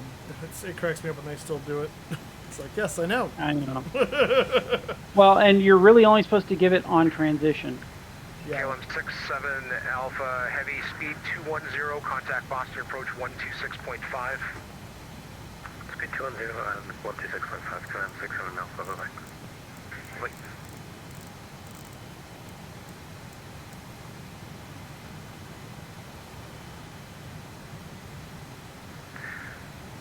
United 6 heavy, turn left, heading 240, set to maintain 6,000. Okay, 240-6000, United 6 Heavy. United 6 heavy, fly heading 240, set to maintain 6,000. Just Oops, wrong one. Oh, did you have... 240 down to 6,000, United 6 Heavy. I clicked the wrong button to transmit. Yeah, I think you transmitted Discord. I didn't even catch it. Yeah, I know, me neither. I was like, you 5 just told me that. hotel, speed 210. But we were making the turn and everything, so it shouldn't have mattered. Or I wouldn't say it shouldn't have mattered, but I mean, we were showing him that we were doing it. Speed 210 for 5 hotel. Speed 210, 5 hotel, contact approach 126.5, see you.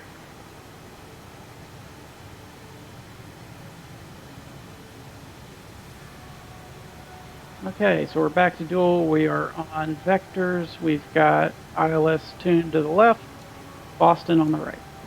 Fantastic. Approach, United 223. United 223, Boston. Could we get the vectors for the 33 left? My FMC is messing up. I have Kohas at 3000 before Nimoy. United 223, turn left, heading 100, vectors 5. See, even with the FMS, you could have a failure. Left heading 100. Yep. United 223, set to maintain 8,000. Say again for 223? United 223, descend and maintain 8,000. Descend and maintain 8,000, United 1,000 to go. Check. Oh. Speed jumped all of a sudden. Wind shift. Yep. And now it's bouncing all over the place because it's gusty. Gusty winds! Yay! We like the gusty winds. Hey, the radar's working. We're painting the coast. Yeah, that's nice. I've always wanted to paint a coast. United 223, need you in that left-hand turn, please. Now heading 090. Heading 090, United 223.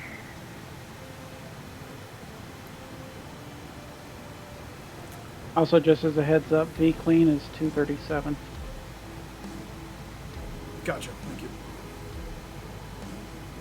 So, next time we reduce, we'll have to start flat. Steve.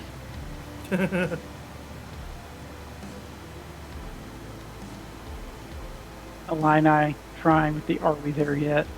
I know. United 223, set to maintain 6,000. Descend and maintain 6,000, United 223. United 6 heavy, contact Boston approach 126.5. 1265, United 6 Heavy. Descend to maintain 5,000, vectors ILS runway 33 left approach. Present heading down to 5,000, up to 21. 21, speed 210 knots. 210 knots, up to 21. 6,000 Alpha Abbey, turn right heading 270. Heading 270, go 6. Let's go ahead and do slats. Extend the flap 1 Okay, position. flaps 1.